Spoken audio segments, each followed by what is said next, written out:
All right, what's up, boys? You already know who it is. It's MMA Insiders. We're going to be talking UFC 276, UFC 270 mid, also known as, of course, yours truly was in the house. Jimmy the Drunk as well. And of course, Ecstasy, Exotic. What else is he known as? You know who he is. You know who I am. How's it going, everybody? I will be dropping the chat, the Streamyard link in the chat. I'll pin it. I see you, one of you in the chat there. Say hello. Identify yourself. What's going on? We're talking UFC 276. I'm actually watching. Oh, it's Jack. We haven't talked all weekend, Jack. If you want to just jump in here, I can tell you all about it. The good, the bad, the ugly, the horrible, the I was robbed. I was robbed, man. Here, I'm gonna put this in, and I think I can pin it, right? Does that pin it? Whatever, dude. Either way, let me double check on that. Yeah, okay, it should be pinned.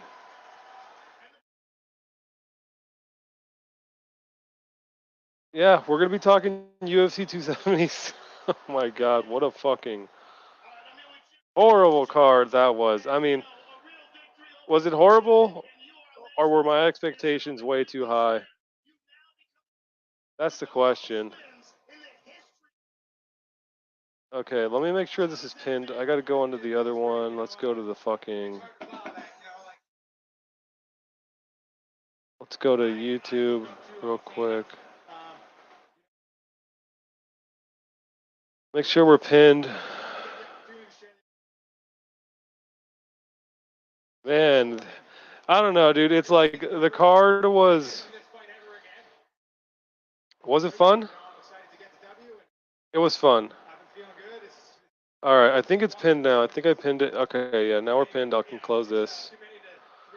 I see Jimmy's here. You guys can hear me all right. Jack says not sure. Not sure if it's pinned. Let me just quickly roll, and I'll hop in. Go right ahead, Jack. You do your thing. I already know. You got to get situated. You got to get settled in. I'll be here, man. I'll be holding it down. I'm watching the UFC. I'm watching the event right now back, just so like I can maybe see us in the crowd. We're not gonna be able to see the pay-per-view. Let me turn this down a little. Right now it's Jim Miller talking to Joe. We're not gonna be able to see the main card, main event, co-main, all that for at least a few weeks. I don't know when. They fucking upload it. I want to like call in to ESPN or UFC and be like, hey guys, hey, hey, help me out. When? Someone tell me how you guys do it. Is it a secret? Like, when do you guys fucking upload these goddamn um like main cards? Because I know sometimes they'll upload it. Wait, let me get down here. It was horrible, dude. How bad was it? I want to know, dude. Because it was for as bad as it was, man. Um, and after the fights, me, Jimmy, and Xavier, we were all walking the strip, and I was asking every person I saw with UFC paraphernalia, like, did you enjoy? Did you not enjoy? Everyone, literally every person I talked to said that it was bad. The only saving grace, which I kind of put forth, I argued, I told these people was, we made it fun. I was with my boys. We were there. We made it fun. We made it a ton of fun, even if we were like only having fun because we were just clowning the whole time and making fun of Joe Rogan and how short he was. Jimmy, I see you. Jimmy the drunk. Thank you again. Thank you again for taking us, man. It was so cool, dude. This is my first time being in Vegas. As a 21-year-old or as an adult, I want to say I don't think I've even been like as an 18-year-old even or 19, 20.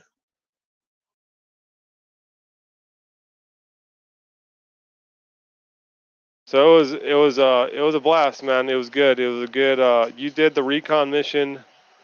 You did the surveillance mission back in December. We went in, with only a few men. But we're bringing an army. It's Nick Diaz army, motherfuckers. We got to bring the crew. Jack, Elo, I know you're out there somewhere. Brandon K, even. Okay, maybe not Brandon K.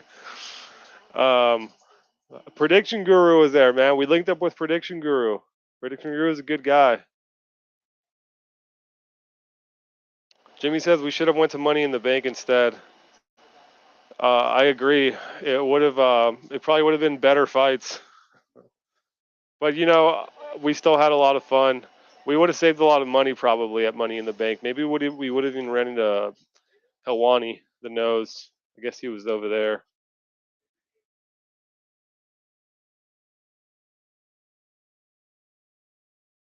Cage my IQ.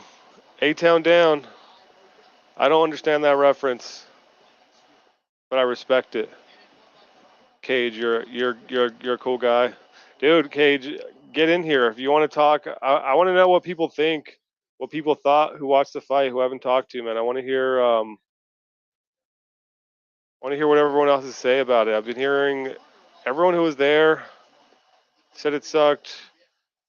Jack Attack is saying it was horrible.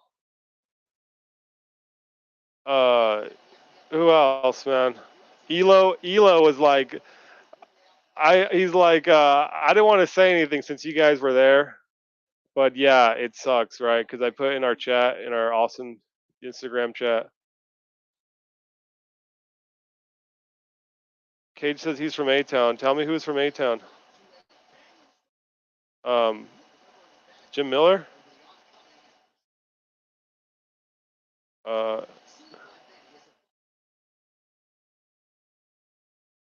Jack says I would have been so mad if I saved up a bunch of coin to go to that event. Honestly, you know, you wouldn't have, Jack, because you would have been with your boys. You would have been with us, dude. I'm telling you, we had such a fun time, just talking shit. Um, and obviously, talking to. I mean, we were all talking to you and Elo in the chat as well, and that kind of made it just, you know. It really did make it. We were having a blast. It seemed like everyone around us, it seemed like nobody was having a good time around us. Like we were just the three people in a sea of casuals who were fully enjoying themselves, booing ironically, but also not ironically, um, doing our Joe Rogan, oh, doing those things. Um, it made it, dude. You would have been a little peeved, a little annoyed. And I mean, you know what it comes from? It comes from, I mean, obvious expectation. We all saw UFC 275. We saw UFC Austin, right? I mean, even 274 and the London card a while back. We had all these cards that were absolutely spectacular with fans, right?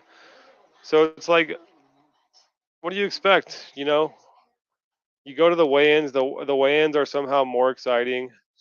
Uh, right? The ceremonial weigh-ins are more exciting than the actual fights. I mean, a little embarrassing for the UFC there, man. That's a chop. Um, but yeah, there's this anticipation that you go and there was a part of me that before, and I was telling people like even before the day before I left, I'm hanging out with some buddies over here at the house, and I'm like, they're like, "Are you excited? You're gonna be there?" And I mean, of course, I was a little excited, nervous, but part of me was like, you know, I don't want to have high expectations because what happens when you go there and you get UFC 276 as it happened? I mean, you can't help it, when you're waiting in line, when you're going to these events, and we're talking about the fights all week and putting our bets in. You can't help it to anticipate. You can't help it. And yeah, once we got there, I mean, it was fun. There's electricity with being a part of it, with being there, and we're just crowd watching, and we see Joe Rogan finally show up, and DC is over here, and John Morgan's over there, and we're pointing at all these people, and we're taking photos. There's a lot of energy in the room, and it sucks that I don't know. I don't think it did suck. I think there was something to gain. There was something to enjoy, even in the shit.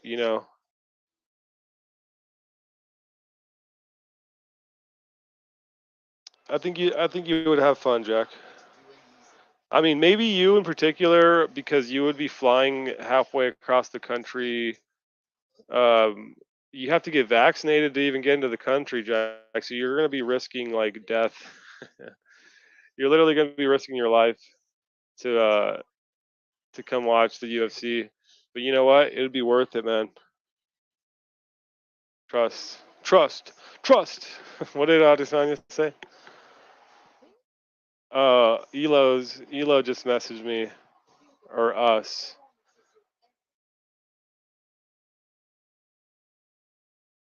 Elo wasn't able to make it either because he's in Japan right now. He says, "I've been walking around Tokyo for 10 minutes. Haven't seen a single adult outside without a mask. Oof, oof. Bug people. Yeah, man. He shouldn't have gone to Japan. He should have been in Vegas with his boys. But we're gonna get him out here. We're gonna get him drunk. We're gonna take him to a strip club. Everyone's coming. W- Jimmy went one deep, like a fucking man, like a fucking warrior. And then we went three deep and four, even with Prediction Guru linked up with us out there. Next time we're going with 5, 6, 7, 8. Man, we got to make this a thing. Everyone is gonna be there. We're gonna be holding down a whole section by ourselves. The plan. Where we at, Jack? Where we at? Next year will be better. I think we're going in December, Jack. I'm selling my pickup truck. I'm probably gonna put 1,500 aside for a ticket, if not for the entire trip. I think 1,500 will be about enough. Maybe a couple of shekels more, just in case I get robbed again. I can leave a decoy, stack. Jimmy will get that one. We might be going in December. Yeah, Jimmy. Um, I mean, I don't want to count my John Jones chickens, chicken legs before they hatch. But it's looking like Stipe, John Jones. That's all but confirmed at this point, right? For September, sometime in September, and then we'll have October, November. I mean, hopefully, like Stipe gets flatlined in like under 60, so John Jones can just take a few weeks off and go right into training camp. So he can be ready in December. It won't be a big deal because it's going to be heavyweight, right? It's basically open weight. He's not going to be cutting any weight, so there's not going to have to be this recuperation. for that. Let me get through this quickly before Jack gets in here. I don't want to leave him hanging. But yeah, if John Jones can kill Stipe, then we could have John Jones and Ngannou for the all Africa title.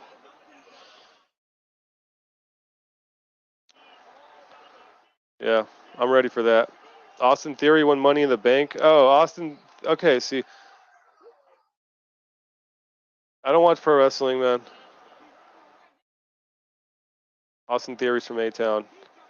Money in the Bank, dude. Money in the Bank was going down the same weekend. That's what's funny, right? Helwani was there. He probably wasn't allowed into T-Mobile. I think they let him in, but he's not allowed to do like meet. They don't let him in the back. They have specific corridors for him. He probably has to pay to go in, dude. I don't even think they give him press access. They make his ass fucking pay and sit next to fucking normies, like we had to. Jack says he's trying to roll, but he can't find his ish. Oof, Jack. And Jack says, yeah, it's as much about going to see the boys as anything else. Absolutely, man. It was eerie, dude. I couldn't sleep the night before, so like I probably didn't fall asleep till 7 a.m. my time, and Jimmy was outside at 9 a.m. sharp. Um, and I like woke up. I was like literally having a nightmare. I don't know why. I don't even remember what the nightmare was about. And and I have to go outside in like a cold sweat to like witness like Jimmy in the flesh, and it was just like the oddest thing, dude. It's like you have this like expectation of what someone looks like, I suppose, and and then you actually see the person in front of you, and it's like, whoa, dude, and you're like looking at each other in the eye, and it's I'm sure it was odd for him, dude. When Xavier pulled up, he drives by. I thought it was like some little skinny Mexican that like was just like that was just looked at us, and next thing you know, the car he's in like parks, and he's like walking towards us, and it's like he looked nothing like I expected. Actually, he looked like I mean, how many times have any of us seen Xavier's face, right? Jimmy says watching in person, I didn't realize how hurt Riddell was from that first punch. Yeah, I was actually that's the fight I'm on right now. And I think I know the punch you're talking about, dude. It's you see so much less, dude. You see so much less. It's true what they say that it's kind of harder to tell what's going on, even if you're looking at the big screen. And most of the time you end up just looking at the big screen anyways. It's funny. Like I was like I paid to watch the fights live. I'm gonna just stare at the cage, but then you still just catch yourself watching the fights anyways on on the big screen. So that's why I'm telling Jimmy like I want to sit closer. I want to sit like at the $1,500 seats. I know that's expensive. Like you could buy a car or like pay a month's rent with that, but I don't pay rent, so I don't really. I'm down.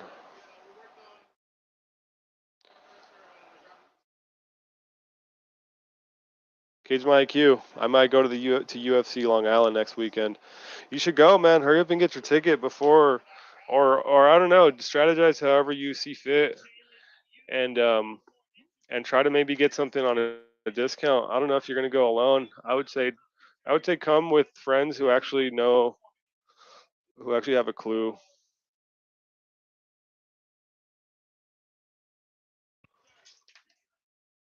But who actually have a clue? Because if you just go with like your friends who like don't really watch, like it'll probably be annoying, you know.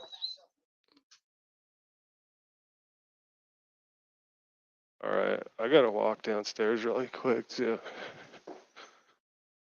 I'm fucking so dehydrated, man. Drinking all weekend, coming in from Nevada, from the desert back home. It probably messes with your system just a tad, you know. So I got some waters in the freezer here. I'm gonna grab all these. Back upstairs. Yeah, you should go, man.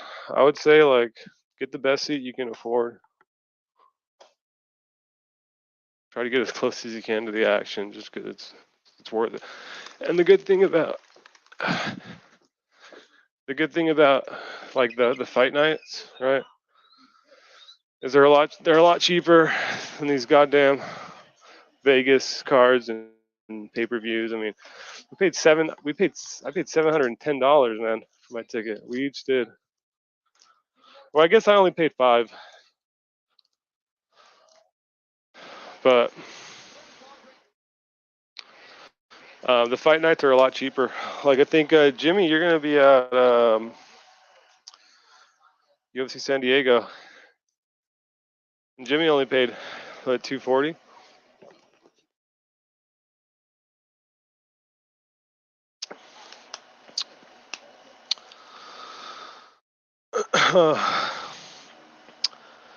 Yeah, I say go, dude. I'm pretty sure that card's gonna be pretty legit. Like, there's a lot of good fights, right? I don't know if I could pull it up here.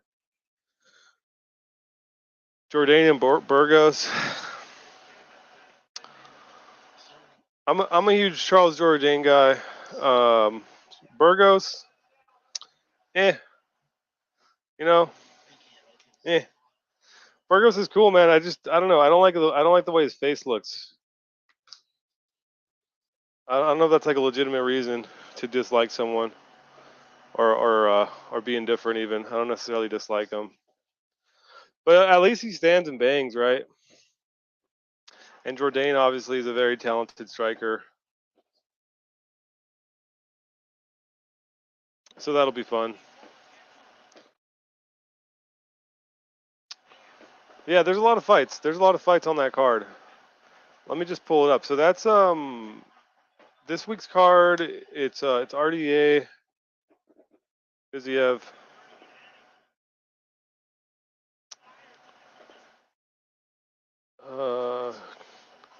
And that's that's at the Apex, which I hate, dude. It's like, give us fucking an audience.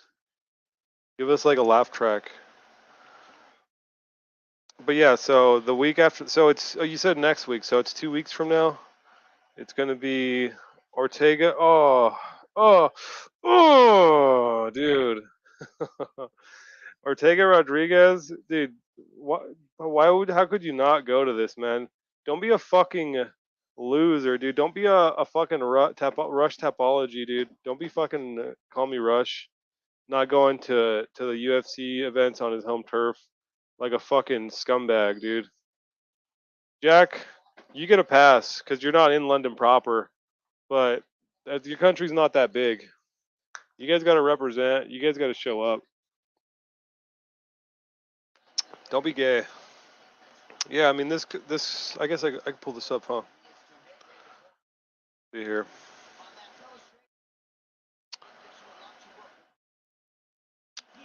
Chick fight. Who cares? Phil Rowe versus a fucking Khabib nigga.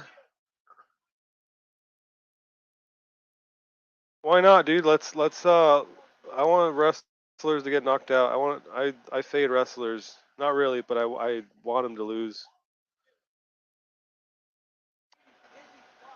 I wonder what the line is on that. Thoreau's got to be a dog, right? Dwight Grant versus Dustin Stoltzfus. I'll watch it. Herbert Burns versus Kusin Askabov.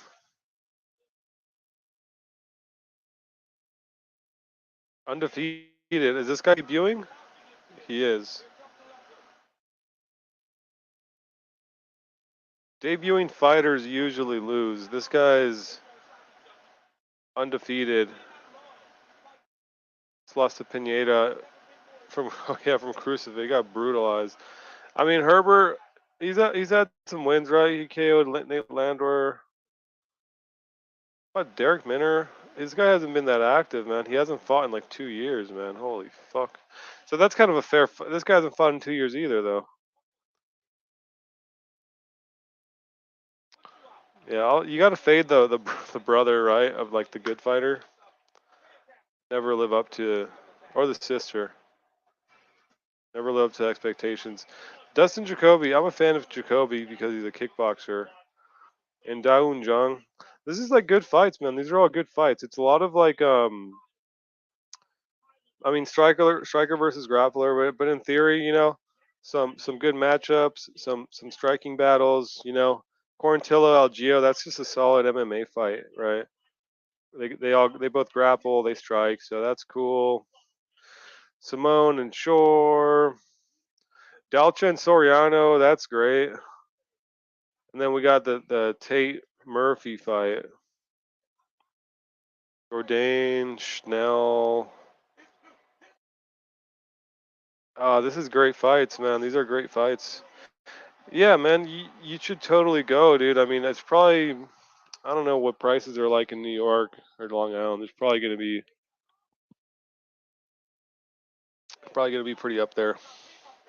But it is a fight night, so it probably won't be that crazy. And then obviously you have Ortega Yair. It's like classic striker versus boxer grappler matchup. Sounds like fun. I might go to this. I might go to this fucking card, man.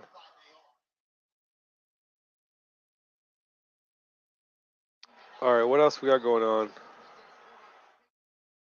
Jimmy says the fights were garbage, but the experience was fun. That is an accurate statement, Jimmy. The fights were indeed garbage. But we made it. I mean, we've been saying this over and over again. We're like playing it out, but we made it fun. You know, we made it fun just fucking around and and talking to everyone in the chat.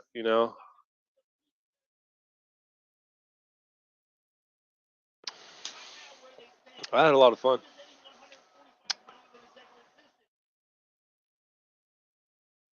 I had a lot of fun, and it's good because the first time you're in there, you got your nerves. You got money on the line. You know, um, but now that I've been there before, I'm gonna be able to kind of loosen up a little bit the second time, the third time. I want to make it on the broadcast. I'm trying to get on TV. That'd be fun for the boys at home. Make that happen. I think we need to either get more drunk or eat more. I don't think I anywhere near enough mushrooms. I still have some left.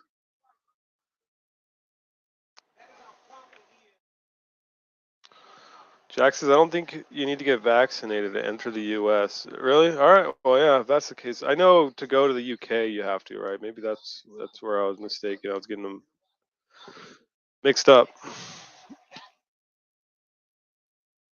Yeah. Oh, you got to get tested. Okay, so Gauge My IQ says you got to get tested, which it's like that's bullshit too. I don't get like that. I wouldn't get that triggered if that's all I had to do. I got a homie I was talking to saying that I'm trying to get him to come to the fights with us next time. He's like, dude, I'm not even gonna do a test. I don't even want to do a test. Like he's talking about going to like Laker games. He's like, fuck all that. They want you to get a test. You have to wear a mask everywhere. And yeah, it's all like nonsense and doesn't even do anything. And they just want you to jump through these dumb hoops that too many people are willing to jump through. You know, what December card? Uh,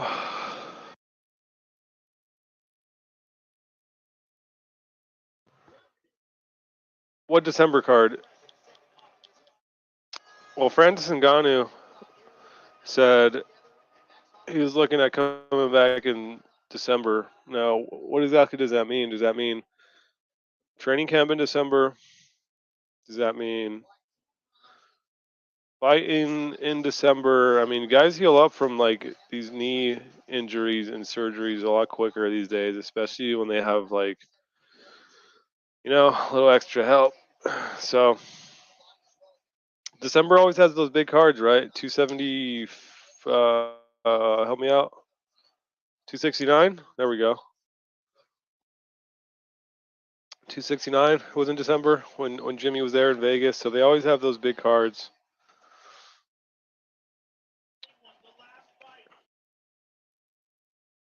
And I mean, potential we have Ngannou, which isn't that what we thought? Oh no, we thought it was going to be Stipe and John Jones, which it very well could have been and should have been, and I mean it would have been way cooler, right? But I mean Stipe apparently was not really ready, and he needed more time to prepare. So that's going to go down in September. Um, who knows where though? Will that be in? Would that be in Vegas? I feel like it. I feel like it won't be. I don't know if they do. I don't know. I don't know if they do Vegas September cards. I feel like it's going to be somewhere else. James Gipe. I don't know how to pronounce that, but thumbs up, right back at you. I've seen you in the chat a time or two. Thanks for the love there. Appreciate. Elo, I saw you. Yes, live. I don't know what got into me, man. I feel the itch. I got a story to tell. We got content. Um, I didn't even think about it. I was like, let me just go live and just do it. I'm watching I'm watching the fucking undercard. I've been watching the undercard in the background here just for ambiance, and I'm not really paying attention now. But I mostly just turned it on to like hear. I wanted to hear if like the people were booing. If you could hear the boos as much on the broadcast as you could in person, because man, were they booing? Ooh, were they booing, man, and deservedly so. Um, oh, they were booing, dude. This was like that Phoenix card with Ngannou and Velasquez, Cain Velasquez, where like the second it even looked like these guys were about to clinch against the cage, boo! Just like these casuals, man. And it's like I get it, I suppose, but like man, they were fucking. This was the most casual. Like it kind of makes you hate UFC fans because not only would they just boo the second there's some grappling, what they would cheer when like nothing would happen too. Like these fucking losers just like wanted to boo and wanted to like just cheer like they would throw a punch, it'd like miss by a mile, and the whole crowd like before the punch is even thrown, basically, oh, dude, like like people are just fucking like, oh my god, they were so annoying. They were so fucking annoying, man. It pisses me off. It pissed me off, dude. Wanted them to shut up. The only thing I liked was when they were booing like Israel. Dude, it's crazy how many people booed Volkanovski. No one likes Volkanovski, dude. Like I don't. There's a time when I really didn't like him either. Um, and then now I'm like, I guess I'm indifferent. I don't know. I mean, when he fucking puts the beat down on people, it's cool, right? But I mean, even this fight, it was like not. I think Jimmy said the fight wasn't bad, but it wasn't really good either. And I think that in itself makes it bad, kind of. So there you go, Elo.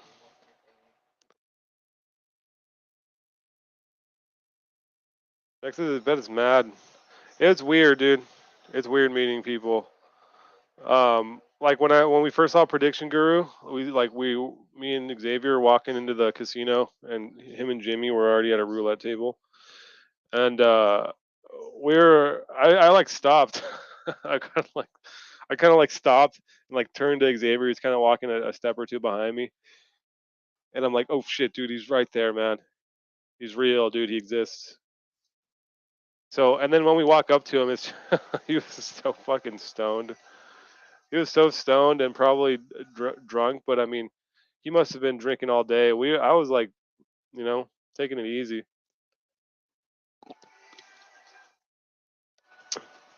Um,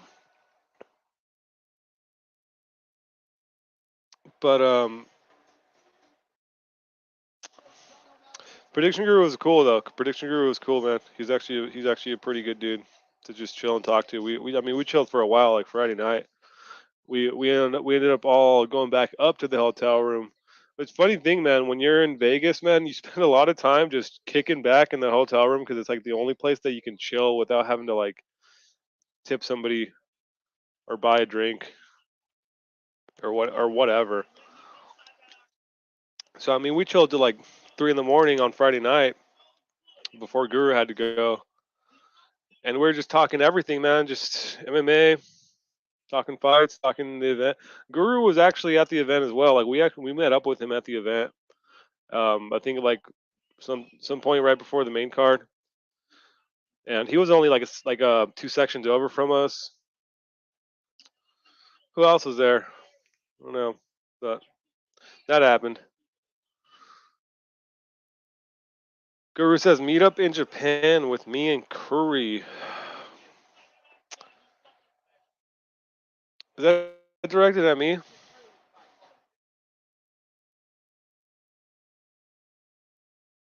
Japan, I don't know, dude. There was a time when I would have been interested in going to Japan. If they do like a UFC event in Japan, that'd be cool.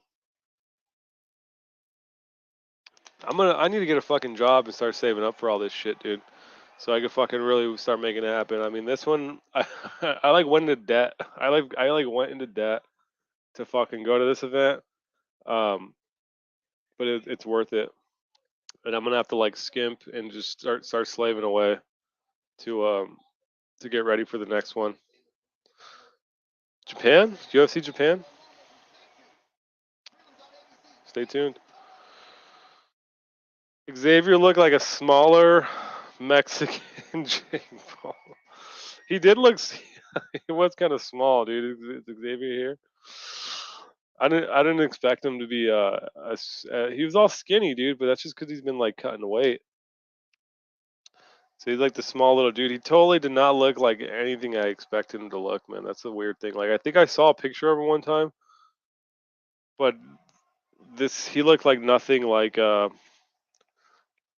even that picture. He looked like a completely different person. And it's funny, he's exactly he's exactly like he is on the internet. Um, in person. That's what's funny that he's the exact same dude.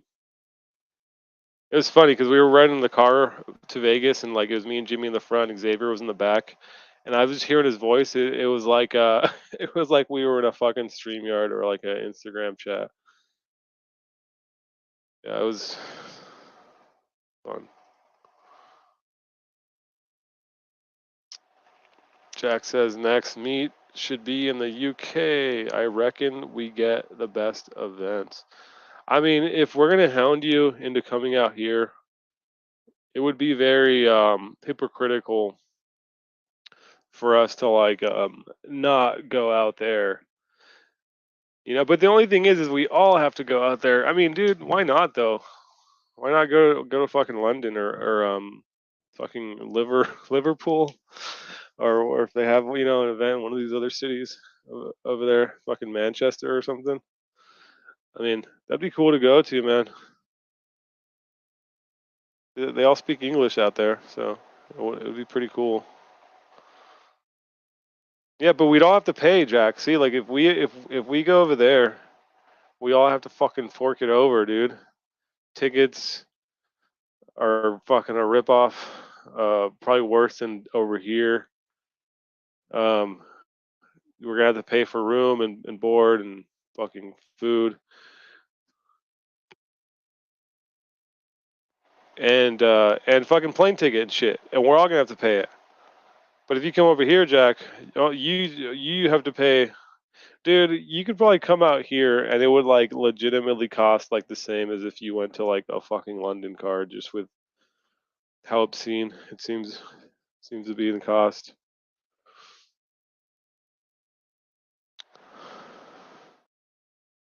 Next meetup should be in the UK. Everyone's in America, Jack. Fuck you, dude. We're in America. Or the UFC's an American promotion. We're all American, fucking citizens, U.S. citizens. Just come over here, Jack. Don't be gay. You were tempted to go to the MVP Perry because it's near my birthday. Where is that at? Oh, that's over there. I don't know. Go, dude. Go. It's bare knuckle, right?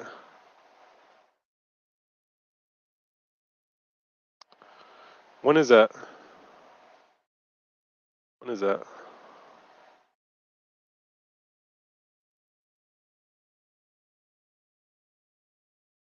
We go to the UK. We don't get to smoke with Guru. It's true. Factual. Factual. Guru is worth the price of admission. Yeah. Come to Vegas, Jack. There's fucking British people everywhere, dude. That the first bar we went to, um, we had some Jack Attack niggas just right to our right, dude. These two fucking dudes from London. That sounded just like like fucking Rush. And we were talking with them. We told them about you. We told them we got friends from the UK, and they're I don't know. They're chatting us up. And then I seen some fucking a dude that looked just like that guy at the fucking in the bathroom at the T-Mobile Arena.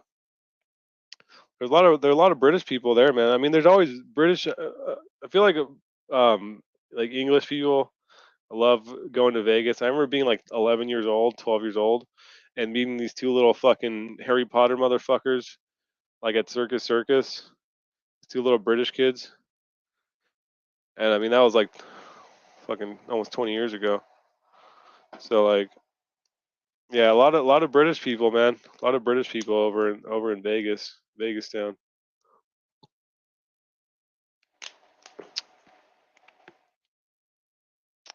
Yeah, man, you'll find some blokes, and especially for this card, I think they really show up because like Volkanovski. I mean, obviously that he's Australian, but it seems because there was no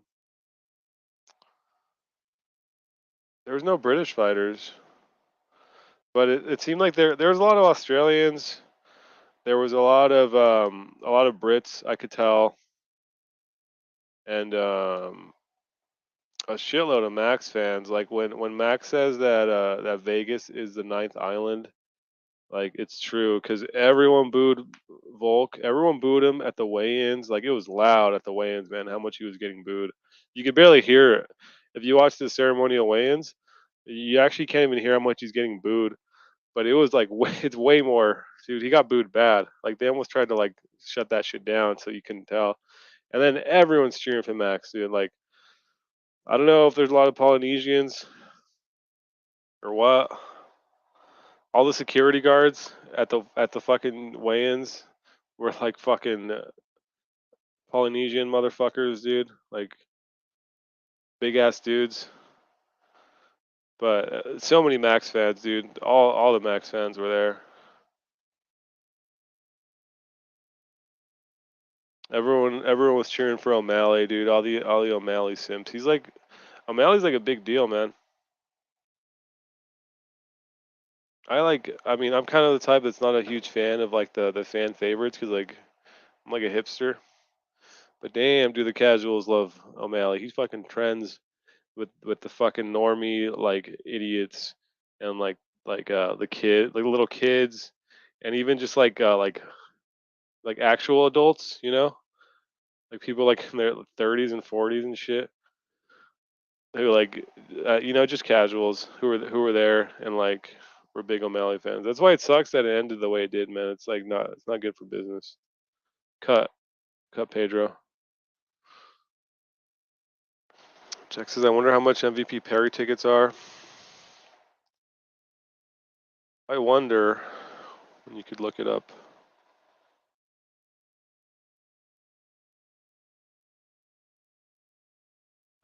Well, on it. All right, let's see real quick.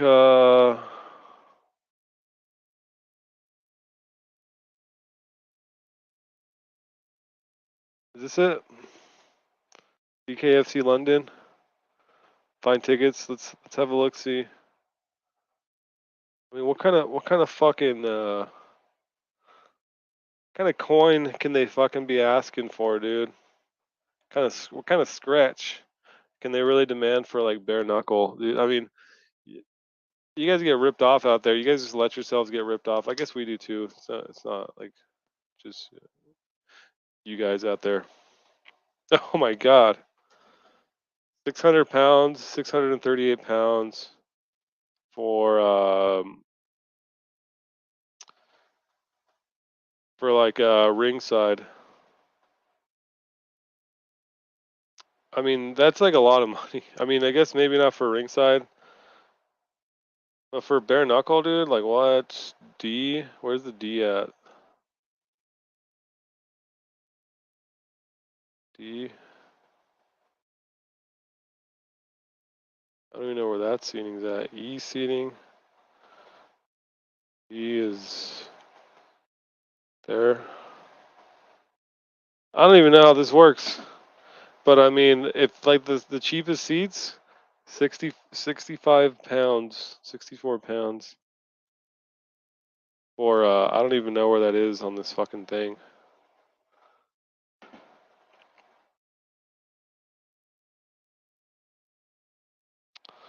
I don't know. I mean, I don't even know how all this works, but if you want to look it up, it's right here. 140, 238. I don't know. I'm not a bare knuckle guy. I mean, Mike Perry is amazing, obviously, but I hate MVP.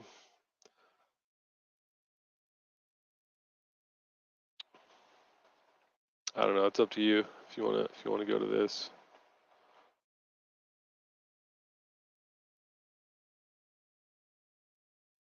What else? What else you got? What else we got here?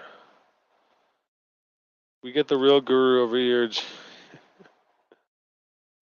Good one.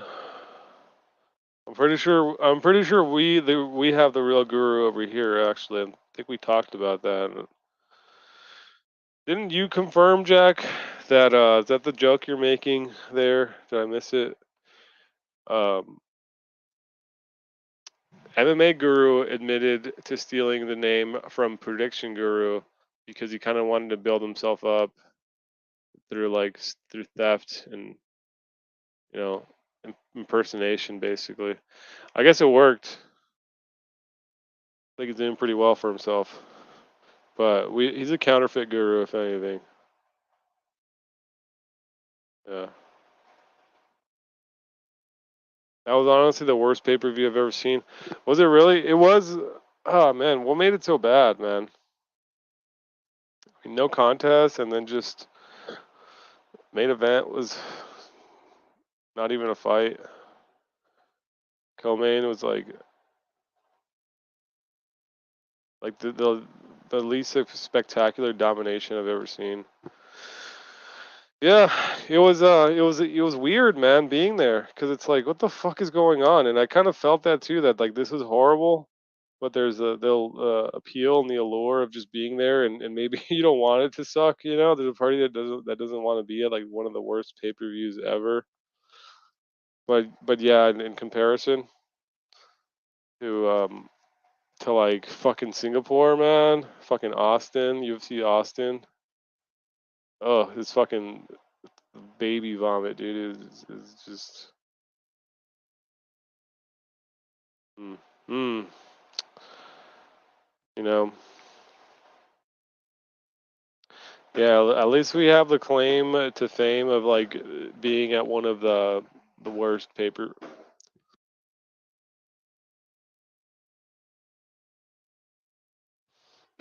Yeah, we have the claim of being at like one of the worst pay-per-views ever.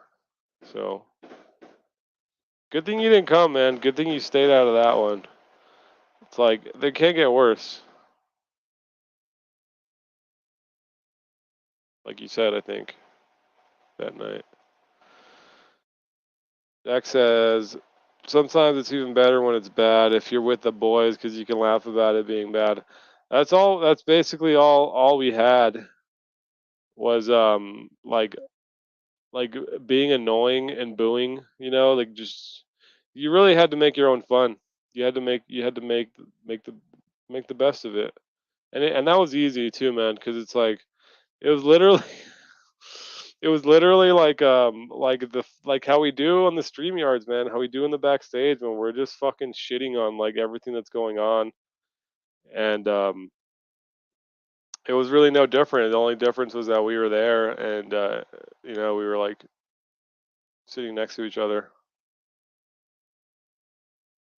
But it was the same shit, dude. We were just like doing our shitty. We were probably like annoying everyone around us, or maybe not. Like, it seemed like no one around us was having a good time, and we were just like laughing the whole time and like um, making fun of Joe Rogan and uh, and just calling everything mid. uh, yes, dude. It was a laugh, dude, for sure, Jack. That's what it's fun, dude. It's fun, even if it's bad. It's still good. Um, you'll enjoy it. Crazy feeling walking in at the start. Yeah, yeah, man. It's awesome. It's euphoric, dude. It's like it's out of body esque when you go in there and you just feel in the air and you're looking across the fucking across the arena and you're just seeing like there's people. You're looking up to the fucking nosebleeds and you're like, damn, there's just fucking mobs of people up there, and there's people on the other side, and there's the whole floor seating section, and you're just like looking at everything, and it's like, wow, dude, there's so many people here to watch these garbage fights. It's incredible how like how many people you can fleece, how many people you can scam at once. It's inspiring. Elo says you can get tested at Walgreens for free with insurance. That's what I did. There you go, Jack. Under 200 benchmark. What does that mean? Does that mean you're under 200 now?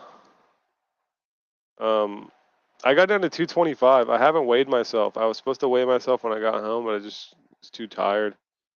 But I'll weigh myself in the morning. I got down to 220. I was like 235 like 3 or 4 days before we left, and I was like starving myself, eating like anywhere from like 1,200 to 1,500 calories a day, and I ended up getting down to 225. But it was like a flabby 225 still.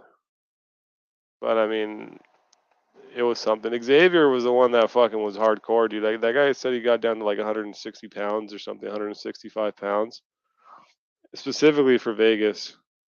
He got like super shredded. So I guess he's gonna do it again. Here he wants to do something like that again.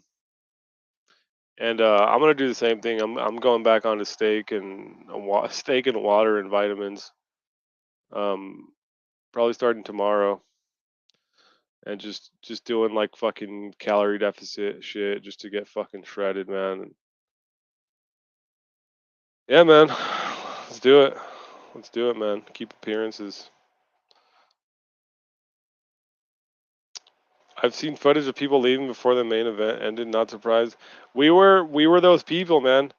Jack, did you see um the lights? Did you see the camera, the phone like camera lights on waving around in the crowd? Like, I basically started that, dude. I remembered it from one of those other fucking boring ass fights. I don't know if it was like a fucking John Jones fight, but there was some other boring fight. And then Joe Rogan was like, "Oh, what's going on? Yeah, like how are they all doing that? How are they all doing that?" Talking about like they're in sync. How do they all know to turn the lights on? It's like, no, we're just fucking. The fight sucks and we're bored. And I honestly, when we did that, that's kind of what I thought back to. I was like, oh shit, that one time when the fucking fight sucked, um, everyone started waving their light around on their phones. So I'm like, wait, this fight sucks.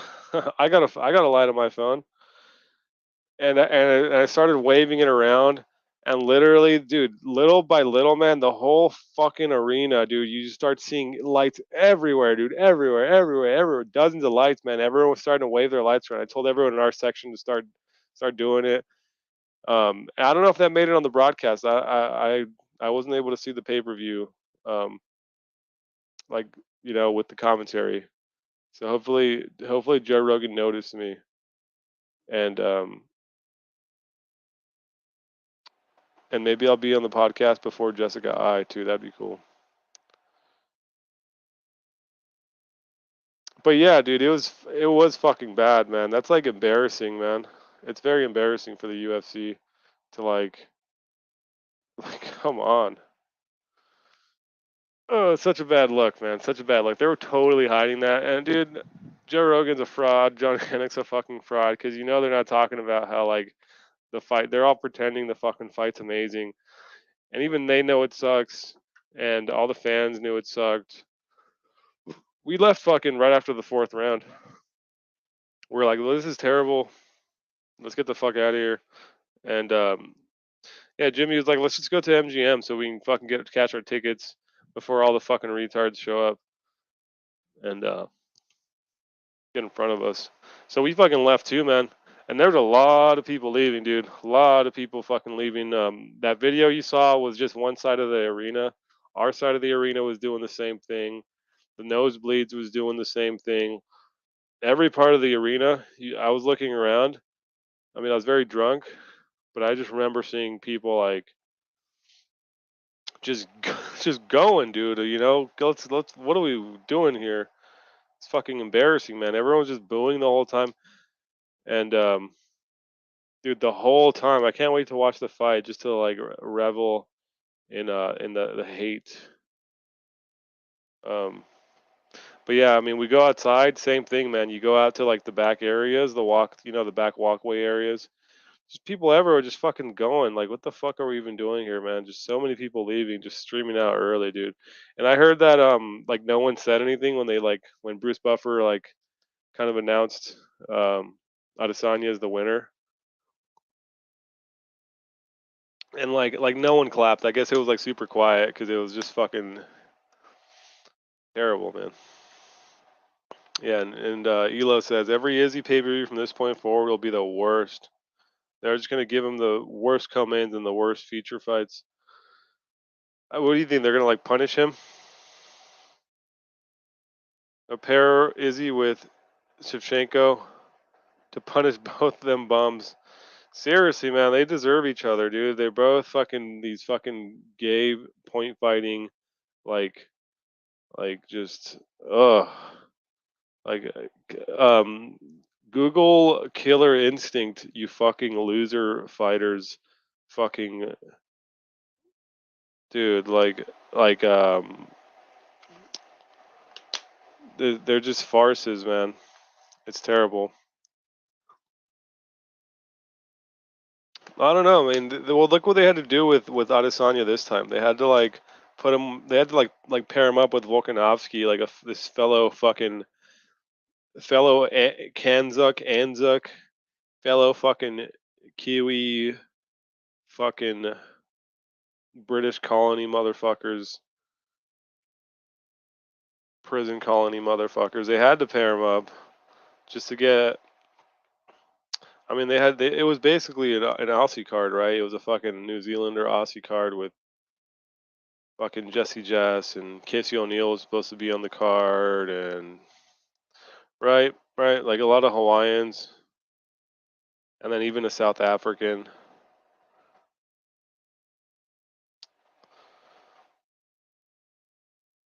Yeah, man, Izzy's fucking sucks, man.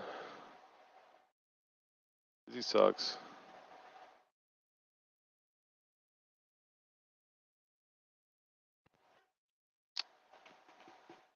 Best seats for bare knuckle London are yeah 638.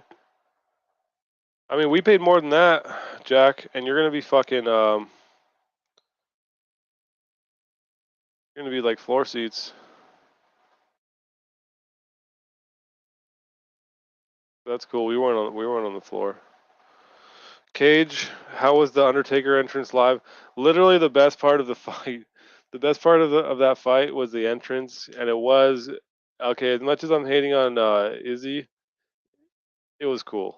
All right, I'll just say it. You got to give him props. I'll tell how it is. I'm not gonna just hate him. I'm not gonna say the entrance sucked because it didn't. It was fucking badass. Um, it was super badass, and I didn't know. I couldn't tell from the broadcast. I found out after though, but he had fucking Jared written on that urn. I mean, we were making this joke that like, no, it's not a good joke. We were making the joke that it was his dad. It was Izzy's dad. Oh, I saw Izzy's dad at the fucking weigh-ins. That was cool. That was cool. No, the entrance was great.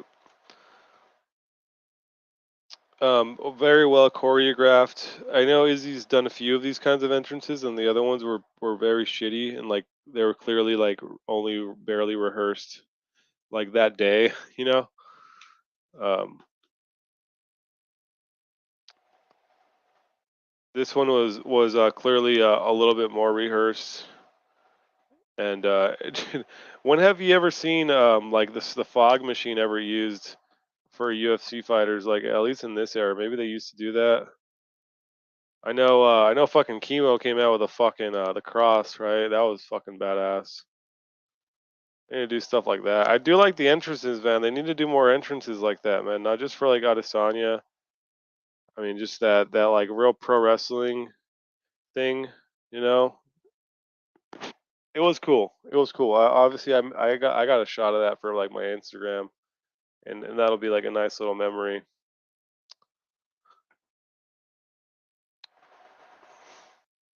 Yeah, literally the best part though, Cage. The best part was the fucking entrance, and everything else sucked. What else can I say about that? It was hype. It was hype, man. It was like purple. Everything was purple. Yeah, I liked it.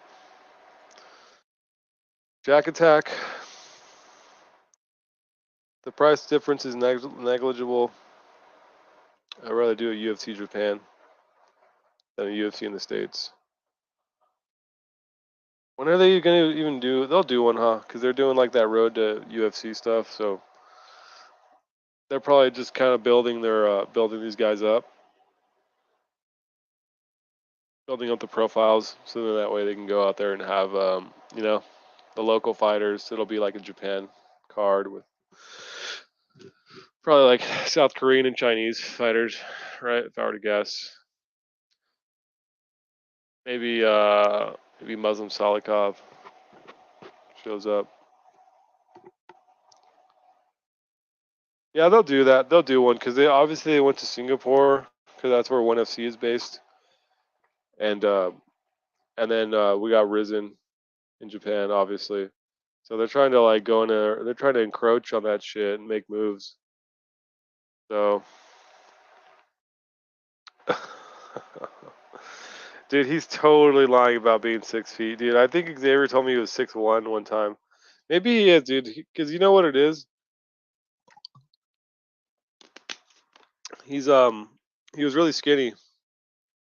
So it's like when someone's 6 feet or when someone's skinny, they I don't know. It's weird. I mean, sometimes you look taller, right? Because you're skinny or something. But I don't know, dude. Was he 6 feet, Jimmy? All right, he can be 6 feet, fine. Nah, he probably was. He probably was. He probably was. I'm not gonna be like, uh,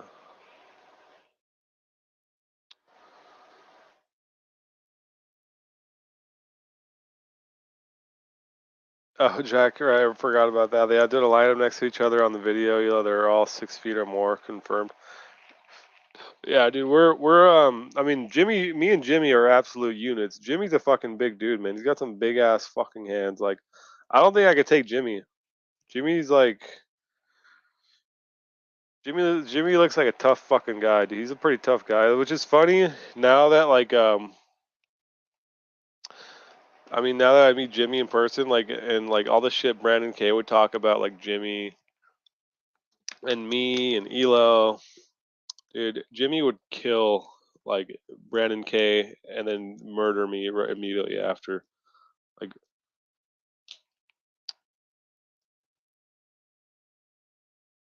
yeah, we're fucking some bad motherfuckers. Like, I was talking to this dude I know that's out in Vegas.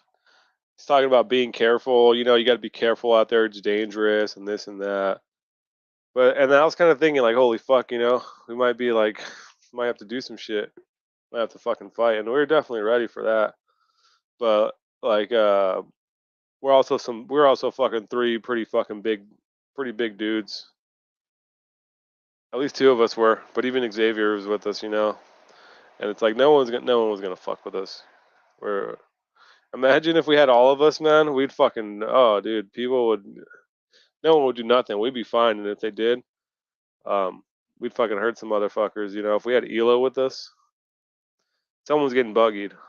People, we're gonna have multiple people getting buggied on Fremont, one after another.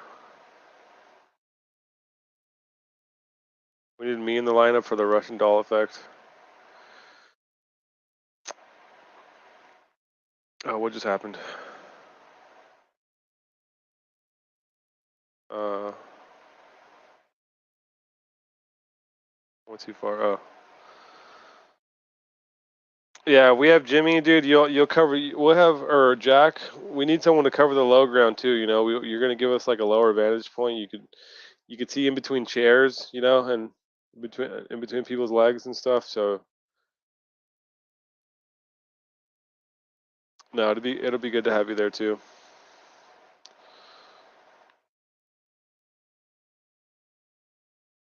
We need someone when we go high. We're gonna need someone to go low, Jack. That's what she'll be there for. UFC Scotland would be dope. Guess Scotland is a good vacation outside of fights, anyways. When's the last time they did a fucking Scotland event?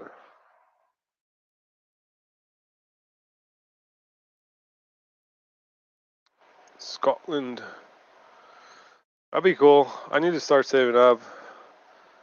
Um, when are they gonna do another Vegas card, man? Or another like London? They just did one. What? Oh wait, they're doing one in 3 weeks. Yeah, July. I think they're gonna start doing. They used to do one a year, right? Like in what was the last one? I don't know, like the first half of the year, right? They usually do it. It looks like they're a lot of fucking enthusiastic fans out there. So we're probably gonna be looking at like two a year, man. Maybe we can get there next year for one. Who knows?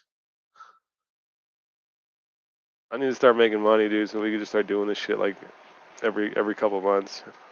It'd be fun. I mean, dude, there's so much opportunity, man. We should start. We could just start covering the events, man, and just start doing our own media like independently. And I mean, you think about it, it can get to the point where all we gotta pay is for our plane ticket, and they'll probably give us. They could start giving us media credentials, media passes, media seating, or just compass tickets. Give us sections, you know, on discount. I'm sure there's so much shit that they can do for for people who fucking help promote, man, who fucking bring the party and are enthusiastic. Dude, we're like the biggest fans, man. We're like the most hardcore fans out there. That's a fact. That's why we're all here. Fucking do something about it, you know.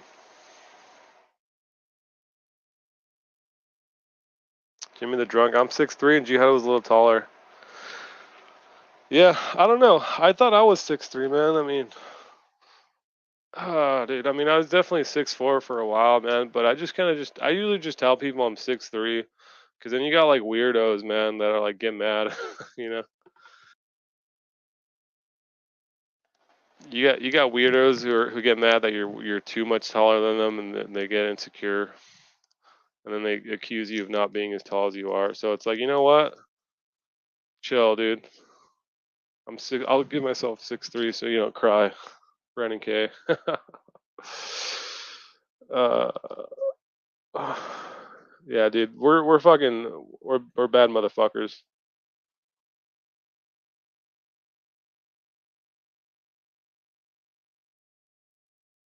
Traveling to London versus traveling to the U.S. is a big price difference, for sure.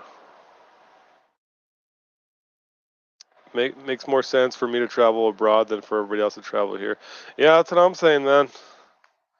Our dollar doesn't go as far. Your dollar is going to go a lot further over here. I mean, in theory. I mean, I guess it depends how many dollars you got. But yeah, everyone going over there, man. Maybe we can just chip in, dude. Everyone can chip in a couple of bucks, a couple of shekels to maybe entice you to get over here, man, or whatever, dude. We can figure that out. You know, maybe we can cover the rooms, and you just worry about getting out here,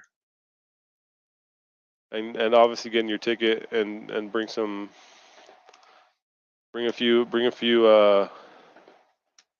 few bucks for some roulette and uh and all that good stuff, man.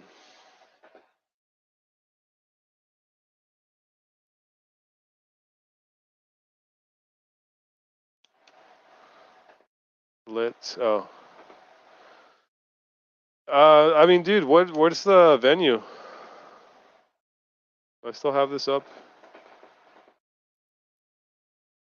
I think I do. The venue is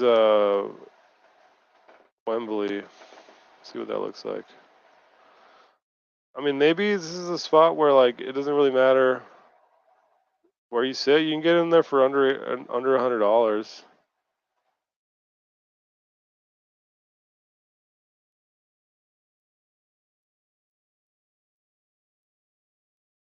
So at least you'll be in the building. Let's see. Let's see. Yeah, this looks pretty tight, dude. Look at this, man. This is like a small this is not like a giant venue. It looks I'm not sure what they use this arena for. But it looks yeah, dude. It looks spectator friendly. Like regardless of where you're sitting. I mean, dude, you want to be as close as possible. Like ideally, you'd be like first row on this kind of level here. So that way you're still close, but you're also gonna have an elevated um like field of view or point of view where you'll be able to see much more of the fight. And I mean, they probably have like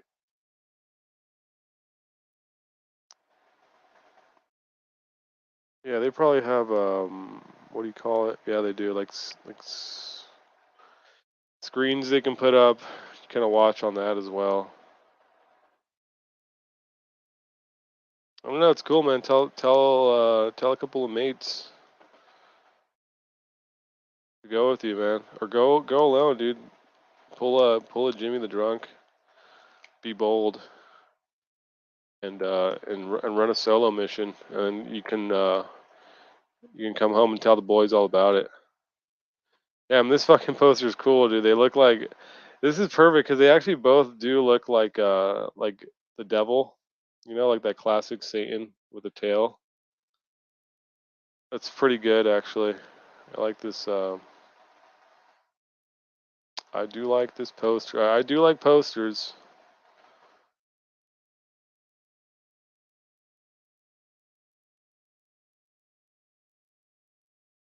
If I go see MVP Perry, I will have seen Musasi, MVP, and Perry fight twice each live. Maybe they'll recognize you, Jack. Maybe MVP and Perry will both recognize you in the crowd of thousands of people from like 150, 300 feet away.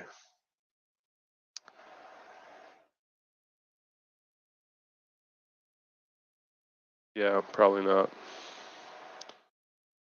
That'd be cool.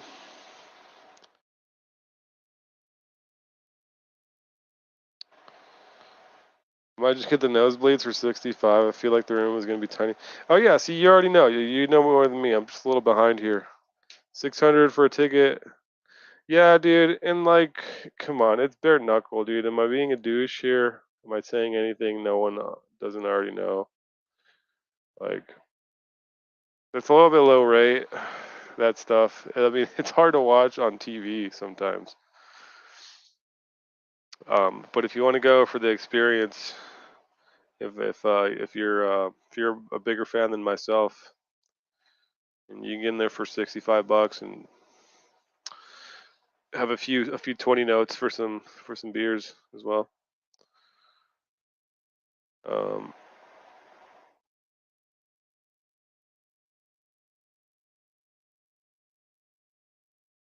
yeah, there's some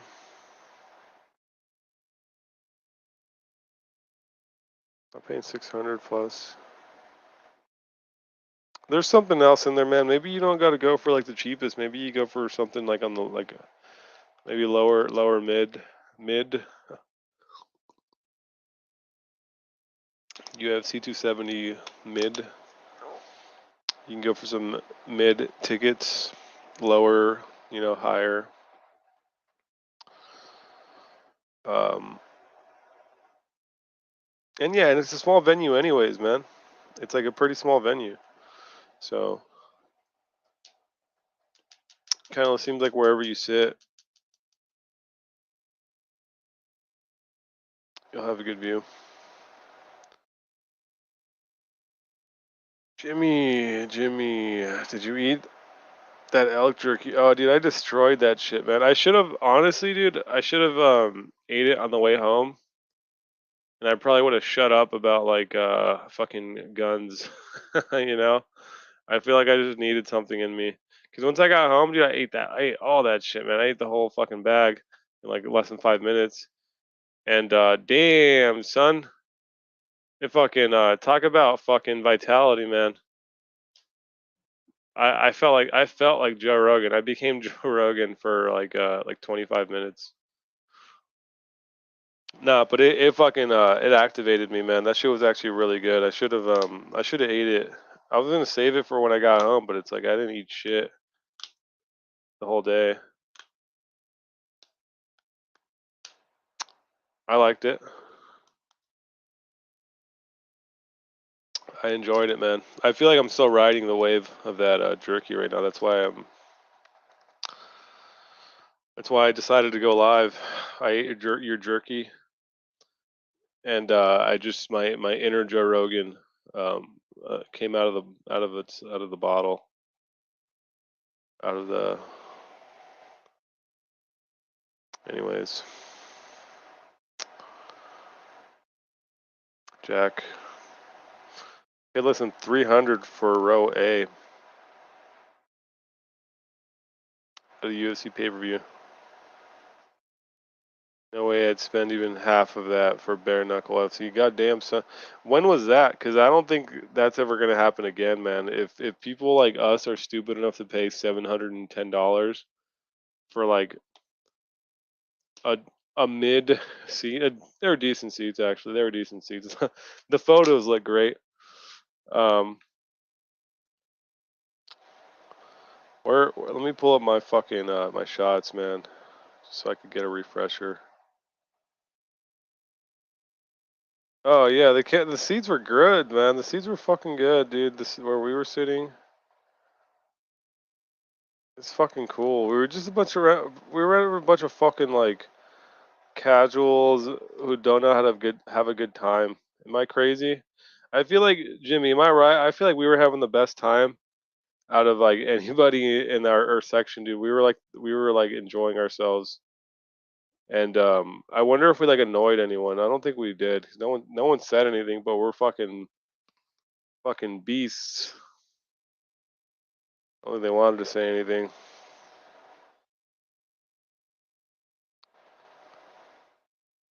What was that?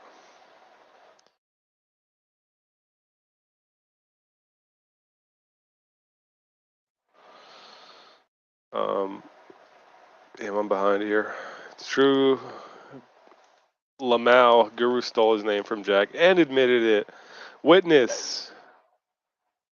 Find the video where he says that, Jack. We're fucking. I'm gonna represent Guru. We're gonna sue for damages and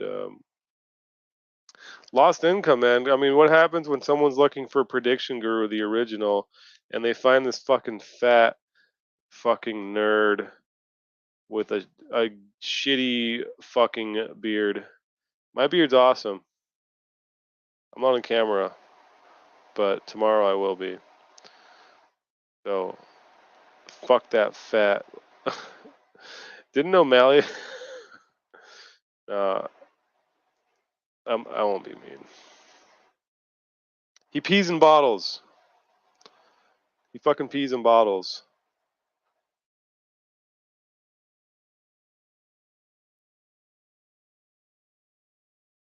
By the way, I have to bootleg Jack for a minute.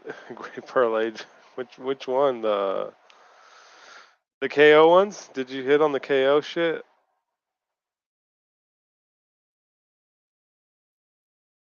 I know you had some like crazy like finish one, but did you have? Oh well, you didn't have Duplessis, did you? I thought you were like fading him or something. You probably didn't put him. What was your parlay?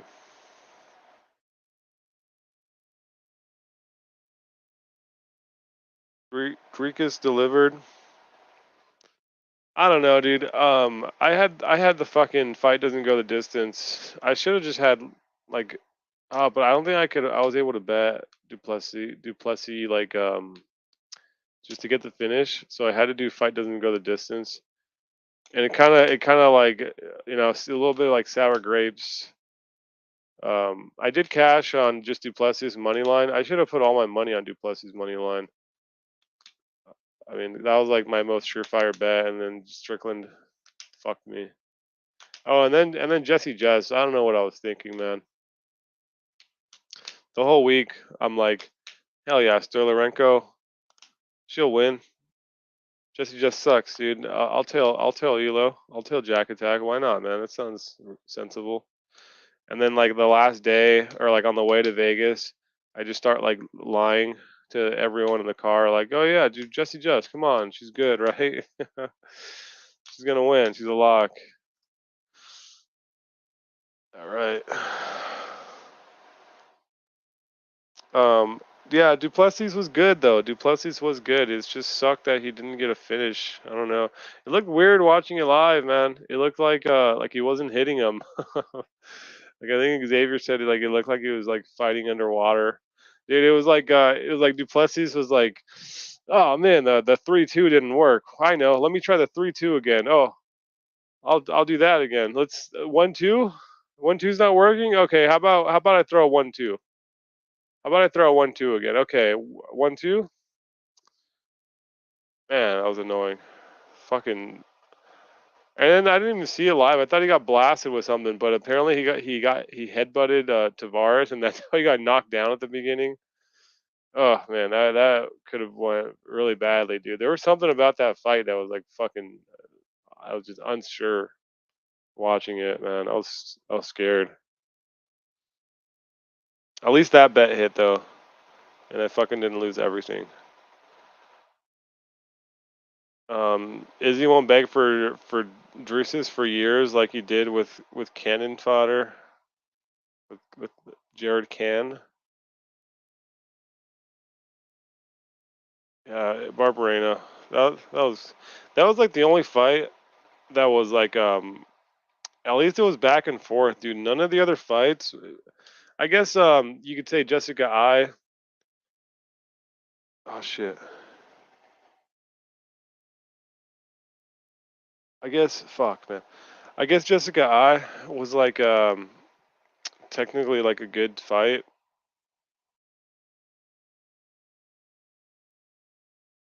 But lately I don't care about women's fights, man. Sorry. But yeah, it's like none of the fights were like okay, the one fighter has his moments, okay, right, and then now the other guy's gonna have his moments, right? Because that's a fight, dude. You know that saying, It's not a fight. Henry Cejudo, it's not a fight until there's something to overcome. Who overcame anything, dude? Max Holloway didn't overcome. Volkanovski didn't have to overcome because Max was fucking trash the whole fight. Adesanya can't do shit in a fight, and Cannonier fucking was fighting like a motherfucker. Like just like at least go die. Just go die and get knocked out, man. Fuck. Like I'll respect you more, and I would have made more money too. I would appreciate. I would have appreciated that. But what fight was back and forth? Like okay, yeah, Robbie and Barberena, right? Like Robbie was putting it on. And then Barberena fucking brought it back, man, and ended up getting the finish. What other fight was like that, man? Fucking O'Malley and Munoz didn't even really get going. Bahia and Strickland, round one fucking KO. I mean, it was cool to just see Strickland. Like, I was kind of afraid that like Strickland would just come out and just have not maybe like just have be a step behind, too slow, like not technical enough. But his reaction times were good, man. That was good to see.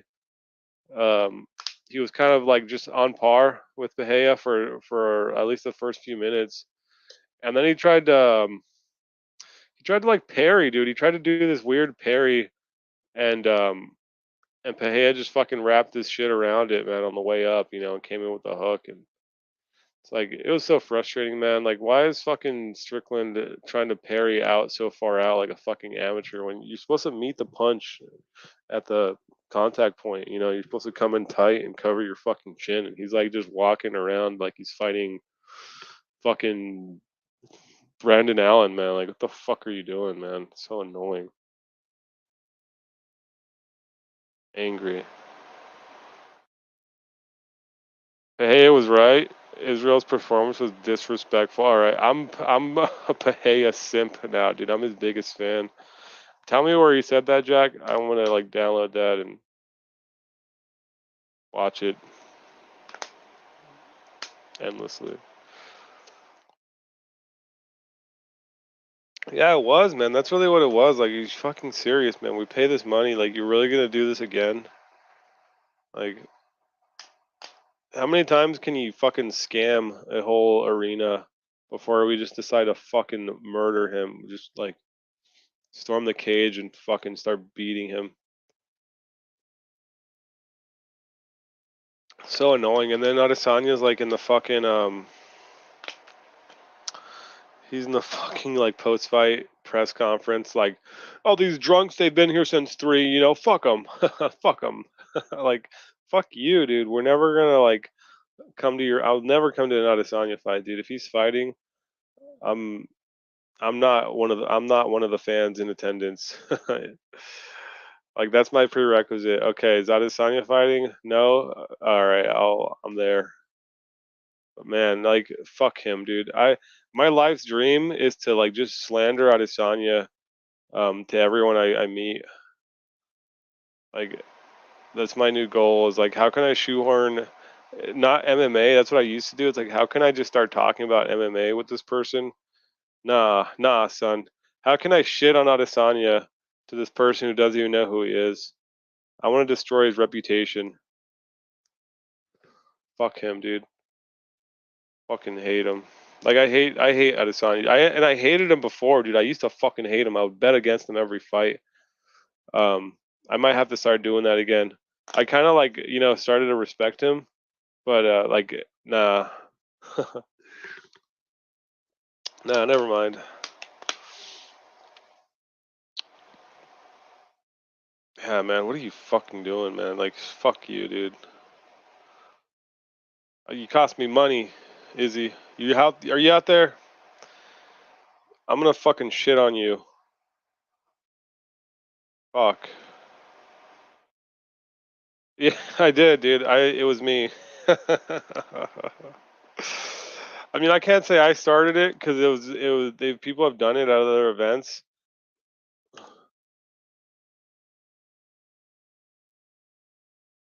Yeah, people have done it at other events, but I was like, okay, I know what to do. This is gay. This is like the thing. And it was, dude, that was just part of the fun, dude. I mean, I've gone to Dodger games. I've gone to like other kind of sporting events, and half the fun um is um is being the fucking crowd and like influencing the outcome, influencing the experience. Um, I mean, however which way you can, right? Whether it's cheering or booing or clap, whatever, dude. It's like literally all we could do to enjoy ourselves is like flash a phone.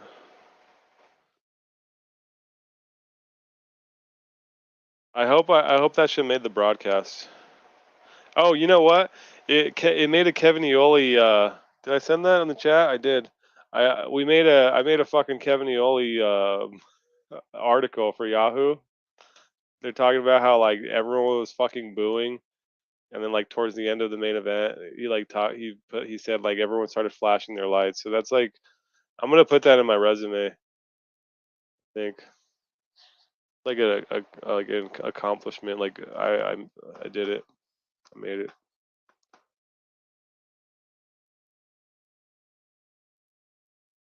Uh, Speaking of Jessica, I fuck Cowboy for stealing the Legends retirement spotlight.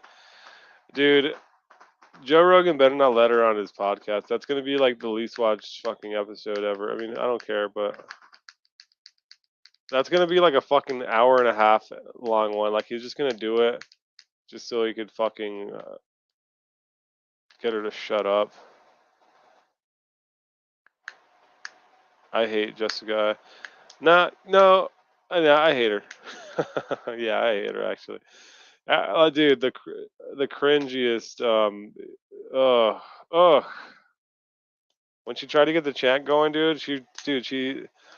Why do people think they're that important? They're that important, man. Fucking despise that shit, dude. Like, get a clue, man. Fucking touch fucking grass, Jessica. Stop trying to go on Joe Rogan. She literally retired, dude. She literally retired just so she could go on Joe Rogan. Like, that's a fucking beta move right there. Very beta. I mean, you know, Volk did the job. What, like, forced me out of my chair? Dude, I literally didn't even watch the first two rounds. Oh, I did. I was watching on, like, the TV, like, out on what do they call it? There's a name for it, but, like, the walkways out there in the back, right? Like, where all the food stands are and whatever, beer. I was literally walking around, like, looking for food while that fight was going on because I like just I feel like I missed nothing, dude. I got back to the seat like in like the third round or the end of like the second round, and I was just eating like a sandwich, like eating my potato chips, not even watching. Like it was fucking. And Volk. It's like the two most like point fighty fucking fighters, man. Like that's not good to put the 2 point fighters as your fucking main events, but I guess yeah, they had to do it. Featherweight is becoming boring. Yeah, that's why like as much as I don't like Josh Emmett, I mean he didn't win that fight. At least like he has something that like who else has Volk fought that has power lately? Like Ortega doesn't have real power. He doesn't have any power really. Korean Zombie, uh, you know. Max. I mean, how many times has he fought Max, dude? But who else did Volk fight lately? Hang on.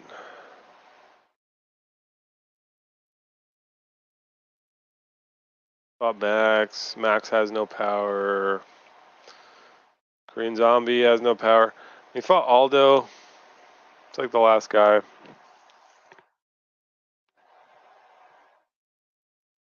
So I don't know. It's intriguing because now at least we have a potential challenger here, potential title challenger, who like at least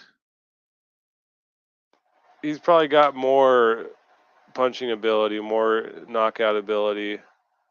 I mean, look what he did to Calvin Kattar. You know, even though he didn't win, I don't think he won that fight. He didn't win. But like my cope is, I mean, it looks like they don't even want him to fight Volk, dude. Did you guys hear about what they were doing?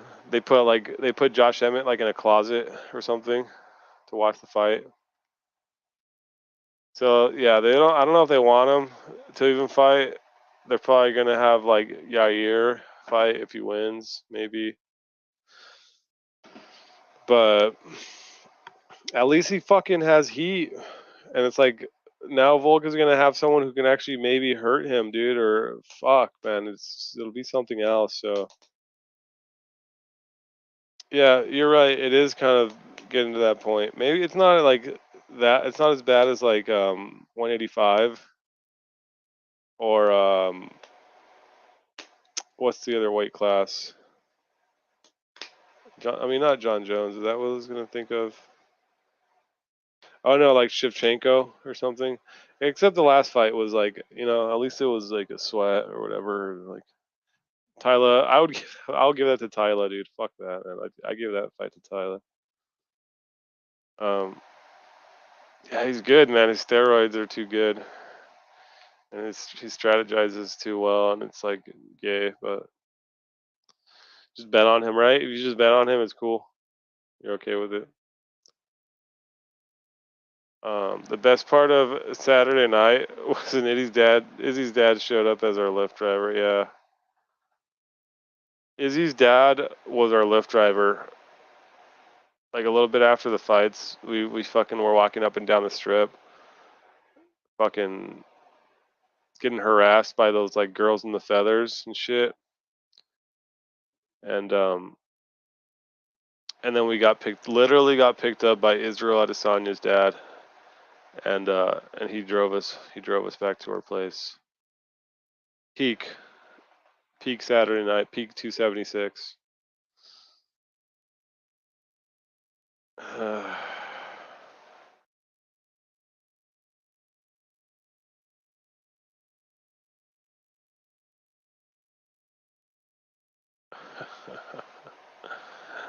Nice, Jack.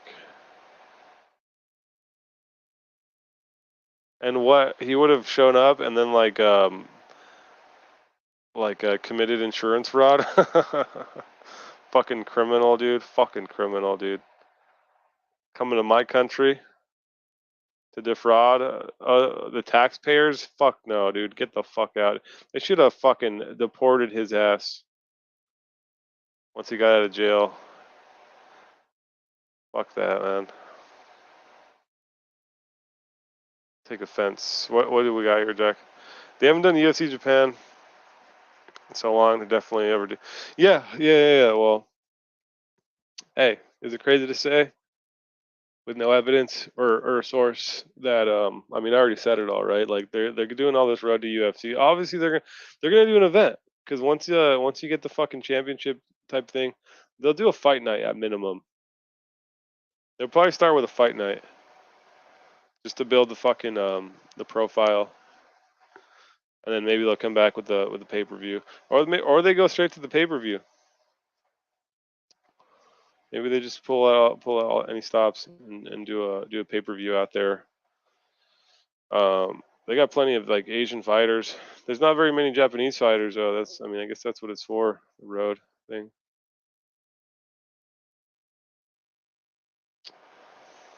Yeah, it'll happen. Dude, how far back am I on this fucking? Dude, I'm like a half hour behind. This is bad. Scotland event. Jojo. I still don't believe that's your full name, Jimmy.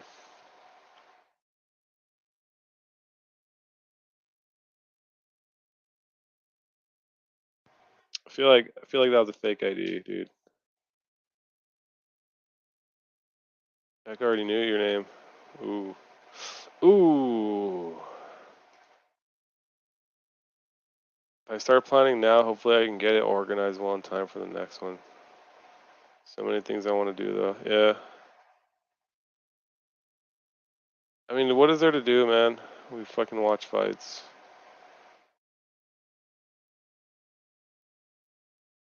Mount Kilimanjaro. BKFC has sold out. I clicked further into the links and it was offering me seating at a bar. Owned. Ratioed. Get the fuck out. You can't come. You can't hang out with us. You can't come in. They're gonna give you a seat. They're gonna Josh Emmett your ass and put you in a fucking closet. You scumbag, Jack. I think it's the same venue I seen Bellator at. Not a particularly big venue. It doesn't look big. It looks very narrow, which is like good in a way. How do you know my name, Brian? I know your name, Brian. Cheers. I'm going to see a band for the 8th time in October. Gay. What band, Jack? What fucking screamo band? Dude, you need to go see some fucking like some like Icelandic death metal band. That's where it's really at. Like, stop fucking around, Jack. Xavier's now in White Castle. I forgot about White Castle, man. I wanted to bring a fucking 10-pack home, man. I forgot.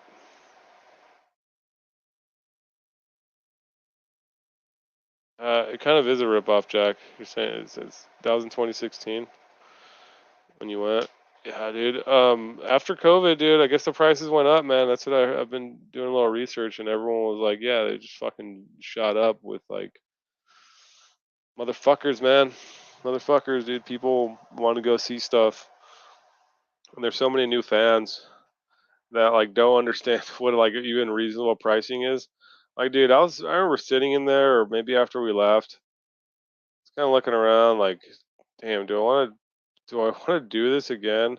You know, it was back and forth. It's like part of me doesn't want to do it again. The other half was like, dude, this is still cool, but like, I would pay like $150 for that experience that we had. Um, and then maybe if it was more fun, it'd be like a better deal. But I mean, 700 for that. All right, I'll do it again. I would pay 700 again. I mean, that's why it costs that much. And I mean, yeah, it's a rip off, dude. Whatever. Gotta pay to be a player, Jack. All right, we're getting caught up sort of here. 240 for row A, and I think I spent 50 on Fight Club. Yeah, so $300. Your cash, so that's like it's like 350 for us, I guess. I don't fucking know. Yeah, for front row. See, like that's reasonable, man, but they're fucking assholes, man. They're fucking assholes now. Like they're just charging. They just want to see how much people will pay, dude. And like this event was supposedly sold out, so people are paying. I paid $275 for similar seats to UFC 172. Yeah, well that was that's 100 events. 13. It's like that was like 7 years ago, dude. Yeah, ever since the new owners, man, they're already robbing the fucking fighters. They're like, why stop here? Why not rob the fans also? And we'll bring Adesanya in on the scam. Owned me by the person who was owned was the fans.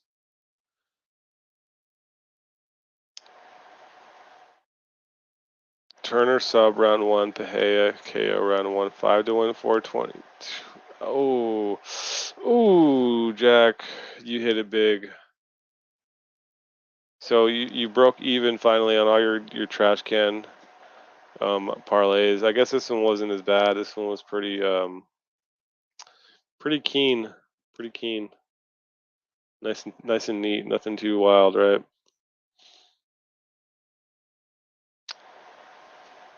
I try to get everybody. I know, man. I was on it, dude. I don't know where I went wrong. Like the air, the air is very dry in Vegas.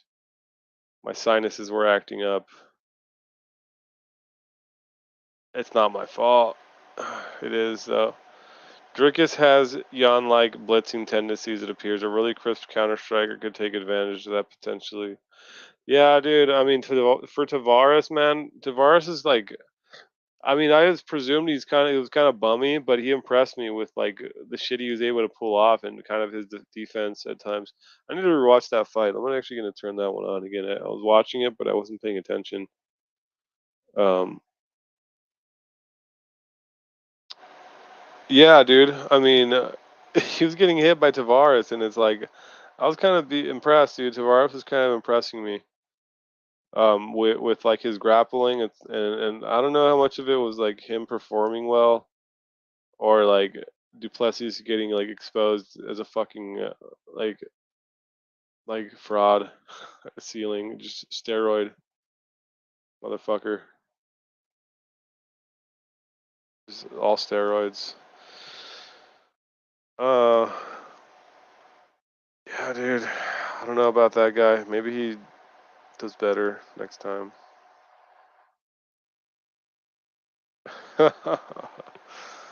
Okay, okay. Early prelims, martial arts. You're always unsure in a Drickus fight, which is why it's entertaining. I don't want unsure, man. I want fucking utter domination. Just like fall over and die. Tavares, fuck, man. I needed that one. I needed Tavares to fucking lose consciousness, and then I needed Adesanya to like fight for once, man, and neither happened. No, yeah, dude. No profit. No profit. All right, let me put on that Tavares. Bahama, what's the context there, Jimmy?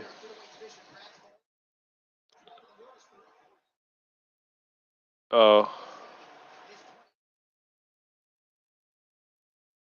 pushes chips in on Petrosian, all in on Petrosian. Really? If this motherfucker just wait, didn't they already fight?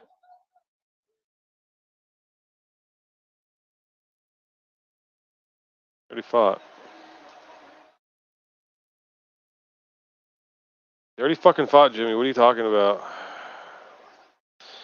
Lawler, Bam Bam, and Dricus. Am I saying that name right?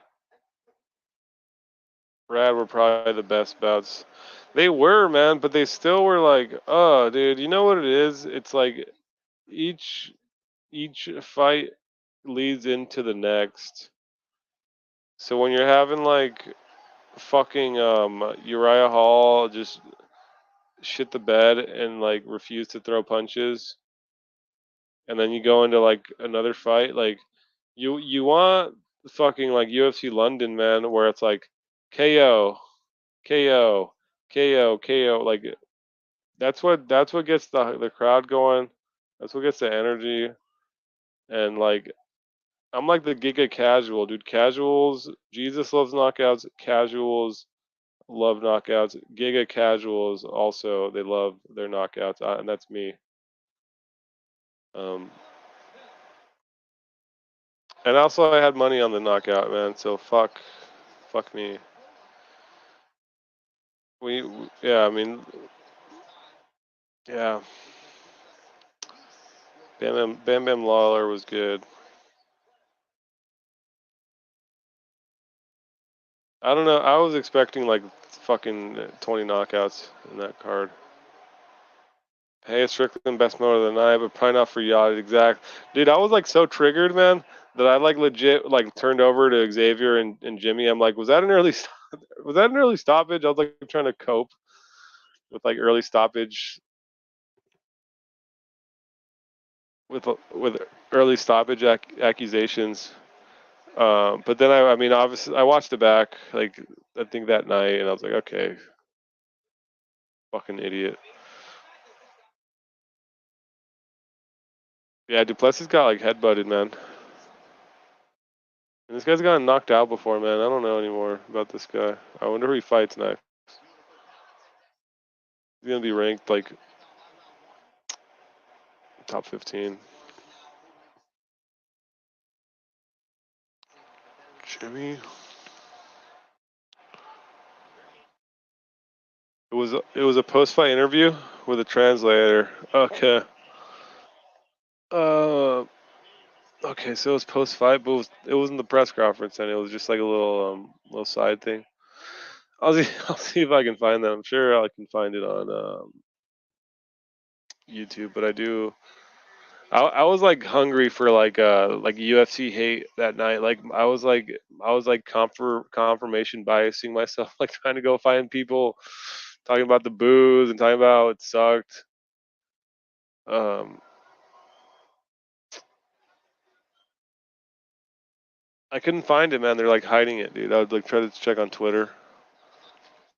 All I could find was no one was really talking about the booing, man. No one was talking about it. Motherfuckers were booing crazy, man. People were going hard on the booze, man. Like deservedly, man. Like these motherfuckers earned it.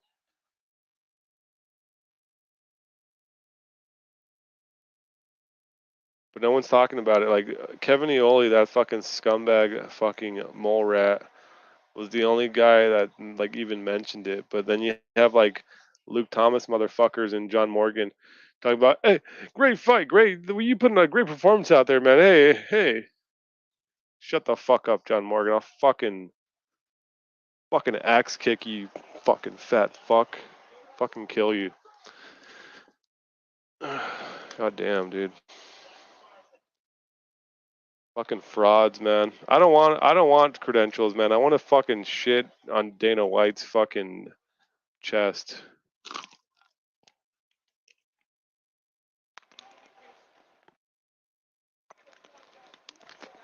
He wasn't even there. The fuck is this about? If he's headlining International Fight Week, who are you talking about?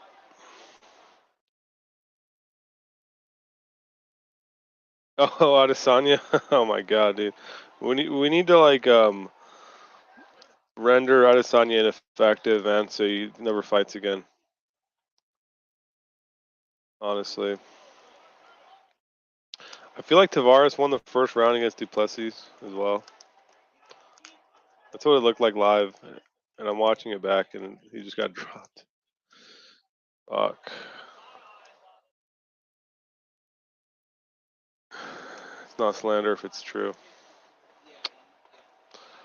Agreed.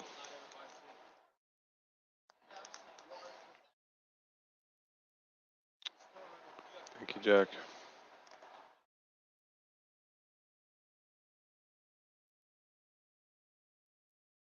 I'm gonna see some American deathcore bands just before Christmas too. That's gonna be a good Christmas present.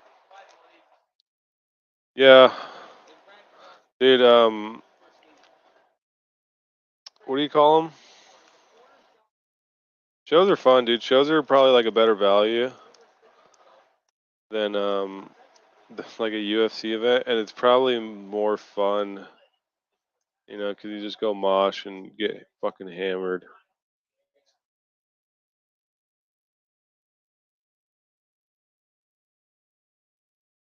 And it's not that expensive. I mean, you can get a ticket to most shows for like under, especially like the kind of bands that we like under $100 easily. Maybe $50. Depends what it is. The UFC dude is just like consistently like the worst value to like watch, participate, or like go to see live. Like the tickets are expensive. The pay-per-views are a fucking rip-off, man. The pay-per-view is a fucking good deal now. Um,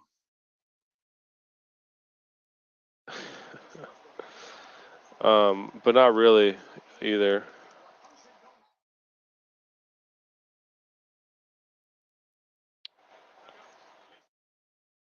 And then I don't know, dude. It's just they're fucking hosing us, dude. I don't know, man. I'd rather just I mean, for now, we'll just do what we do. Watch these fights on the TV, and it is a better view, dude. It's a better. You can kind of just see all the little intricacies a little bit better. But everyone says that, you know. I kind of already figured that was the case, but it's like now I see it myself. Like you can kind of zone in a lot more. But that's the thing; it's a different experience, you know. The Vegas experience is its own thing because it's not just the fights; it's it's hookers and roulette. You know what I mean? And like walking around, drinking in public, and doing drugs. Ooh. Yeah, dude, Duplessis is just fucking like a like just bloated steroid freak, which is good, man. I actually don't want to like say that and as like a criticism or something. It's just an observation, because that's like when the UFC was good was when everyone was on steroids, motherfuckers. Let's go back to that.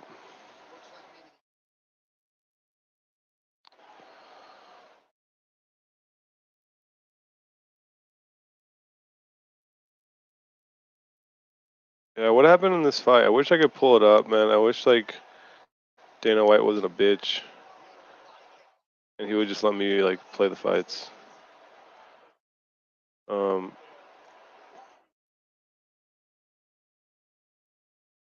Duplessis is kind of slow, dude.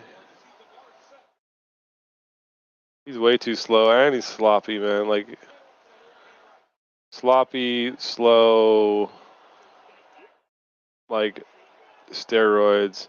I mean, he's good if depending on who he's fighting, and even in here, he has like some great combos here and there. But it's like I see like a ceiling, man. If Tavares is like surviving, it's like is he on the level of Adesanya when Adesanya comes in and just kills this man? And even like Edmund Shabazian manages to do it.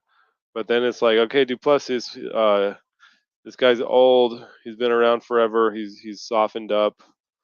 Um, it's like it's your turn to fucking gangbang this motherfucker, dude.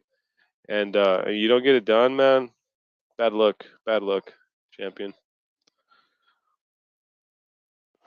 We'll see who he fights next. Maybe it's like a grappler or something.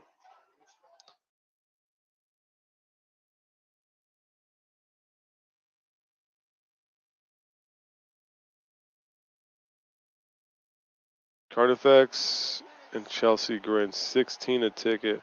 Well, that's because those bands suck. Jack, I'm just. No, that's a good deal, man. Hey, yeah, the smaller bands. I never heard of these bands, but like the smaller, the niche, the hipster bands are. It's always cooler, you know. It's always cooler when you're somewhere in the middle, you know, and just seeing like these smaller shows, smaller bands, more intimate, and it's a blast, dude. I used to go to shows all the time, man. I used to go to like Expendables, and I don't even know what I would go to. I would go to like random metal shows. I'm not really a metal guy, but I liked the ambiance. You know, what else did I go see? Pepper. I went to go see Pepper one time. They were cool. I mean, I've seen them more than once, but they were cool one time, right? What else have I seen? I don't even remember anymore, man. It's been so long. I used to be like really big into music and going to shows. and like starting mosh pits.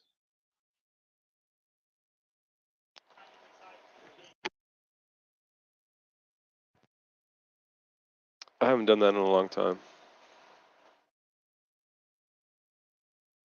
Jimmy, can you tell the story about the woman that stood up and immediately fell over on her puddle? Did she fall on her puke? Oh, oh. Yeah, there's like obese black woman, dude. Was that the first night we were there, like Thursday? We were just kind of just like trolling around, um, like not even Fremont, but like off of Fremont. We were like walking around like dark fucking streets, you know? Ooh. And then we come back to Fremont and there's like this fucking disgusting black obese woman. Like a lights like one of those light skinned black ones. Um literally like stuck in a planter. She was like so fat, she fell into a planter that was like against a building, like a rectangular planter, and she was like stuck inside of it. And like her like normal size friend was standing there like trying to pull like literally trying to pull her out, like grabbing both her arms, and like the woman is too fat. Her fat was like stuck in there and she was like in a depression, like she was in the thing. So she had to like lift her out. And I didn't see the puke though, dude. I didn't even see her fall. I did see her fall, dude. I felt it, dude. But like she pulled her out, and the chick like was like she was super drunk, and she like stands up,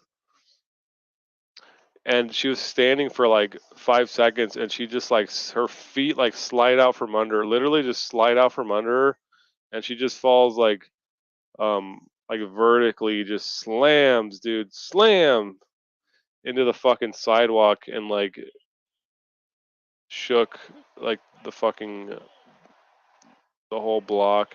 And it was kind of like fun. It was funny, dude, but I didn't want to laugh at her. So like I saw her falling like out of the corner of my eye, and I just pretended I didn't see it because I didn't want to have to help her up. Um, like, and it's a good thing I didn't see the throw up. I didn't see the throw up, but I didn't want to have to touch her throw up or like even her. And I'm just like, all right, not my problem. I just like laugh and like look over at Jimmy and Xavier like, holy fuck, let's keep going, dude. Let's get away from here. Um, I wonder where that lady's up to right now. She's probably stuck in that planner. Yeah, that was cool. That was cool though. Thanks for that one, Jimmy. Price to experience ratio kicks UFC's ass. Absolutely, man. I've had so much fun, dude. I've been to shows like at the Majestic Ventura Theater. It's like an iconic venue. Sublime has played there. Like fucking Ray Charles, I think. You can look up if you look up the Majestic Theater. It's in Ventura, California. It's an iconic venue. It's been around for a long time, and all like the biggest stars of the years past, and even now, um, they pass through there.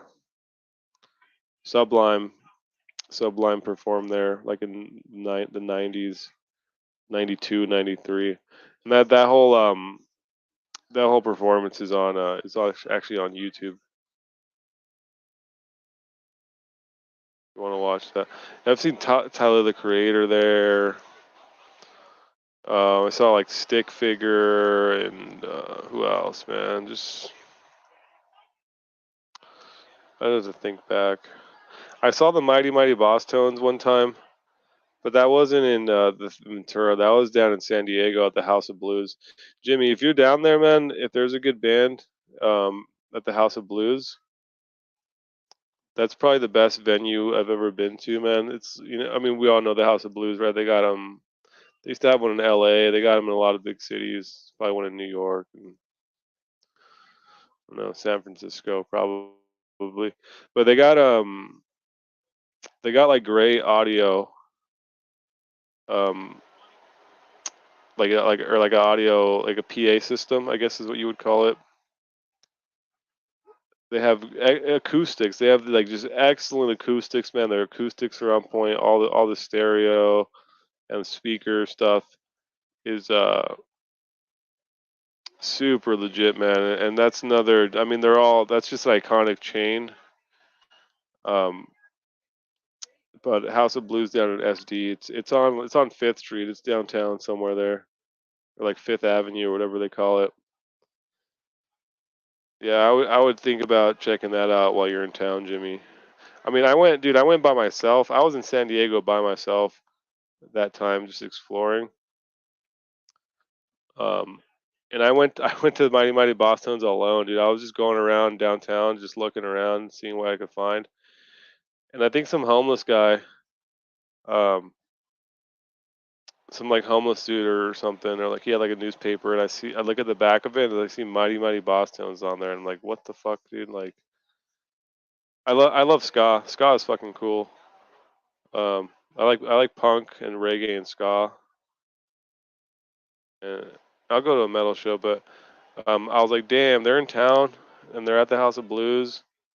Um, I don't even remember how much it was. It wasn't even that expensive, like $30 or something. And that was probably the best show I've ever seen, actually, man. I got super drunk and fucking skanking with a beer in my hand, spilling my beer everywhere. I fucking hyperextended my knee at that event. Um, fucked my knee up pretty bad. Um, but I toughed it out, you tough it out. That was some of the most fun I've ever had, actually. Now that I think back, man, I miss that day.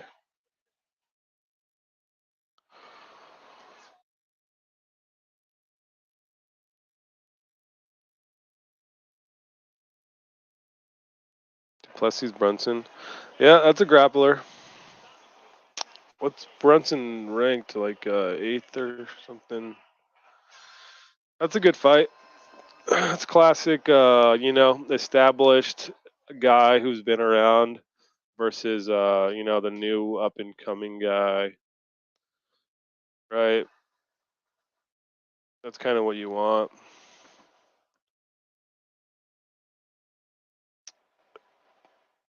Plus his Brunson.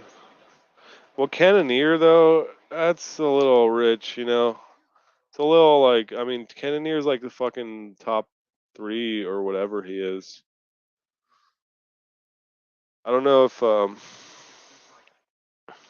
don't know if they can shoot him up that high. I went 8 of 12, dude. I went fucking 8 of 12. I mean, O'Malley is really 8 of 11, right? O'Malley was fucking no contest. Did pretty good on the night, just picking straight up. I mean, this should have been Stoilarenko. Um, I fucked up on Lawler. Strickland was a fucking dud, and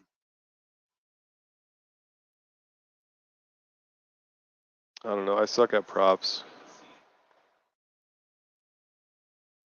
I didn't do that well. I did decently on just the points, but then like, or on picks, but then points, I was like not really. Damn, I was way down here, man. Everyone did pretty good though. See, that's what's crazy. Everyone did like 9 of 12, 10 of 12.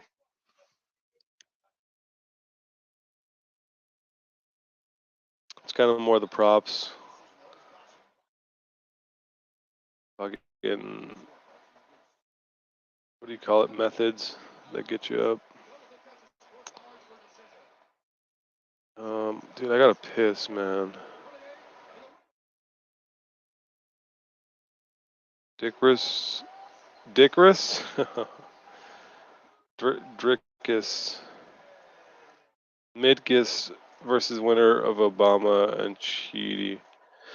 I mean, I'm not trying to be fucking Beanie Man, you know, fucking MMA Beanie Man, but like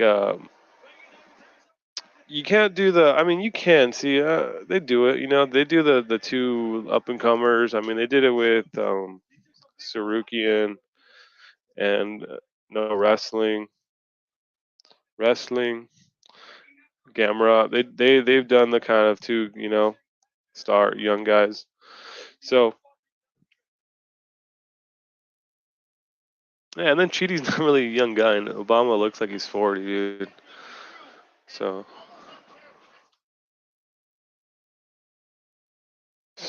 wouldn't be that insane.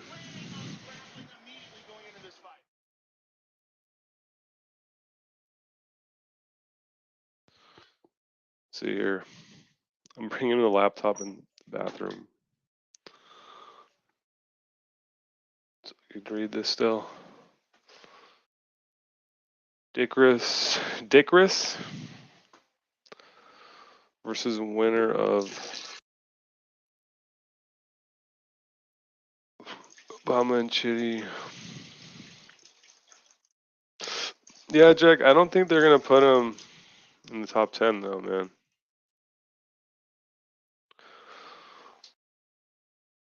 I think they're gonna put him. I don't even think it was ranked. They're gonna put him. I mean, Tavares was 12, so they're either gonna put him at 12,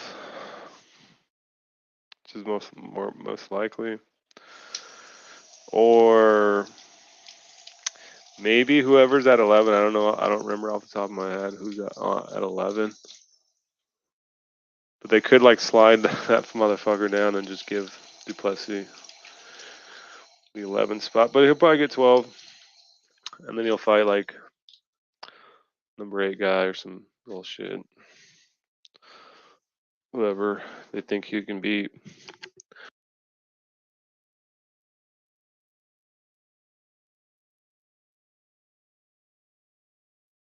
LOL.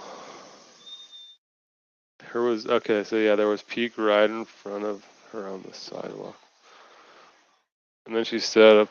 Dude, it was so weird, man. It was like the fucking Gamrot slip, dude, where she had like her feet underneath her, and they just like, whoop, you know, just like slide out from under her, dude. Maybe she slid on her throw up and she just fucking ate it, dude, on her fucking fat ass, obese trash can ass. Oh, where's my weed? This is my weed.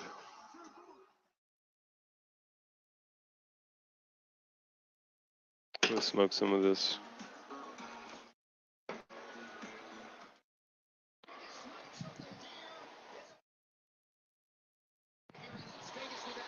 What's going on here? Yeah, that was weird. Oh, dude, Vegas is funny, man. Vegas is funny, dude. There's just so much going on, and there's just weird stuff. There's the dude with, dude, Jack. There was a guy with no arms, but he had hands. Try to draw that out in your head right now. This guy had no arms, but he had hands. It was amazing. Joe Rogan's such a liar. I'm watching the broadcast. He's like, I'm totally having a good time, and like, no, you're not, Joe. You're a fucking actor. Fucking fraud.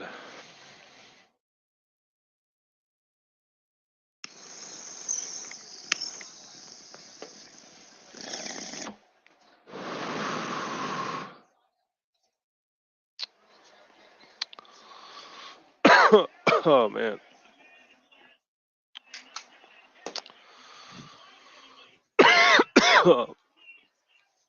Yeah, that bitch fucking ate it. It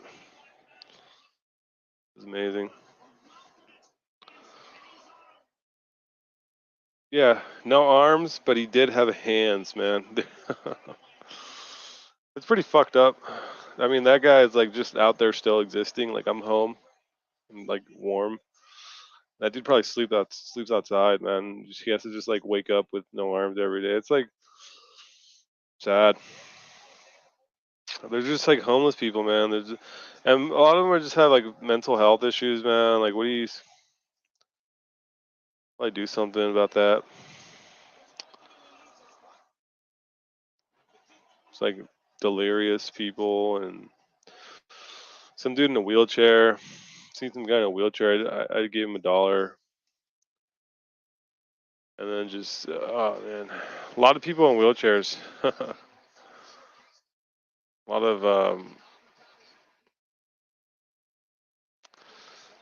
of fucked up people out there.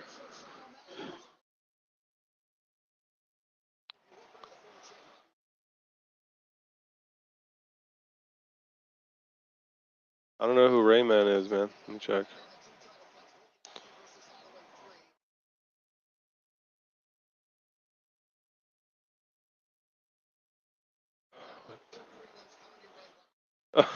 Yeah, dude, it was this guy. It was this guy, but just like imagine like his arms, his hands are like were attached to like where his, where his shoulder should exist. And that's basically how the guy looked.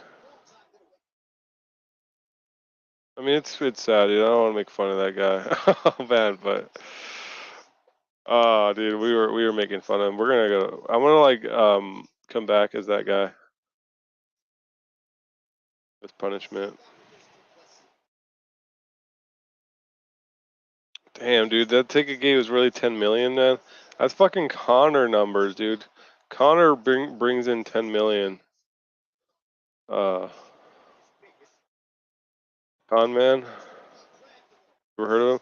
Damn, 6 losses for Connor, dude. Damn, Connor. Damn. Like, if you go look at Connor cards though, like they're pulling in 10 milli, dude. I mean that one was 15. That one was 15. Can I see it here? No. I think this one was, yeah, see 11 million for the fucking trash cowboy card. Like that was just, ugh, ugh, horrible. What is this, man? I mean, the Feely fight was good, wasn't it? The Yusuf. But yeah, Khabib, I mean, McGregor, what was that? Was that like, oh, that was 17. Alright, yeah, so then it was just a fucking shitty, even a shitty cowboy card, or Connor cowboy card that does 10 million. And I can't believe, dude, the Dana White is such a good con artist that they can fucking steal like 10 million from from the fans. 19,000 people. I mean, dude, on paper, right? On paper, it's like, okay, who cares about those fights? Muniz is coming up. Hall is exciting, and then like Duplessis. Jim Miller, Cerrone. Fuck this guy. These are like big fights in theory. Maybe not, dude. I don't know, man. I mean, I don't know, man. I guess since we know what happened, like on the wrong side of some things.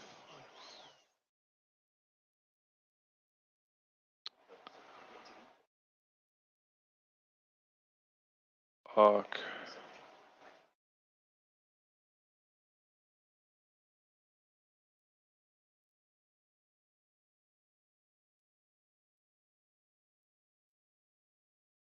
All right, what else we got?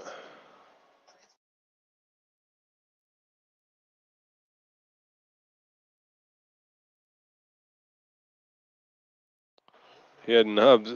He did. They weren't nubs, man. He had fucking like hands. He had full hands. He fucking had hands like to the wrist. They were just coming out of his like, like where his like the rest of his arm should go. I mean, I don't know. He had. I mean, obviously he was born like that, man. The guy had like a very fucking unfortunate, man, like deformity, and it's sad, man. The guy was like just like, he had like his old shirt, and he was just like very like dirty and disheveled. And I mean, I don't know, man. Whoever that guy's parents were, dude, they like didn't give a fuck about him. That guy should have, that guy's parents should have fucking been more responsible, man. It's sad. Who knows? Who knows that guy's story? You know, that'd be something to find out, man. It's like, how did that guy end up there? You know, it's a guy that was like, was born to a fucking mother at some point, and it's like they were, you know, maybe his condition has made it harder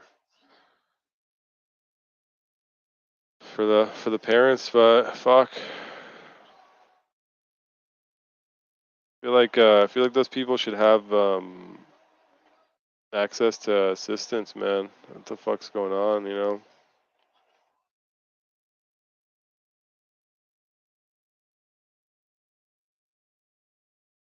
Fuck just happened? Is this fight playing again? Alright, man. Yeah, alright, Jimmy. This will be the last time I like laugh at him. I saw him trying to set up a different street performer's drums. He had one drum and was drumming underwater. What do you mean drumming underwater? Yeah, you kind of got where I was going, man. Like, maybe we could do like a soft white underbelly ripoff and go. There's a lot of content, dude. A lot of content in Vegas. Um, like after the fights, especially the last one, it would have been kind of a little bit more of like a scandal, you know, of sorts, where we're asking everyone, "Hey, what do you think of the card? What do you think of the card?" And literally everyone is telling us that it was fucking like shitty, like fucking shit. Um, that's some MMA insiders, man. That's gonna like make Dana hate us. Um, oh shit. Wait, are all the fights already on? Jimmy, are all the fights already on? Oh no, I gotta buy it. Never mind. All right. Watched every fight already, except the main event.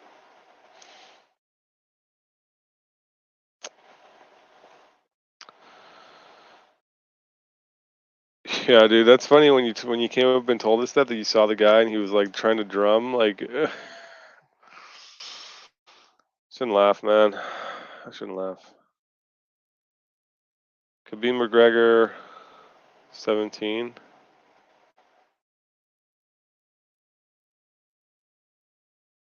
No, it made 17 million at the gate. That's how much like, damn, those tickets must have been. Imagine that, Jimmy. I mean, if we're doing some math here, it's like this gate did that gate did 70% more, so we would have paid like $1,500, $1,600 for like our seat if it was like Khabib. Oh, but that was also in Abu Dhabi, wasn't it? Or wait, no, it was Vegas. It was Vegas.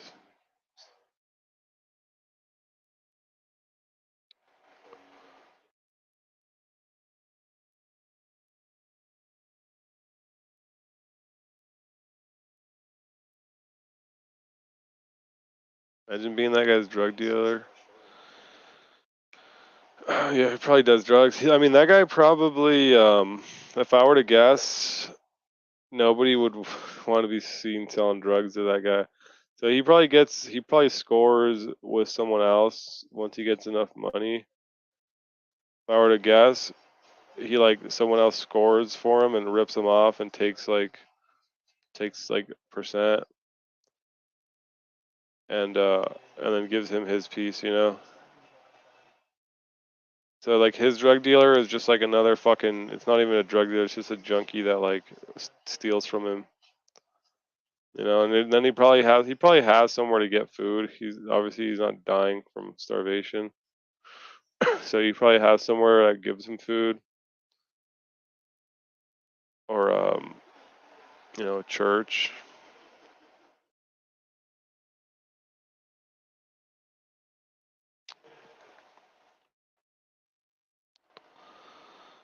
Yeah, if that guy isn't a good case for legalized abortion. Yeah, that's true, man, because it's like, what kind of life is that, man? I mean, it's that, yeah, and that's the kind of place where abortion is like merciless, man.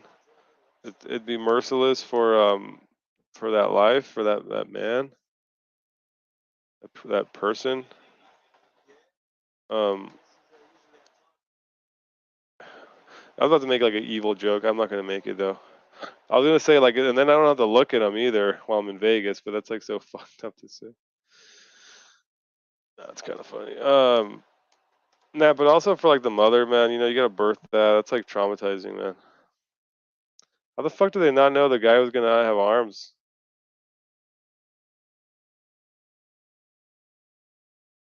Where's the healthcare? Where's like that person getting some fucking? I mean, who knows what his mom was doing, man? Might not even be his fault. Well, it isn't, but yeah, that was funny. Huh? It's fucked up. Those are like Vegas jokes, man. Once I come back, I don't even want to make those jokes anymore. I want to be like a good person. Yeah, soft white isn't soft white underbelly in LA though. I think he's just in LA.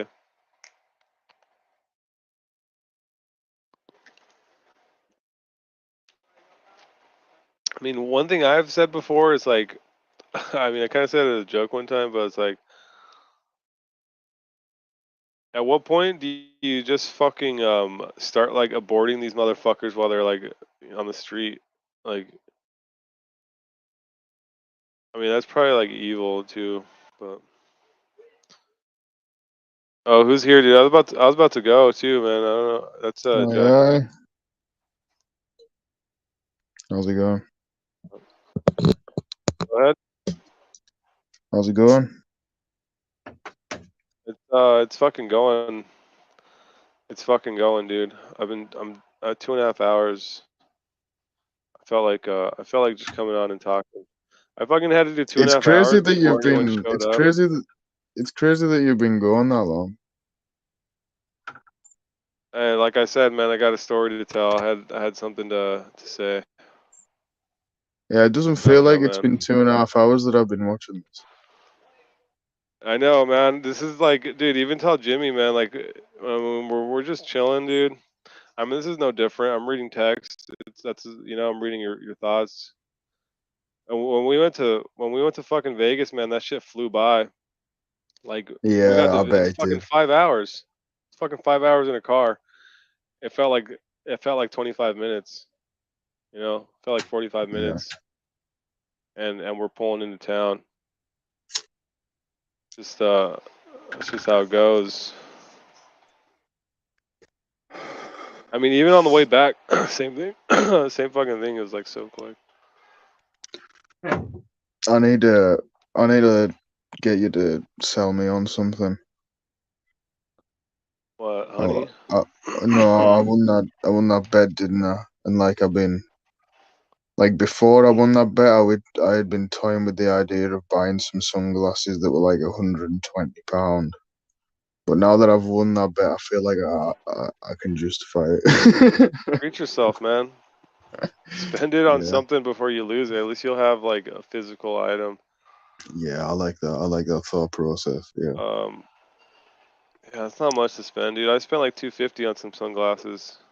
yeah. Honestly, I've never. I would say the most amount of money I've ever spent on a pair of sunglasses is the pair that I currently own, and they're like £18, How much? less than £20. Oh man, yeah, you got to get yourself some good shades in your life, man. Like quality, dude. Like yeah, it's expensive for the real ones, but there's just something, man, that makes you feel good when Yeah, you spend that kind of money. they're like a customizable pair. I think I'm gonna do it. Like I'm gonna do it. Oh yeah, dude. Yeah. I mean, those glasses, my sunglasses paid for themselves, man. They got me laid. You know, so Well, it's like yeah. if they get you laid, it's like kind of like, all right, that was Worth worth it. fair trade. It's like I basically paid like $250 to fuck that chick, and she was. It would have been way more if I paid her in cash. I feel like I'm watching the embedded right now from the ceremonial weigh-ins. Dude, Volk got booed hard, man. He got booed fucking nasty. That's why when he's saying they ain't gonna help you in there, did you see when he said that? You don't watch the embeddeds, huh? Yeah, I don't really watch them anymore. Yeah. I wonder if we showed up. Oh yeah, we did. We showed up on the official weigh-ins. I saw Xavier. Like it was just the back of his head and shit. Oh, Like that's funny. his back side, not his front. His face in the Yeah. front.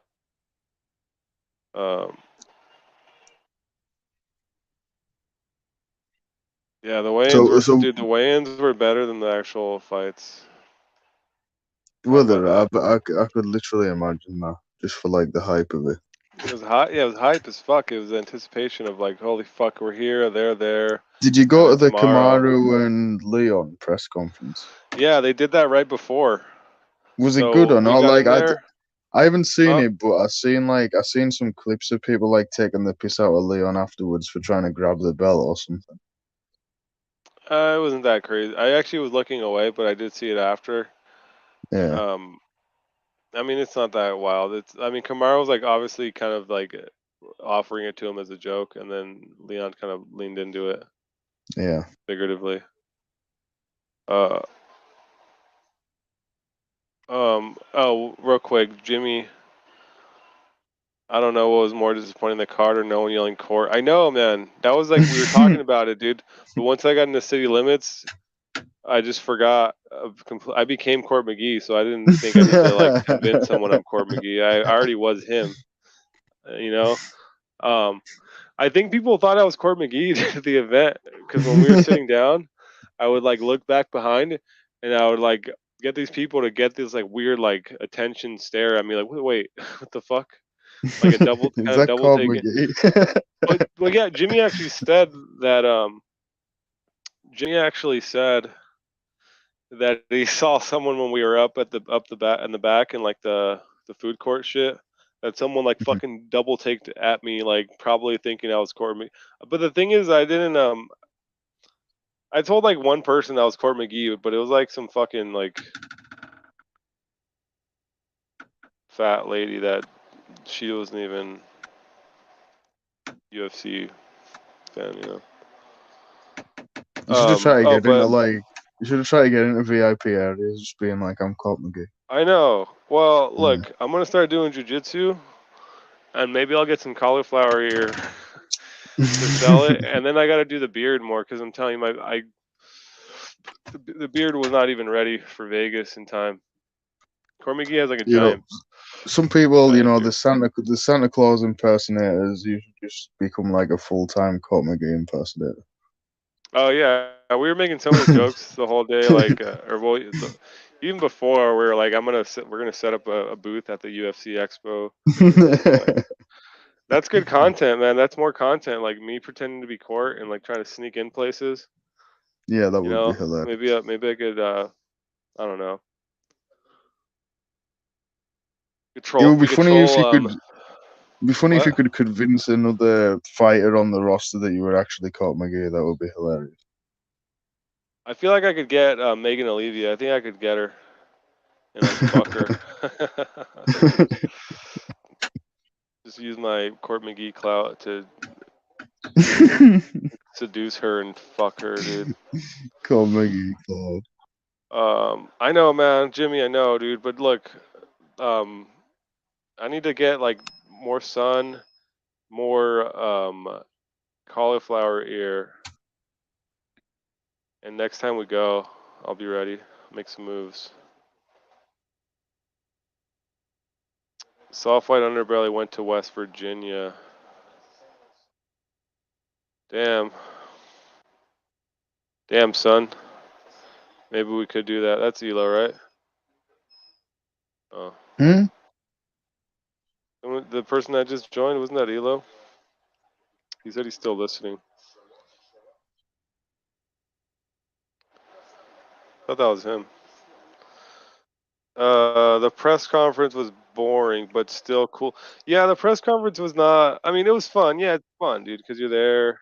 And I mean, the way they did it was the press conference came before the weigh-in, so anyone that was at the It's like you already got your seat sorted, type of thing. yeah, did you see where we were sitting? I don't know if you saw on anyone's shit, but we were like on the floor and like we were pretty close. Yeah. Yo, what's Hello. up? Yo. Where the fuck are you? Yeah, I'm in the subway. If there's too much noise, I can leave. I'm in the most You don't quiet have a part I can headset? find. I do have a headset. Oh, Why? Is it too you loud? don't have an iPhone? No. I can hear iPhones some have like Asian woman in the background. isolation.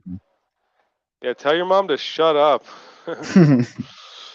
Now, if you had an iPhone, they do like they could do like noise cancellation. That's why iPhones are superior, man, because they have stuff like that, and like it would just drown all that out. Here, give me a sec. Let me try with like my giant $350 headphones. That could work, but you also might they're have noise. settings on there. Yeah, they're noise canceling for me, but I've never tried like the mic portion. So we'll see.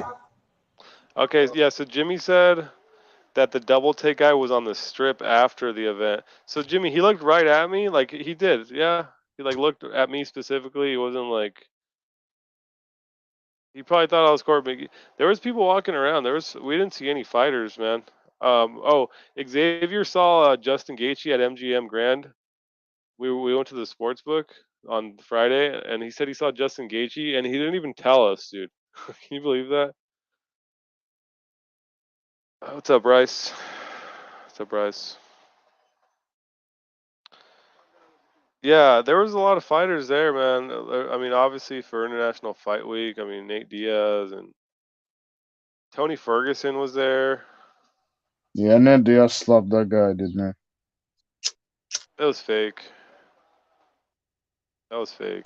Cause he hit his hat. He hit his fucking. He didn't actually hit him. He hit the microphone, and then he hit his hat. he? I don't know. I don't know if it was fake or if he was just clowning him. Dude, if I got media credentials and Nate Diaz did that to me, I would have fucking socked his ass, dude. Like I honestly would have punched that guy. You can't assault people, man. I mean that's assuming it's fucking real. Like if he's fucking is like assaulting people, fuck that, dude. I would have took everything he worked for, motherfucker. That's why I don't think it was real.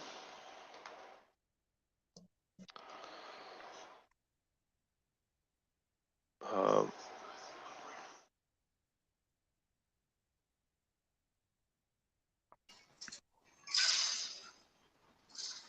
what's up?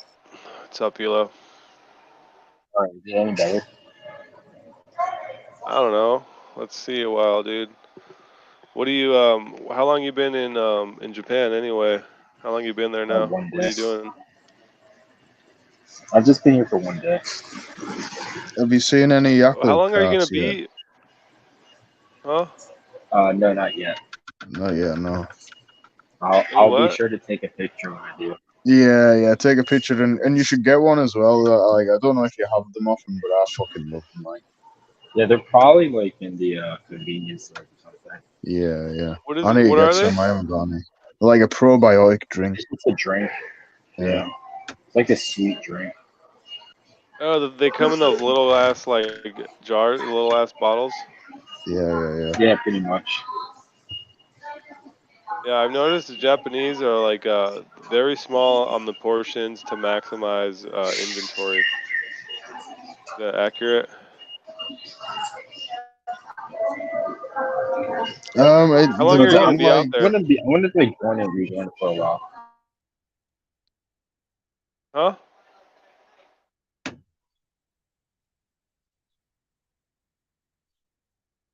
Okay. All right. Never mind then.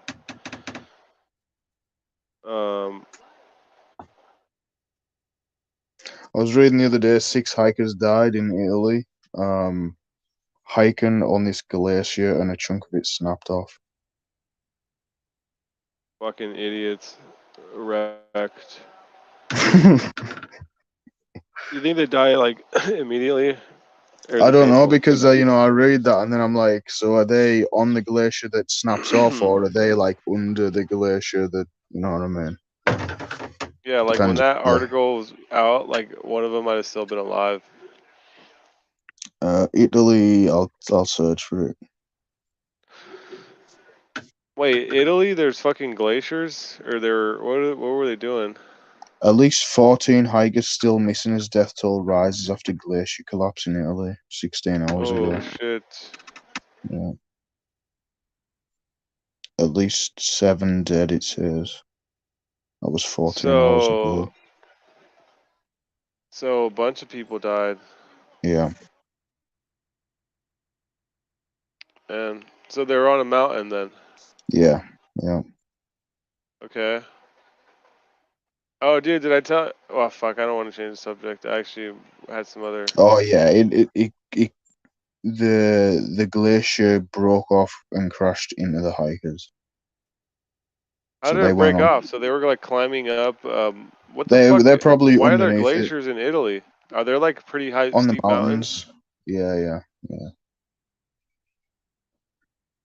What Yeah. are they? There's What are some the mountains pretty. called? Well, the biggest one is Mont Blanc.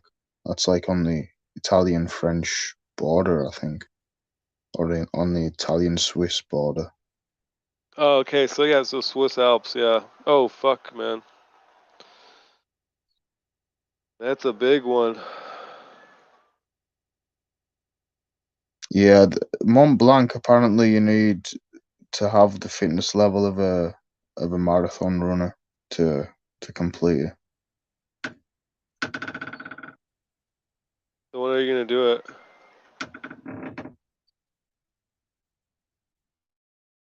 You gonna start running marathons? Doubt it. I walked 16 miles yesterday, though. That seems like a lot. It is a lot. Fucking, it's a lot. Let's see. Is there photos of where it happened? Maybe. I want to see the bodies.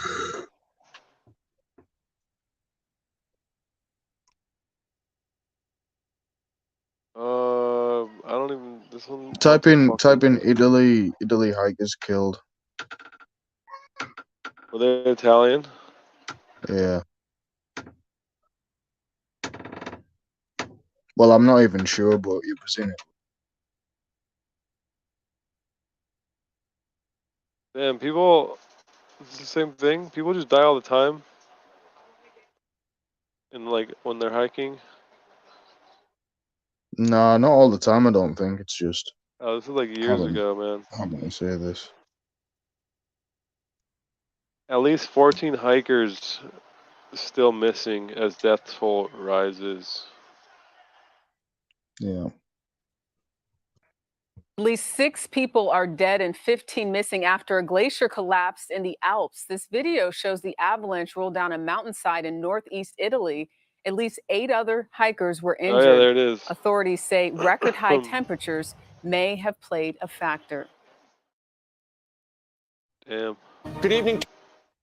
Well, Don't go fucking hiking in July, maybe, man. That probably is not the best time.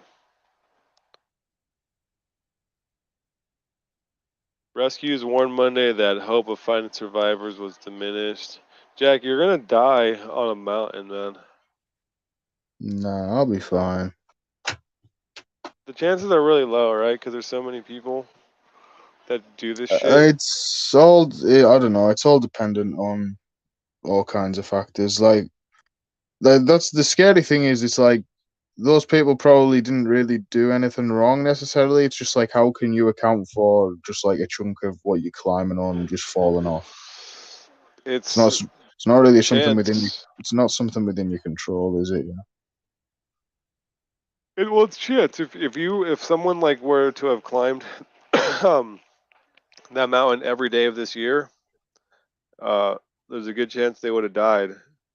But you're maybe only Yeah. doing it one time, Yeah. so you would have needed to have been one of like those thousands of this year. You need to be one of the unlucky people who happen to climb it on the day where the glacier broke off. Exactly, dude. My mind's so on like the probability from like roulette Yeah. in Vegas. Yeah, so it's like it's probably not going to happen to you. Yeah, I don't think like big like mortality rates on mountains are a thing until it's like, 8,000-meter peaks and stuff, really. That's when there's like higher death rates. Yeah, dude. Well, that sucks, man.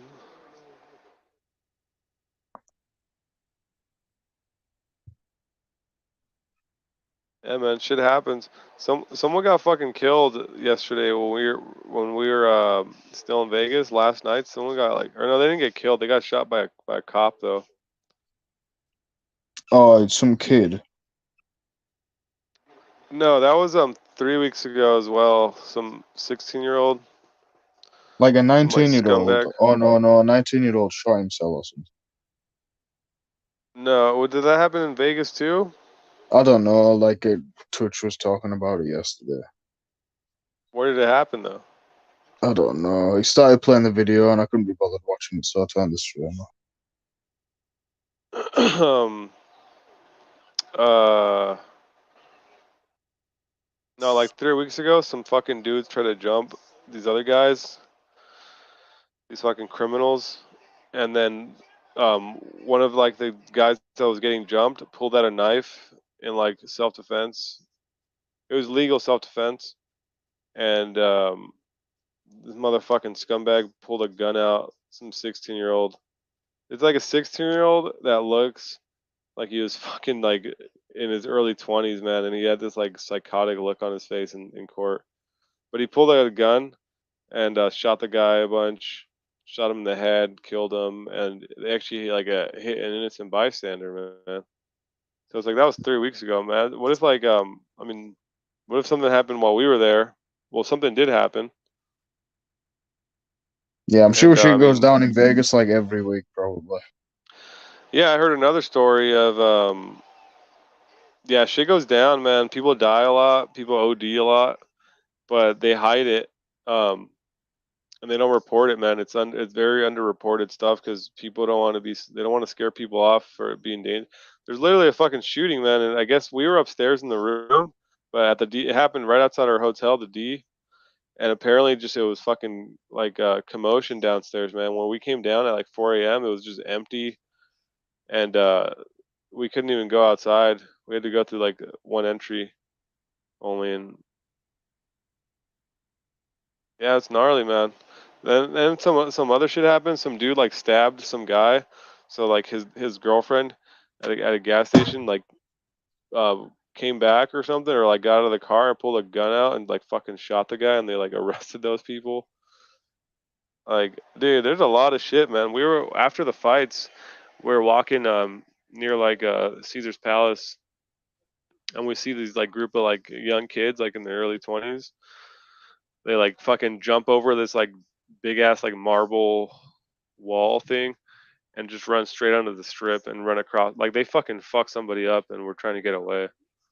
Seem like fucking sketchy shit. Bunch of delinquents. Yeah, man.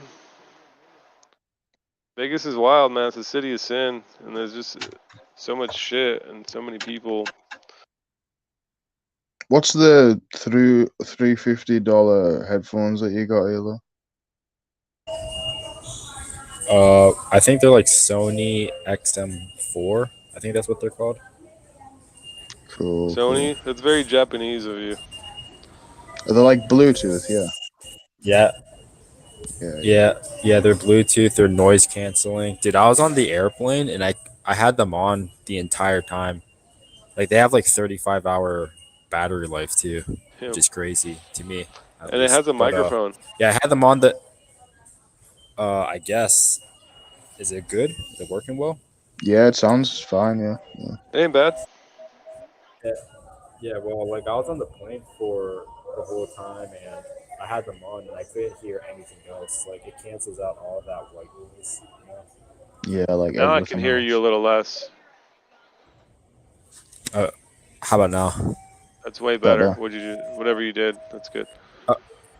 Okay, I guess it's using my phone mic, so I'm Oh, right. holding Okay. the phone to my mouth.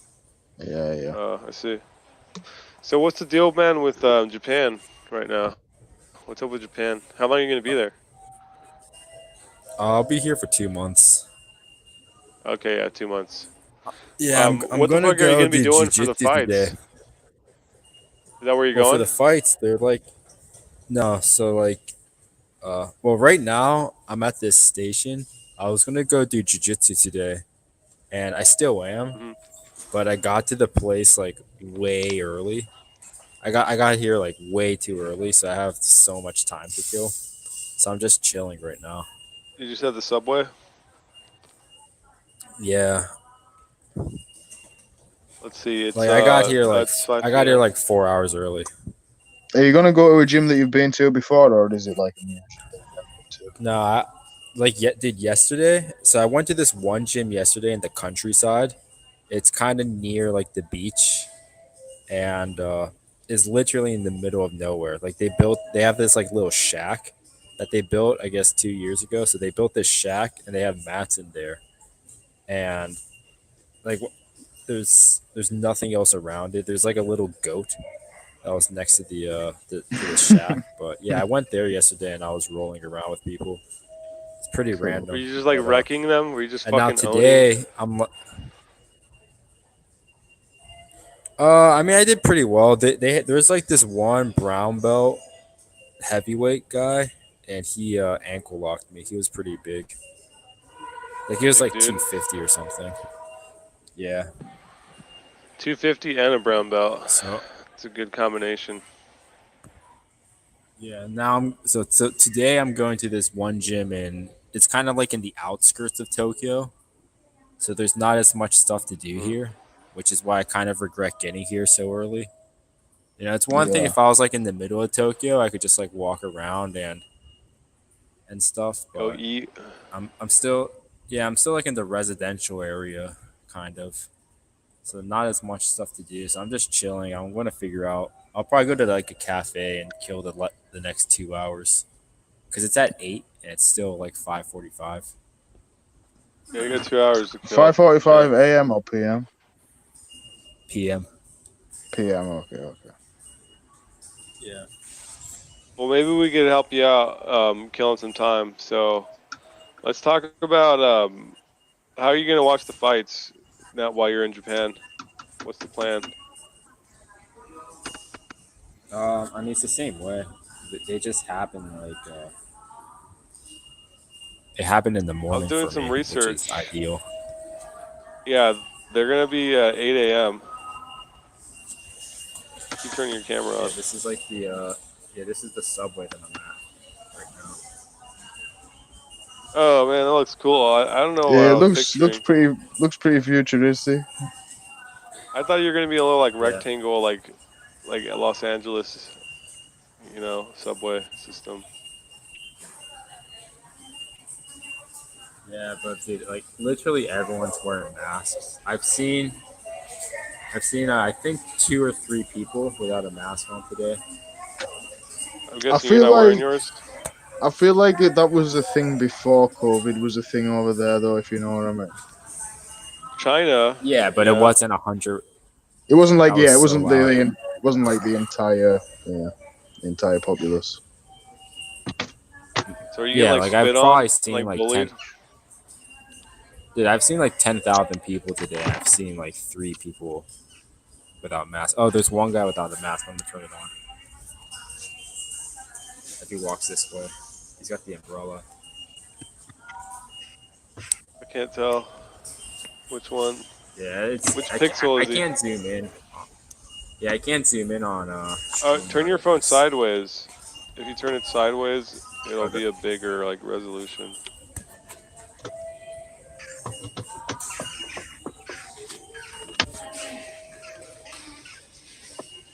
See? Yeah, Where did I he think go? you're technically not allowed. Oh, he left. But I think you're technically not allowed to film people in public, so that's why I'm like kind of doing this discreetly. Yeah. You're not allowed to film people in public? How do people do like how Yeah. does Andy Milonakis do this shit? Is he in Japan? He goes down Yeah, they over there have to like like do IRL. yeah, they have like different free speech rules. Yeah, America's like the freest country in the world, man. Unironically. And it's not even that free. Apparently you you actually can yell fire in a movie theater. There's no law or crime that says you can't do that. You know that? Yeah, I can believe that. I think because the standard for free speech is like dangerous and imminent, right? As long Yeah, as it's not we dangerous need to and as go long as it's fucking not imminent murder this person at 12:43. right now. Yeah. Yeah, that's like a threat. That's like uttering threats and shit like that. But apparently just yelling fire, I don't know. I guess some cop could just charge you with like disturbing the peace, and then like a corrupt judge can, a prosecutor can like, charge you officially, and then you're gonna like plead out because you don't, it's all corrupt. So you could get convicted for it, but I think it might not be just, man. I think there's like court proceedings over that already. So let's talk about the fucking card, man. Give me the MMA Elo perspective on the card, man. What'd you think?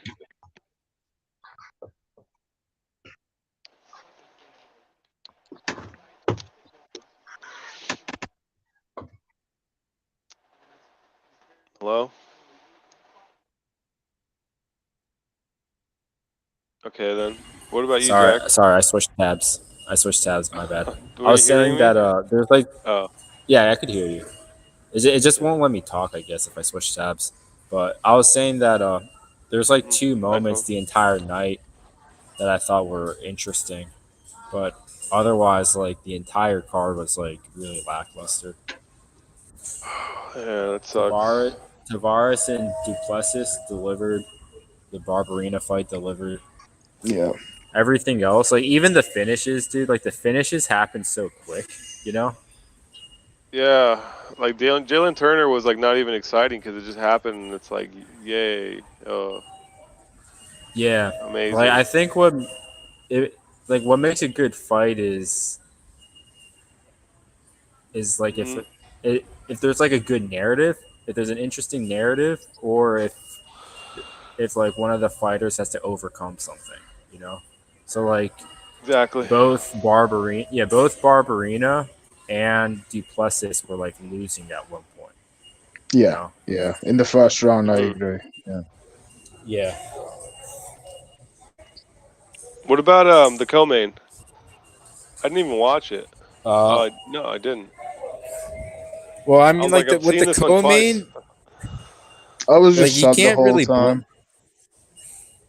That's like a fight where you can't blame anybody for the co-main. Like it's not like it's a bad fight. It's just Volk is just so much better than Max at this Yeah. point, Yeah. right? But Max is still like impossible to finish. So you know, like Volk, I mean, he punished Max a lot. He just couldn't finish him. But that doesn't mean it wasn't a like. A good It doesn't mean that performance Volk from didn't both. deliver. Yeah. Yeah, exactly. Yeah, Jack, And did it's you also pick like Max sucked, but at least Max tried. Yeah, I did. Yeah. From a betting standpoint, like now after the fact, you can say, all right, like looking back at the Yair fight, Max had clearly lost a step, but that's just a completely different stylistic matchup. The last time we seen him fight Volk, it was pretty much a pick'em. So That was my That justification. was 2 for years ago. I betting him. realized that like after that, they literally fought fucking 2 years ago, man. It's like a long time. Yeah, Max is, even though he's still quite young, he's definitely lost to Steph for sure. He's not young, man. The 9-year rule, like the premise is legitimate, dude. I mean, he's been fighting since he had his first fight when he was 16. He's been fighting half his life. I mean, that's just way out. Dude, we were talking about this 2 weeks ago. I mean, why didn't you stick with the Volk? Yeah, Like, I mean, we yeah, I formed was an like opinion. Volk like way out, but I just convinced myself that Max was the bet on Fight Week. Man, I almost did that myself. If I was able to get Max at plus 180, I was gonna play him, but he hit plus 175, and I was like, no, that's not good enough. Yeah, I think I bet him I at plus thought Volk 170. was going to win, but I didn't think it'd be like that. Fucking Yeah, 50 I 45. thought it would just be another close fight. You know what I mean? That's just what I thought. Me too. That's why I was telling Yeah. people that in theory, like Holloway's a good bet, because as long as you get him at plus money, it's so close the last 2 times that it's gonna be close again. I will say it- though, like Volk had two fights since the second Max fight, and he destroyed Ortega and Korean Zombie. Whereas Max had he just got by Yair. You know what I mean? Yeah. Yeah. I know exactly what you mean. Yeah. So it should have been, I guess, maybe a little bit more obvious. Oh well, Yeah. okay, yeah, Because that's honestly, hmm honestly, outside of when Volk slipped and got caught in the triangle and got caught in the guillotine, he really had no adversity in either the Ortega fight In or my mind, I Korean almost Zombie counted fight.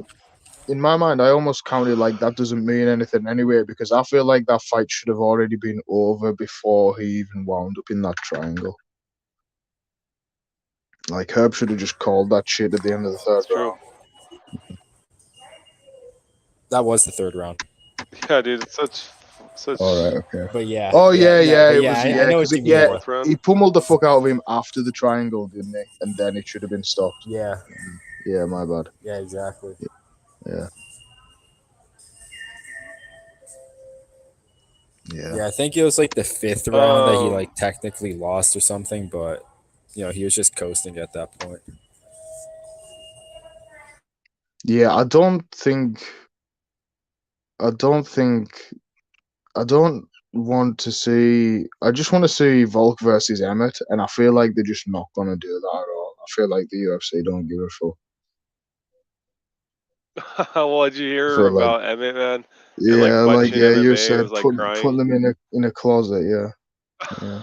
They put him in a closet with a little TV on the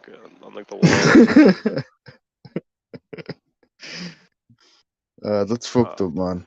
He's on a 5-fight Well, win streak. There's nobody else that makes sense. You know what I mean? But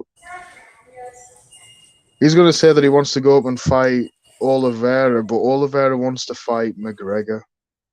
You know what I mean? And they probably want Oliveira to fight oh man, Makachev. You know what I mean? It's so there's a bizarre. sham going on there at Am 55. I the only one that I feel like Arnold Allen makes way more sense than Emmett?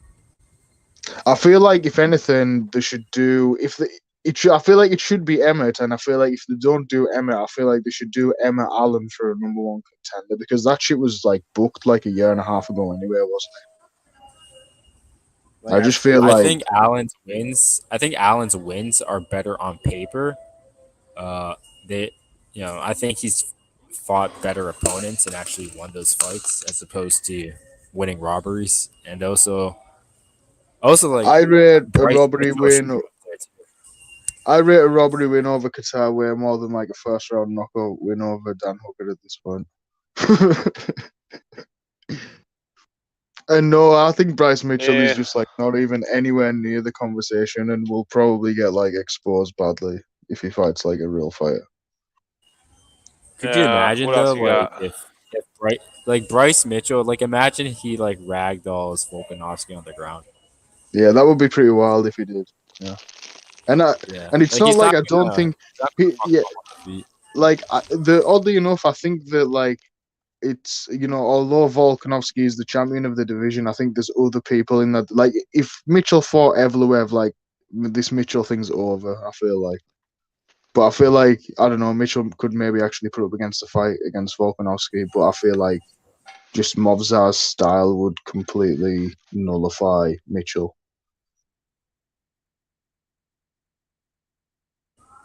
Yeah, probably. I mean, he's Russian, Yeah, so like yeah, all that like ragdolling doesn't mean anything until you do it to like a Russian fighter.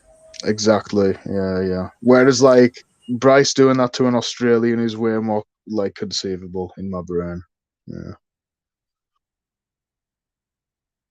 Yeah, like Bryce and Arnold Allen would be interesting because Arnold Allen got ragdolled by Mads Bennell for most of the fight before he subbed Mads Bennell. But Bryce Mitchell, like, although he's been dominant recently, like this guy got subbed by Brad Katona. So it's like if Brad Katona can sub him, surely Arnold Allen can. I don't know. Because there's no way Bryce Mitchell's gotten like better. Well, yeah, definitely, but Arnold Allen's gotten way better since that Mads Bennell fight, I would say. And I don't even know, like, if Mads Bennell versus Bryce Mitchell fought, I wouldn't even know how to line that fight, honestly. Who the fuck is Mads Burnell, man? You're talking about these fucking fighters no one even He's a cares Bellator about. bomb. Exactly. The fuck, get out of here, Jack. No one needs to know about him.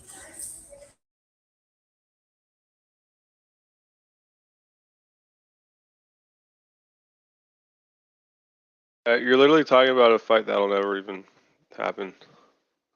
Nerd.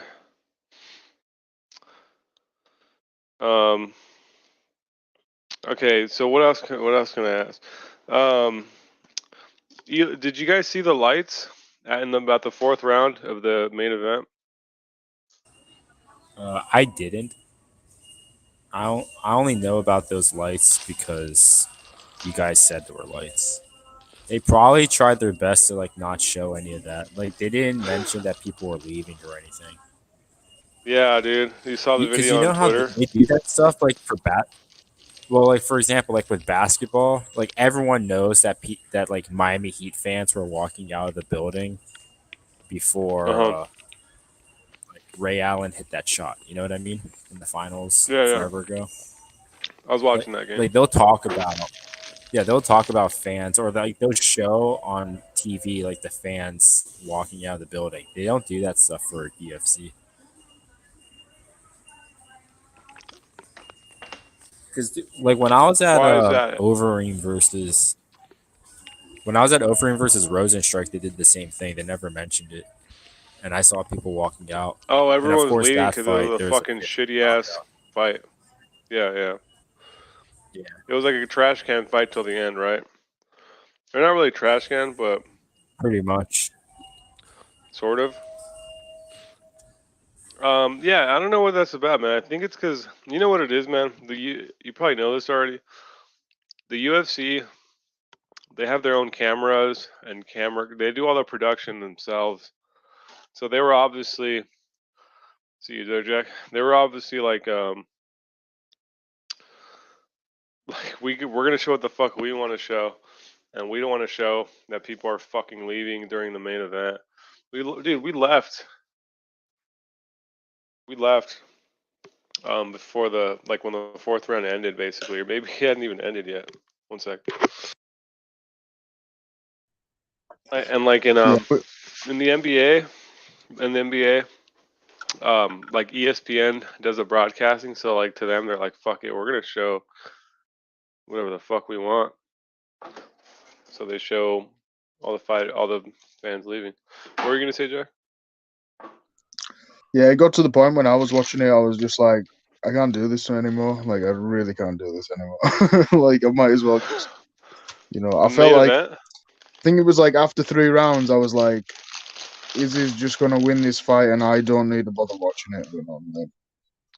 Yeah, Cannonier's not doing anything, and then Izzy's like Like You just let I him. even had Izzy closing out bets, but I still just couldn't bring myself to watch it. I was like, he's got this, it's good. I don't need to bother watching this fucking garbage.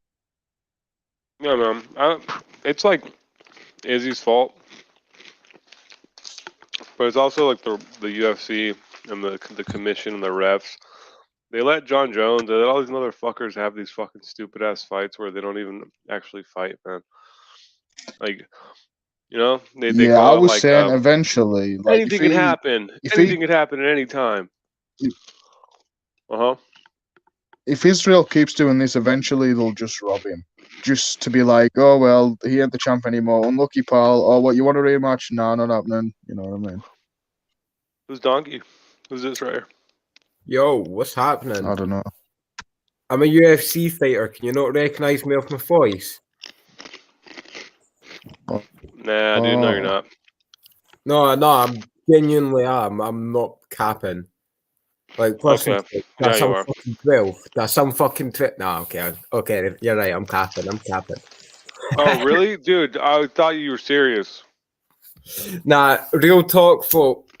I was just wondering how you haven't got your fuse. Where are your fuse today? What you saying, Jack?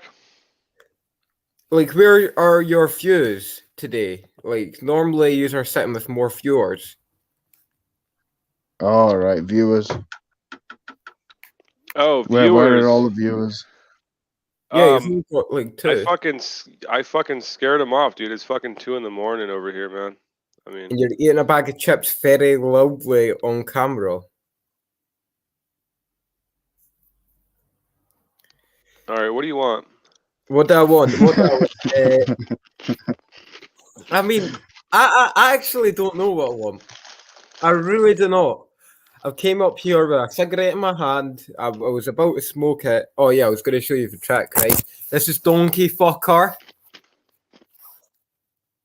Come on, get a load of this fucking guy. T for social distancing. They've got restraining orders against each other.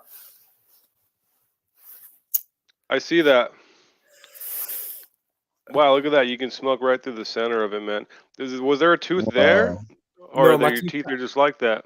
My tooth gap's bigger than the Grand Canyon, sir. God damn, it's like a fucking, it's like the field goal post, man. For real. That's a new one. I like it. Do you not recognize me?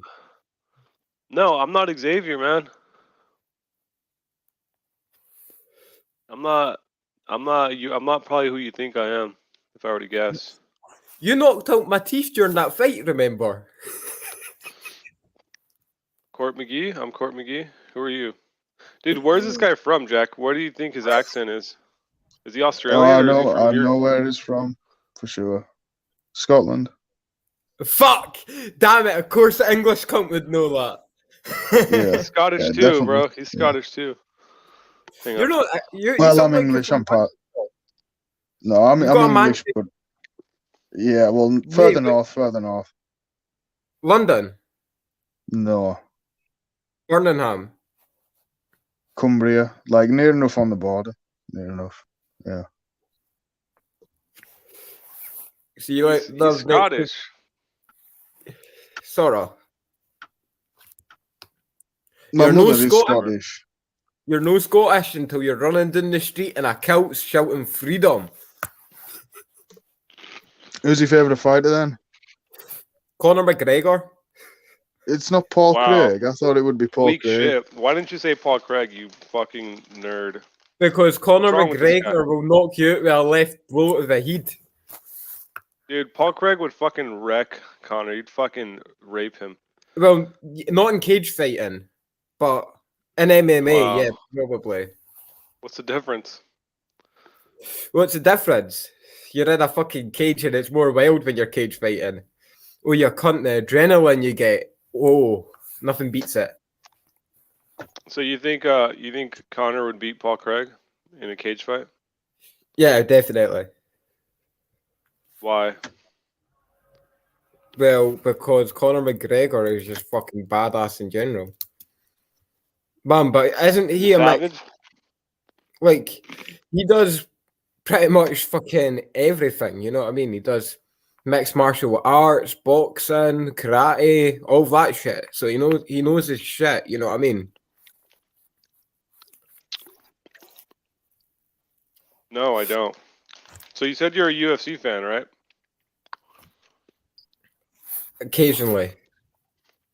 So what's the difference between a MMA fight and a cage fight? MMA. Well, MMA is mixed martial arts. Cage fights just cage boxing, isn't it? I mean, you're the UFC fan. I don't know.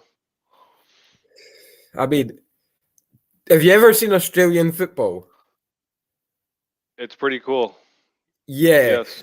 Oh man, I was watching a game of that earlier, and some cunt got fucking scalped about 18 times in the head. Referee coming out, and they're still kicking the fuck out of this guy. Uh huh. I mean, so seeing the YouTuber boxing, are you just keeping up with that? Yeah, it's in Jake Paul is gonna fight. Is he gonna fight Tommy Fury or not, man? What do you know? See, for little Ado is the Wings of Redemption fight. That's happening. Wings of Redemption, the big fat guy from ages ago. He's meant to be fighting. Is he gonna fight? Yeah, Or is it gonna be like Creator Clash or something? heavyweight. What about Count Dankula? I don't even think that guy's fat enough or skinny enough for heavyweight. Nah, man, he's my man. I've met him before. He bought me a bottle of tonic, bottle of Buckfast. Is he gonna fight or no? I mean, isn't he supposed to fight? I think, dude, I've seen him like talking. I think he's been like tweeting about it. What's the deal with Count Dankula? Is he like what's the Republican for you guys? I mean, he is a freedom of speech activist over here. For Gas the Jews. Uh-huh. Do you remember that? When he had his dog put his fucking paw up and was like, Gas the Jews. So yeah, that was him. I forgot that was him. So he got his dog to like do a Nazi salute anytime he said "gas the Jews." Gas the Jews or sign hell. Big Hill. Yeah. What happened to him? He got arrested for that, right? Or what was that happened to him? Yeah, he got arrested and he went up to the High Court in Edinburgh. And that's where murderers go. Murderers. And he's not a murderer. Well, they got to show you that Nazism isn't Nazism like illegal over there? I don't know why. You can be a communist, but you can't be a Nazi. Like, come on. Probably because the Nazis were like more effective, you know. So. Yeah, true. So, what are you going to do in 10 years? Man, don't be asking me these questions. I don't fucking know, dude. Well, in 10 years, you're going to recognize me. For what? Like being a serial killer that finally got caught? Or being the crackhead Joker. Shout out to Wendy Shelley. Man, you're fucked up, man. How are you inside of like a building right now? Why are you? Did you like kill the owners? Yeah, I killed them and then I locked them in the basement. And now it's my house and I'm no longer homeless. I mean, I would honestly believe that. I know, that's why it's funny. Like those walls are all clean. It's like there's a contrast between you and your surroundings. You're out of place. Yeah, I am like a crackhead who's schizophrenic as fuck with $500,000 in the bank right now. I don't know what the fuck I'm gonna do. That's not true. I'm not joking. I shit you not, mate. I don't even have cash. I don't use cash. I use card. Jack, what do you think of this guy? He's your countryman. Or wait, is he? He's a mad lad. Are you taking shit? Are you taking a shit right now? Oh man, just turn the faucet on, guy. Just heard running water, and it was like someone's pissing with the door open. Did you watch the fights last night, or was it 2 nights ago? Knockout in the third round. What? Was it a knockout in the third round? Jack? I saw clips of it. I Oh can't yeah, think you're of it. talking about. Wait, what is he talking about? Lola Bam one was round 2, I think. I can't remember. Something like that, yeah. But it was fucking amazing. Who got the knockout, man? I want to test your MMA knowledge. I mean, I don't know that much about the fighters, but I'll admit that. I'm not going to claim that I know every fighter goes in the ring. I'm not that much of a fan. I just like seeing people get knocked the fuck out. All right. Yeah, so you're a casual. There's nothing wrong with that. That's okay. I I'm a know, casual. but see, there's nothing wrong with it, but I hate the people who pretend that they know when they don't know jack shit. It's like, oh my god, even I know better. Yeah, than I this. can respect that. I can respect that you don't like try to fool me into thinking that you know more than you do. You're just like, I don't know that much. I like this. That's I just that's like good. There's nothing better than a good knockout. I'll tell Dana. I just got off the phone with him, so I'll text them right now. Well, that's good, man. I guess you're. I guess this ain't a bad spot to be at if you want to maybe get more into it. I'm like a giant fan. Jack here, huge fan as well. We actually just got back from Vegas. We were at 276. Not Jack, but I was there. Say again. Last time I was in Vegas, right, I ended up walking down the fucking main road bit. What's it, Boulevard? Naked. I was running down that shit, hoping there was not any police. There was police. I was running naked from them. Why? Some nights at a casino, I was fucking this hooker in her room, hotel room, and it ended up with her man walking in.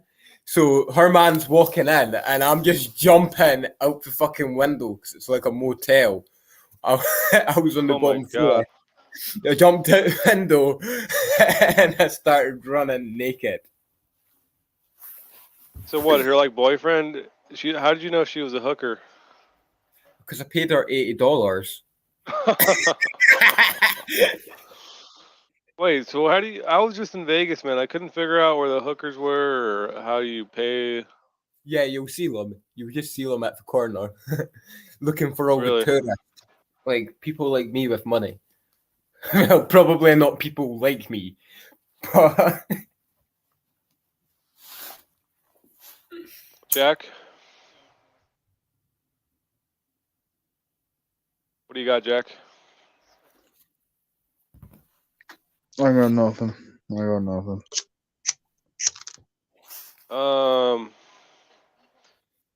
Man, you're scary. You're scary. You're sideshow Bob looking motherfucker. something else, man. Charles Moyes said Charles Manson lookalike. You're like Scottish Charles Manson. You should get the little swastika on your forehead. Are you fucking crazy?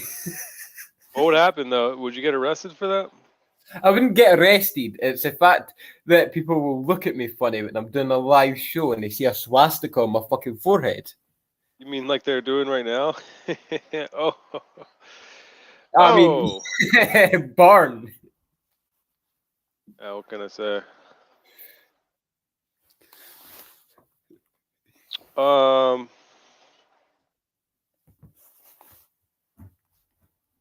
What else, dude? What else? Right, You're so a Connor fan. I did Connor a stinky once. What? I did a stinky and a sinky once. Man, this is rough. I got one. What's your favorite band? Favorite band? Aye. NWA. I know that's not really a band, but it's a rap group, and they're fucking amazing. Not the answer I expected. What about favorite film? Film. Mhm. Boy in striped pajamas. That's not the answer that I expected, but Jihad probably enjoyed that answer. I wasn't paying attention. He said the boy in the striped pajamas is his favorite film. I gotta research that one. Hang on, Yeah. so I could laugh. Is that like a Nazi movie or something? Yeah, Yeah. it is the Nazi movie. I haven't seen that one, but I think I Oh, you probably would could have. watch it. You would have. You would have seen it before. No, I haven't seen it. The ending's so funny. Like, it's unbelievable when the wee boy just gets took away and put in the gas chamber. Well, thanks. I'll never watch it now.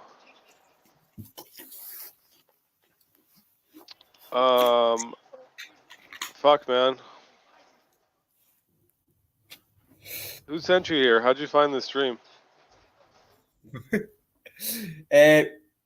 My manager. You know a guy named Tudge? You know Tudge? Yeah, maybe. You any relation to Igor Insomnia, son? What? Igor. Yo, Igor fucking legit scared me off, man. That guy started going off about women like to get raped. Like he had this epiphany that women actually enjoy being raped, and I'd Well- fucking like backed out of that one quick. You know what they say? 3 no's is a yes. I'm sorry. I shouldn't joke about that. See, he does know Igor. Holy shit. Open up No, that them guy was- flaps and go like. Rape jokes. What else you got, man? Give me some more rape jokes. Right, so I was motorboating this chick's asshole the other day, and then she spilt the cocaine off her fucking back, and I had to whack this bitch right down. I can't say this. I can't say this. Yeah. This is getting clapped. What kind of babes must you reel in, man? Like just 8s and up? Any hole is a goal. Anything with a pulse but still alive, I'll go for it. As long as she's breathing. Right? And where did that? Yeah, man, you're like honestly fucking frightening, man. Like, do people run away? Well, you see, when I hit them with my rhymes, they don't run away. I think you should do the swastika on your forehead. I feel like that would actually like it would help. Man, look, I'll be the gay rapper. Hold tight, I'll stick it up your crapper. Oh yeah, because in the prison, I'll be the #1 fairy. You'll be getting all the commissary. I'll be getting down on my knees and start sucking off all the G's. One of them had knob cheese. I can't. Not bad. I'll give you that. Hold on, I need someone to like blow my nose, man. Jeez. No.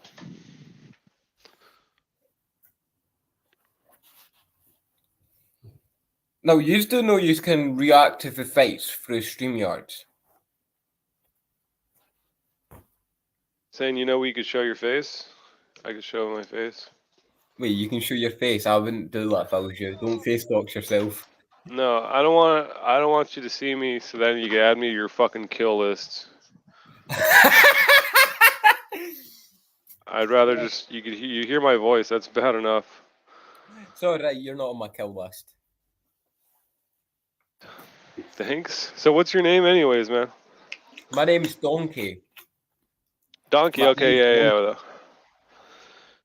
I saw that. Dude, Moise, what do you think of this guy, man? Moise thinks you're hilarious. I know, I'm just William Wallace. You know what I mean? That's my real name. William Wallace. You got 2 first names. That's your real name? Yeah, William Wallace. Are you on Instagram? Can I follow you on Instagram or something? Yeah. At Wingo's World 69. No, I'm joking. I don't have Instagram. I've got Twitter. All right, even better. Follow for a follow? Okay, right. Right. You need to follow me first. I got you.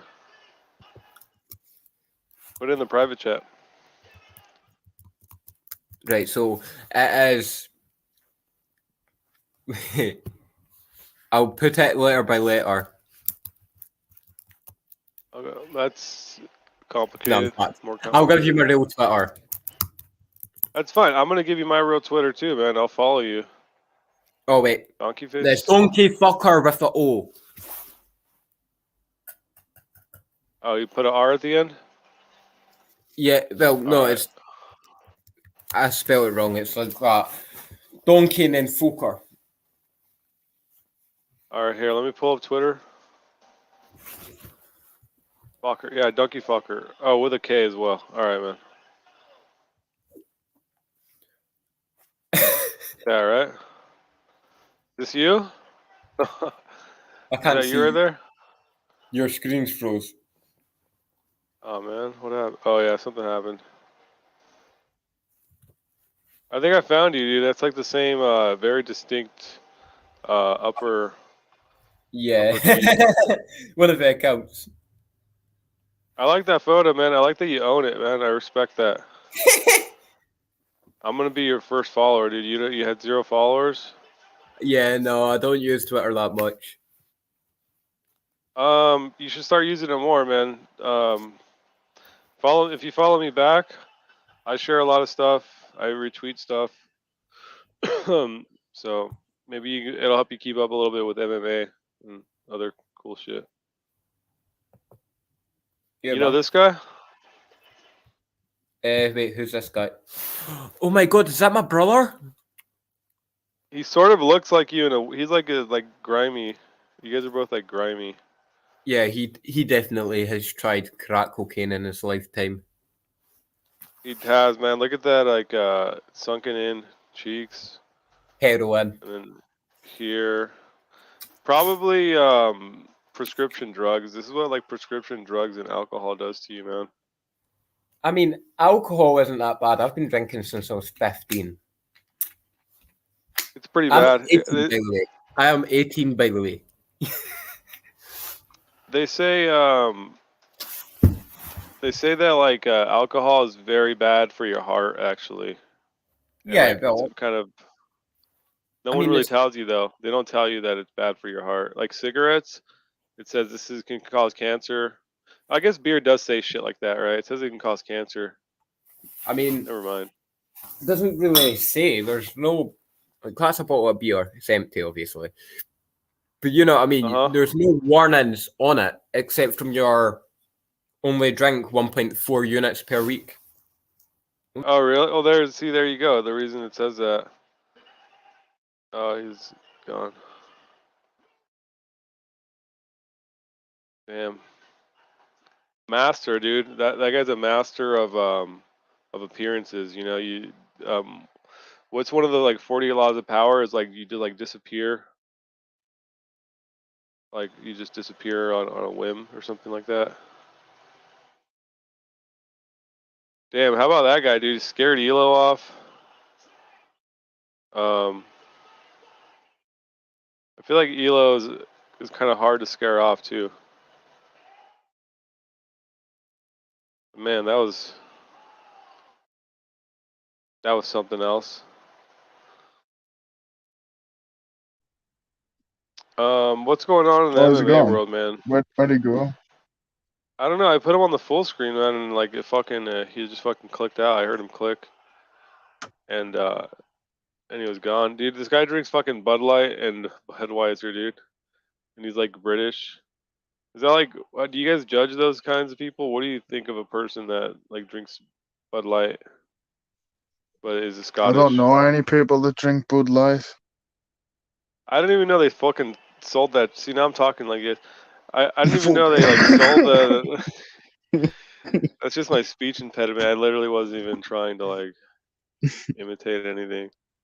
Well, I had no I know he idea said. that. I know he said book fast at one point. And that's just like proper cheap stuff. Oh, look at this guy, man. Like, it's probably all I could afford. You know? Or you know what? It's not even what he can afford. It's like it's just a better value. You get more alcohol for your dollar. He's More, actually. more bang for your book fast. Thank you, Jack. There we go. I was gonna call him like Jewish or economical, but that works too. So they sell. You guys sell. They sell Bud Light over there, though. I mean, unless that guy like got it, I doubt he got it imported. I don't think he could afford that. So they sell. They really do sell that shit over there. They sell, or well, did you know that like Budweiser is owned by like a German company? Did you know that? They definitely sell Budweiser, so they probably sell Bud Light as well. It would make sense. I'm not a big drinker, so I don't. I'm not like It's funny, looking for alcohol. dude. It's like an import for you guys. Yeah, yeah. It's like Foster's All right. for us, or not really Foster's. Foster's. I know Foster's. They do that over here for sure. Yeah, they probably do that. What was I gonna say, man? Oh yeah, I'm just trying to see what else is going on. Justin Gaethje, dude. Xavier saw Justin Gaethje at MGM Grand, and he didn't tell us. He's gonna get no surgery July 14th. I've been waiting a long time to get this broken. What does that mean? He's gonna get like his nose reset. What get you? Damn, I just realized something, man. Well, he says it. Yeah, because what does this mean? He says, I'm going to get nose surgery July 14th. ... I've been waiting a long time to get this broken. What is that? That's like quoted incorrectly or something. Is that supposed to be like broken nose fixed? Okay, here's what's crazy though, because like, look. Hang on, I gotta sneeze.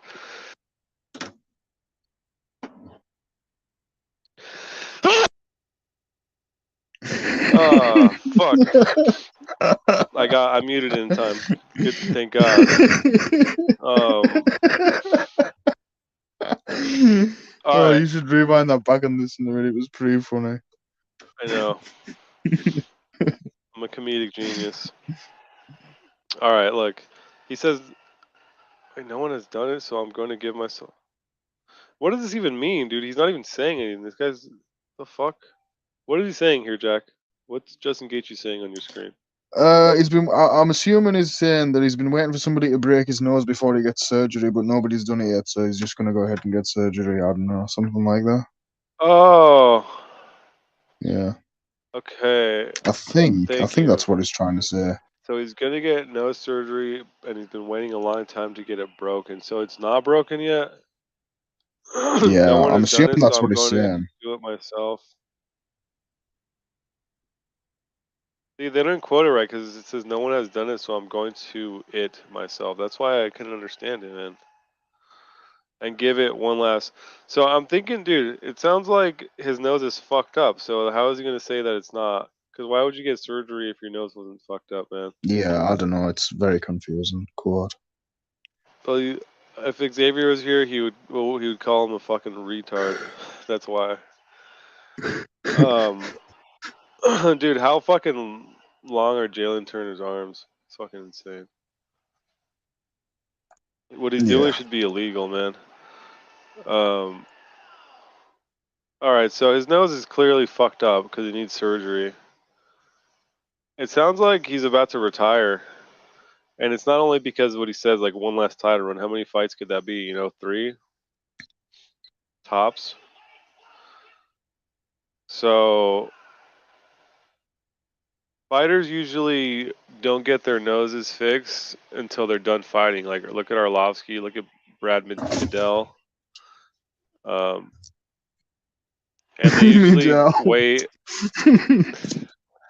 They usually wait until after they're done fighting, because if you get it fixed, it's just gonna fucking fall into place again. Like even Sean O'Malley's nose is pretty flattened out nowadays. He's gotten jabbed a lot. Munoz has like a crooked nose too, doesn't he? Brad Midell. Who's got the Oh, worst? Did you not hear Xavier say that like fucking 75 times? Well, you weren't there. I can't remember. Brad Midell. No, well, I got that one from an Xavier, man. But he was just calling him. We were funny. calling him Brad Midell. Everything was mid at the event, man. Yeah, mid. Brad Midkiss, Midell. Yeah. Midkiss, Dufrodkis. Sean Fetter Midland. Who? Sean Fetter Midland. Strickland? Yeah. Midland. Yeah. What else you got?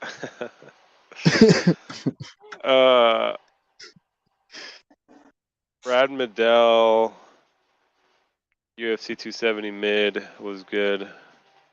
Mid Holloway.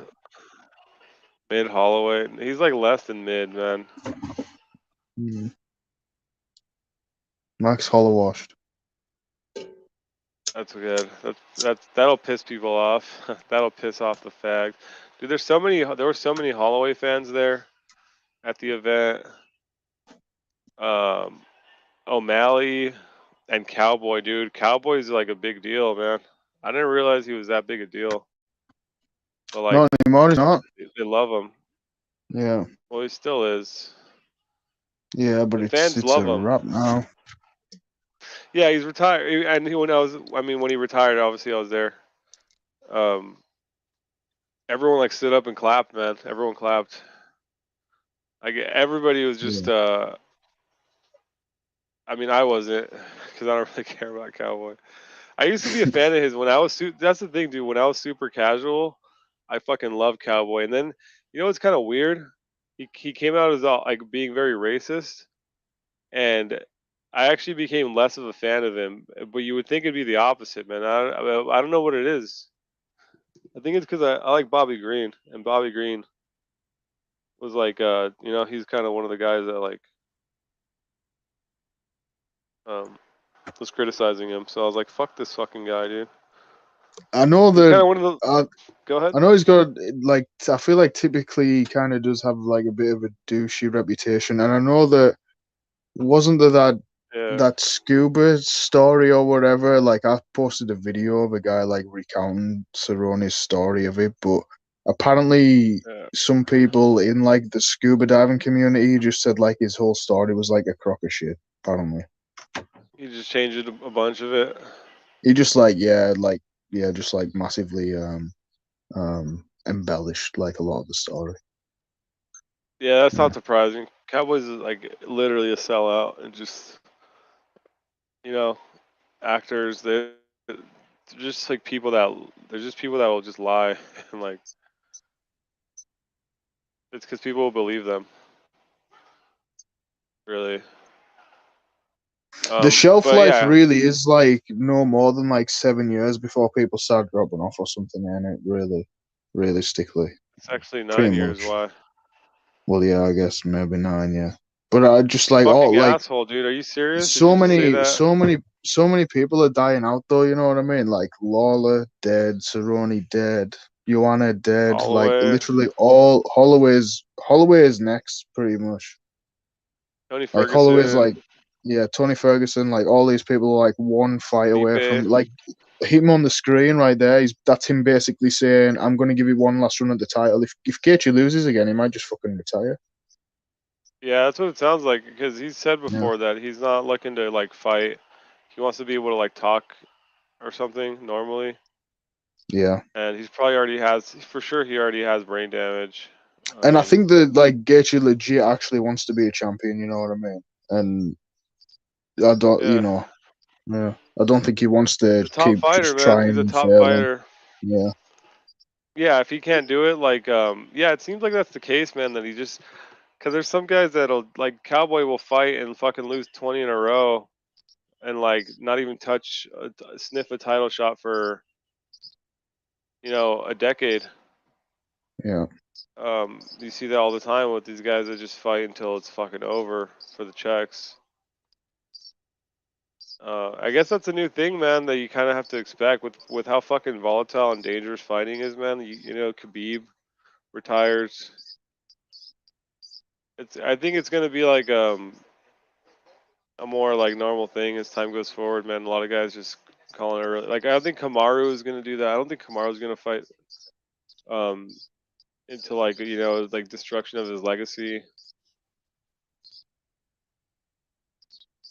Who else? Max is kind of like the opposite. Tony Ferguson are guys that they just keep fighting. The money's too good, and they don't want to cut it short. Holloway is in that weird spot where like he was beating everybody other than the champion though, and I guess he still kind of is. But I do reckon that decline is coming. Like the Yair fight was tight as hell. I reckon if they booked Max versus Emmett, that could be it right there. That could be the end of his career right there. Oh, you think they'll do that? Damn, that I sounds like kind it of makes hope a lot of if sense. they don't give him the title shot, which I don't think they will, honestly, then I think that's exactly what they should do because Max is like a fucking one of the best featherweights of all time, no Yeah. matter whether he's dropped off or not. And Emmett needs a big fight next. Yeah, and like you're gonna be beating the guy that the champ just beat and has beat 3 times, and it's Max Holloway. So, I mean, fuck.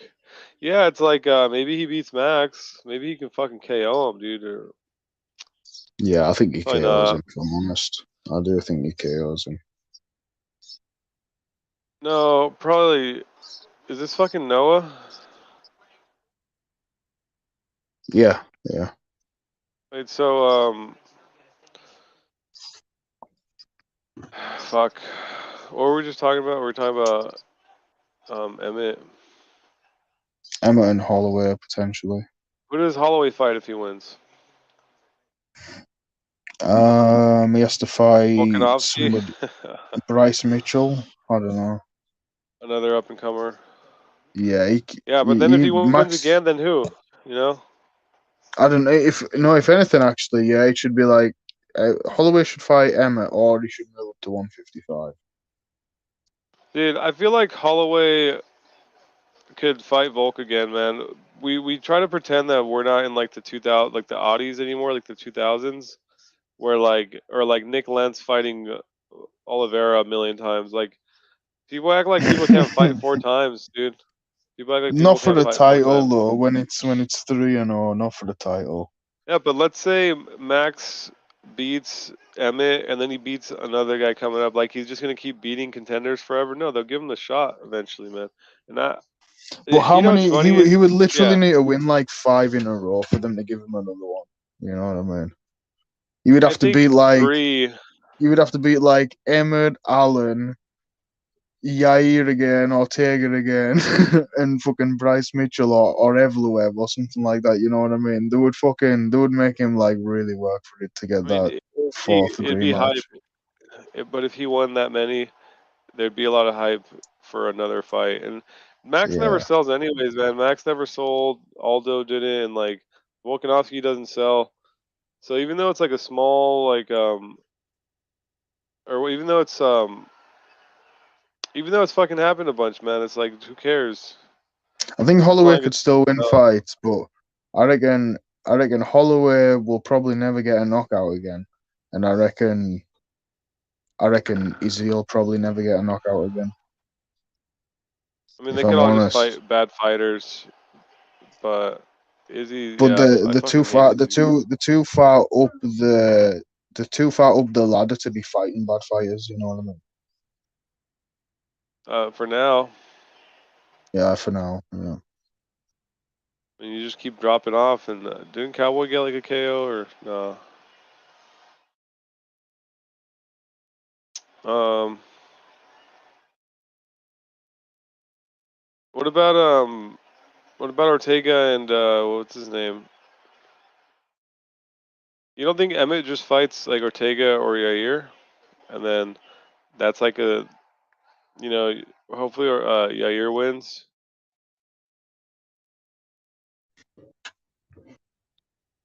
What do you think? What do you Yeah, think? I guess.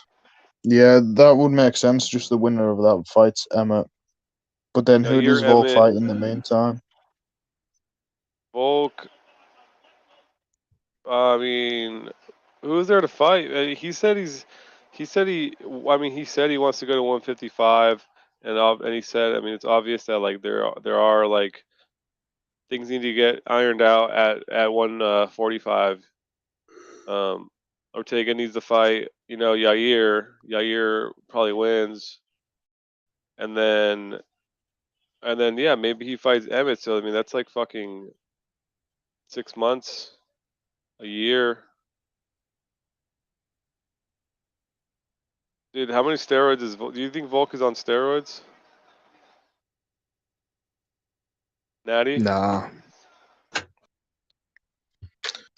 Yeah, I reckon he's just a proper smart cunt, and just in a like intellect way, the guy just literally knows how to fight. He's all brain, you know what I mean? I mean, he's physical as well, but the guy Yeah. knows the science of cutting a lot of weight, and the guy is like a proper fucking clever fighter, cerebral guy. All right. Now do Adesanya though. Is Adesanya on steroids? Yes, But not Volk. yes. What about maybe Dan Hooker? Ooh, nah. How crazy is it that like we're talking about like Volk cutting a lot of weight, but then Dan Hooker like fights in the same division, Well, or has just fought in the same once. division. Nah. He fucking got killed. He fought there like the majority of his early UFC career. That's true. I mean, I meant more like recently. But yeah. Yeah. Yeah, he fought the last time and he got fucking murdered by Arnold Allen. What's that guy's deal, man? That guy needs to retire. Am I right? Who? Dan Hooker.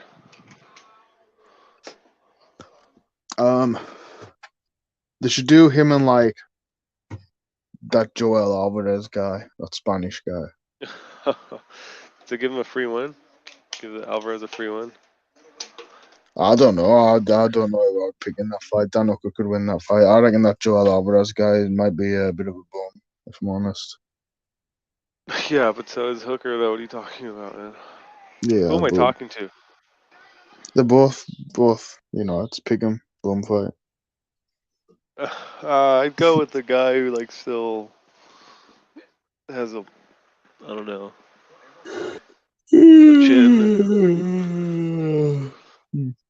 Oh, fuck. All right, let me scroll, dude. What else? We barely even got past Gaethje.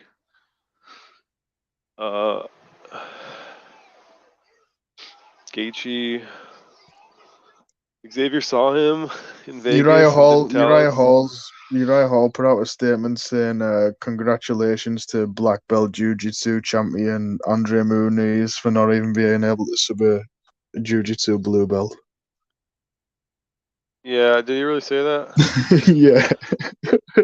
Was that on Instagram, dude? He talks like the weirdest shit. Was it on Instagram? Yeah, I've just seen it shared on Twitter. Yeah.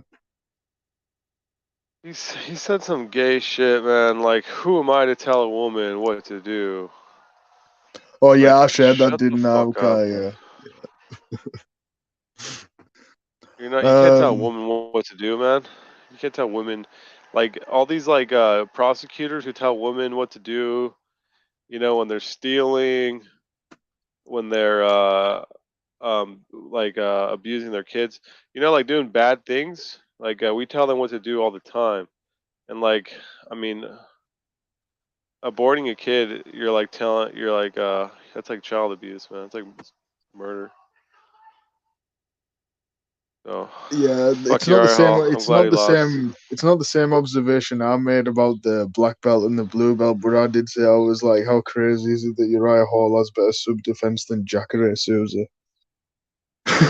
Jacare's fucking old as fuck, and Yeah, like he's obviously super he's using a washed. gay Yeah. ass, but he's using a gay ass narrative that's like not factual. Just on paper, it's accurate, but it's like factually, it's like incorrect. Just because he just doesn't train in gi. Like, all right, fag, like you don't fucking train gi. Fucking that doesn't mean you're like a blue belt. Stupid. That's why he doesn't get subbed. You hear about this shit, man?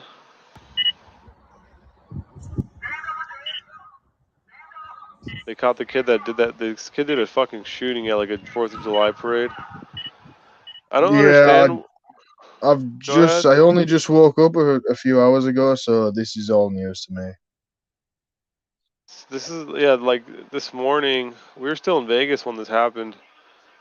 Some kid went up and shot up a 4th of July parade.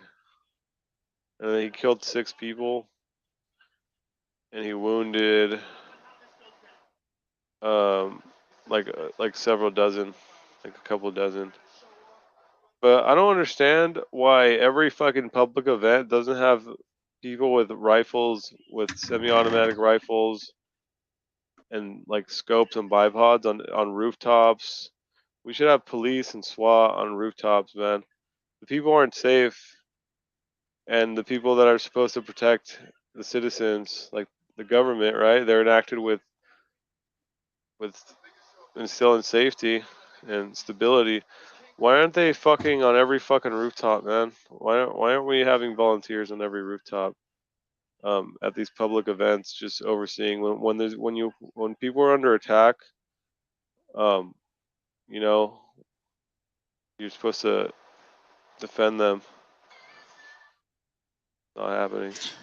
I feel like there should be, I don't know, some type of higher degree of deterrent from doing these types of crimes, where it's like mass infliction of damage upon the public. What?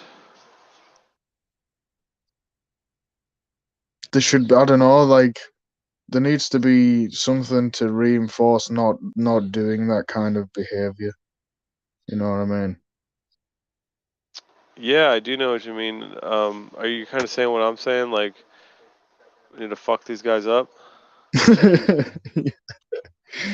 The Chinese would probably like put them on like a car and like parade them, like oddly enough parade them around, you know, for the public Yeah, before I've seen that publicly stuff. executing them.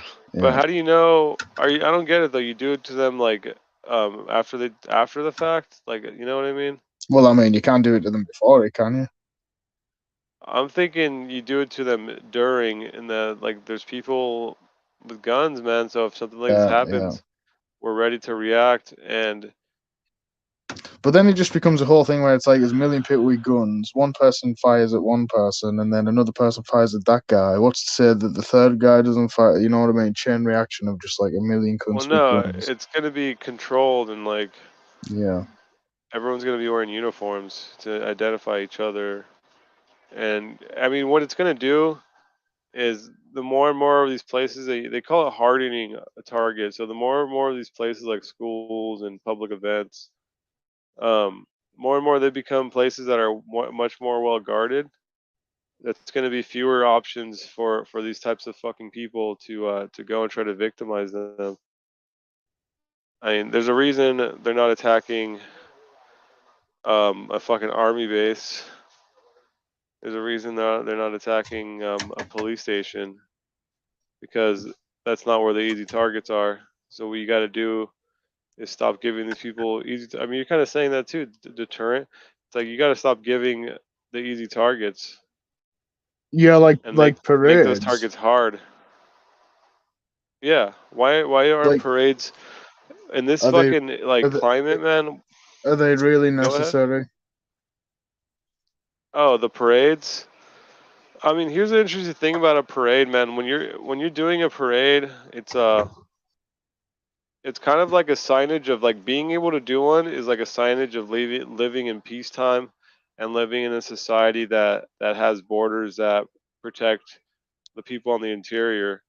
Because if you didn't have those things, if you didn't have safety, I mean, you would have what it is here, man, where it's people are kind of trying to infiltrate that.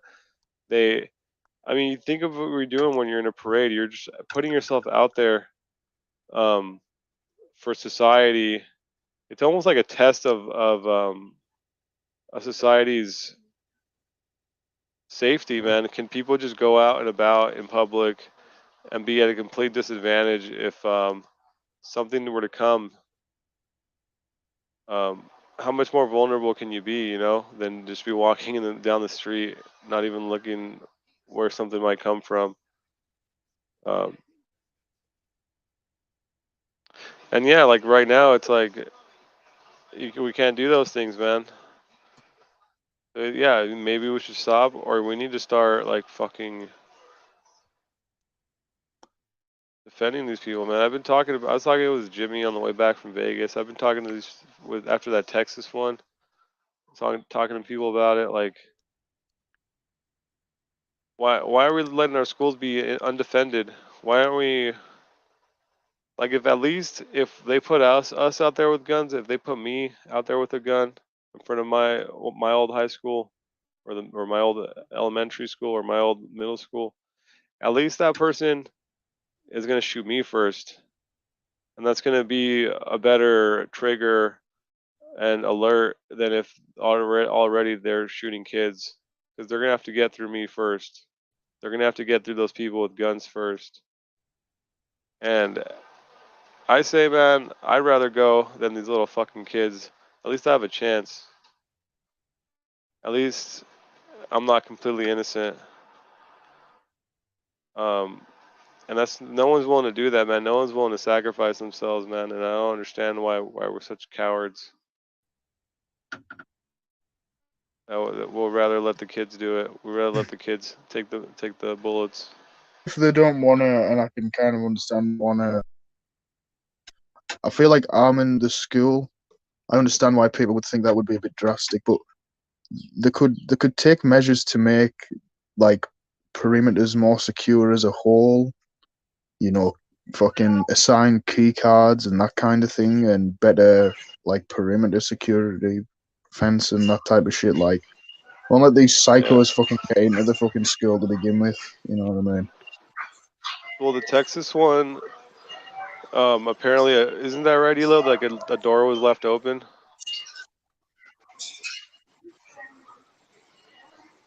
I'm pretty sure that's what happened. I'm pretty sure there was like a door that the building was supposed to be secure, and the reason that the kid even got into the school was because somebody opened a door that was not supposed to be left open. And it's the same thing with the classroom. I think that's what it was with the classroom as well, or something. I think that's what it was. The classroom as well was left open, and it was not supposed to be left open. And the kid was going around pulling doors, and that's the one that he was able to get into, and that's where he like shot a lot of those kids.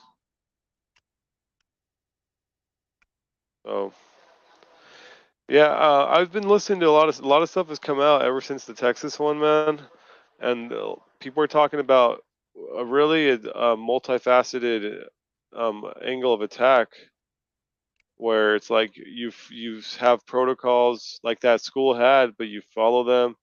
You make it hard to get in.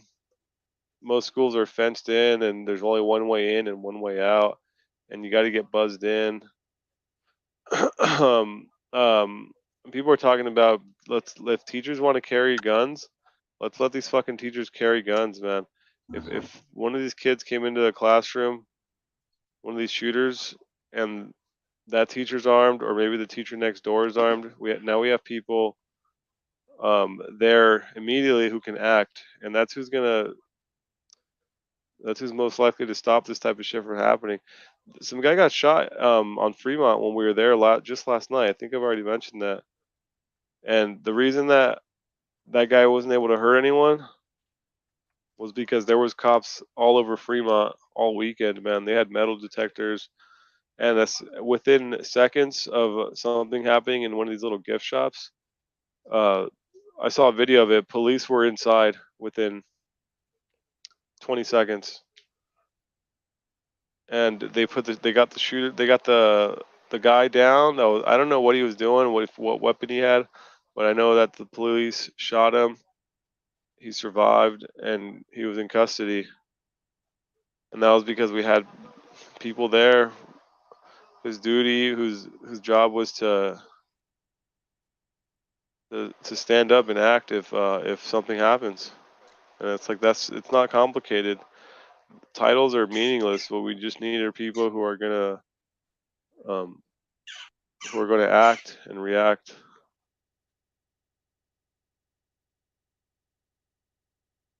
What is this? Holloway. Did you already hear this fucking Uriah Faber thing? Yeah, I heard it. Yeah, I agree with him. I wanted to watch it, man. You don't mind? Yeah, if you want.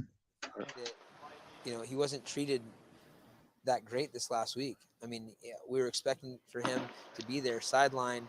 He's beat so many guys in dominant fashion. He's had these major injuries, and he needs that fight next, that 145-pound belt. He's the guy that can match up well with Volkanovski, that can pack a punch that puts people out cold with one punch. He can handle a volume, has wrestled his whole life, wrestled in college. That's the matchup, and I was a human development major in college, and they always taught us, for those, when you go in to teach elementary school kids, you got to watch out for the guys that don't have a loud voice. And he's kind of been overlooked, but he's there, ranked number 4 in the world, beat some incredible people. Amazing performance against a killer. And the other people in line would be a Brian Ortega or a Yair, and they've both been beat by the top guys. So, Josh is the guy. We're hoping to get the camera on him, get him, watching the event. And to be honest, it was kind of a mishap, but he had a really bad experience. He was put way back in the seating, not even with the rest of the guys, and had to find his way by himself upstairs because they have peons working security that are getting paid minimum wage that are like, hey, you can't come this way. And he's not a confrontational guy unless you're paying him to beat someone up. And so he was really upset that there wasn't more made of the fact that he's the guy in line. I'm going to talk to Dana about it, and I'm going to talk to Hunter and let him know it's really bullshit. Josh will jump on any – he's never said no to anything. He's literally the guy on Office Space that keeps getting moved to the basement. He's like, hey, give me my stapler or I'm going to burn this place down. And he just keeps knocking fuckers out instead, and still they don't even have him front row to watch the guys that are top in his division after he comes off a dominant main event performance. It's really BS. So he'll take any opportunity. Last night he was like, you know what? He should have won his last. I wish they just released me. I get no respect, blah, blah. And I had to remind him, he's like, I think I'm going to drop down to 35. Well, I mean, you know what? The UFC and Dana White are they get angry over robberies too. They're like us.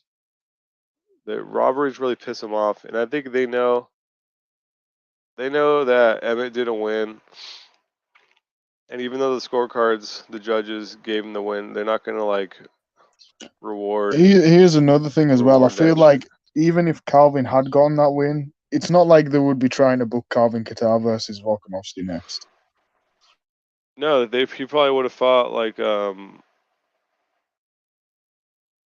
Max again. Maybe Yair fucking Ortega or something. Did they already fight? No. Ortega and Cater. Dude, it's just it's a lot of things, man. It's like Emmett's just not even a big deal, and he's getting older. They'd rather serve him up to get KO'd. He probably won't even fight Max, man. Fight on Maybe Max, he will. that's who's getting all the credit. And I'm like, first off, They should just cut it's not Josh. good for your body to. Let him go. He's more of a Bellator fighter, to be honest. He actually is. He would literally beat Volkanovski if they just give him the fight. Here we go. Jackisms. Fucking. Dude, if Josh Emmett went to Bellator, he'd get he would lose by decision in the first round of their Grand Prix, 100%.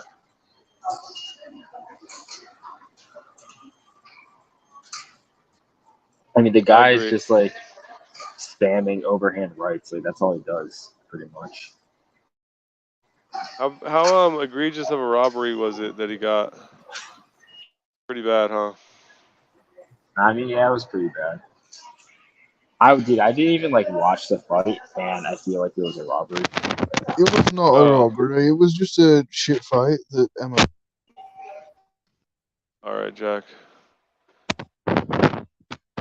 You're on thin ice with this fucking this fucking propaganda.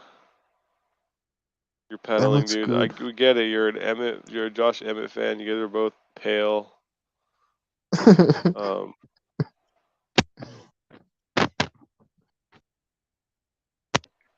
All right, I let's hear I what had else. two dark horses years ago that I thought would get to the title, and one of them was Askar Askarov, and I actually wound up fading that last time against Kai Kara France. But I'm not fading this one. I'm sticking with Emmett. Emmett's going to be the champion. All right, let's see what your ass say about it. Drop that weight. You're right there knocking on the door. We just have to make it happen. And I'm really sorry that he had such a bad experience. He literally, if you look at his Instagram, posted a picture from the rafters because he kept getting moved to the friggin' MMA basement because of miscommunication. They kept moving him? And so that was really frustrating to find out in the aftermath, looking around for, okay, I figured he's on the other side or they're doing something. Dude, they kept giving him seats that were like assigned to other people, and then they would show up, so they would move him again. Butt chin. Damn, look at that butt chin.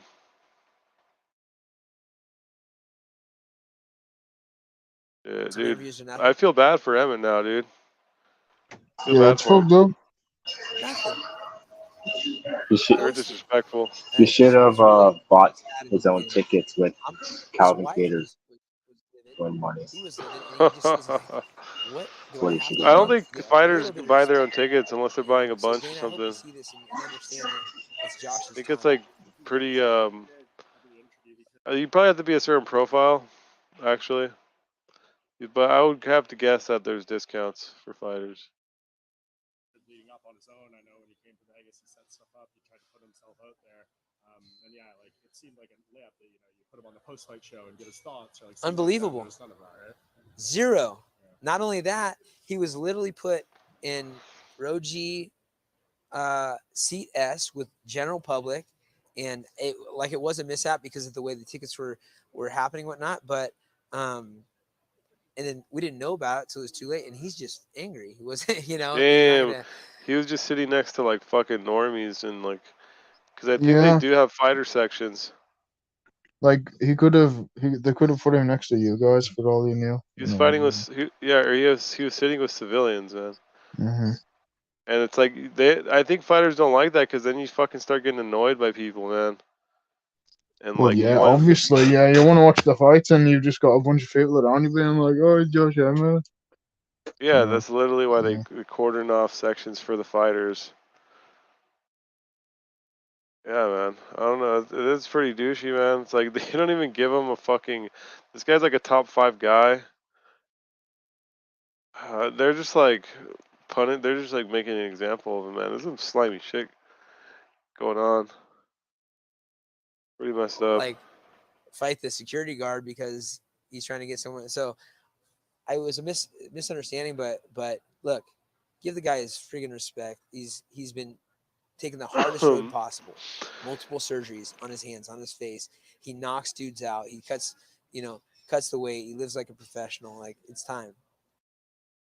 I'm glad you bring this up because there's weird stuff going on at this event. You guys notice Muniz? They didn't interview Muniz after his fight.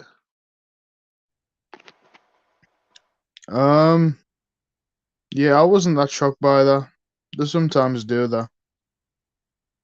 Yeah, but like they only do that when it's like unimpressive, and like they want to like cut to commercial instead. Like, yeah, well, they were probably like, "Wow, how did this guy not sub Uriah Hall?" You know what I mean? You mean the guy who's never been subbed? Like, fuck. Yeah, but that guy's subbed like 3 guys in a row. One of them was Jacare. He's a jiu-jitsu champion. He got all the dominant positions on him and just couldn't. Old man. Yeah, old man. Yeah, because fucking Uriah Hall is like hard to fucking finish, dude. Does no one watch the Shoeface fight? I mean, He's Shoeface is never a bit been of a finished. decisionator bum as well. Yeah, but he's probably like more accomplished as a pure grappler than Muniz is. He has That he has would a bunch be of shit. Elo's forte. I wouldn't be. I'm not so sure. Elo, tell him. Is he still here? He's I don't not. think so. What time is he fucking got to be at Jiu-Jitsu? One more hour. Yeah. All right. What else is here, man? I'm gonna crash out soon. I just want to scroll a few more.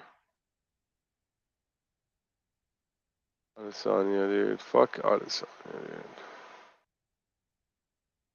dude. Yeah, I'm gonna make some breakfast. I think some bacon and some eggs. Nice. Yeah, dude. I'm gonna call it. I'm gonna just scroll on my own here. I'm gonna call it there, dude. I did fucking 4 hours of this. And it's like tired now. Yeah, might as well. I'll dip out. You should keep going. Close it out at exactly 4:20. Nah, that's cringe. I'm gonna cut it here. Shout Yeah. out to everybody still listening. Peace. Damn, you just got smacked by the Mac.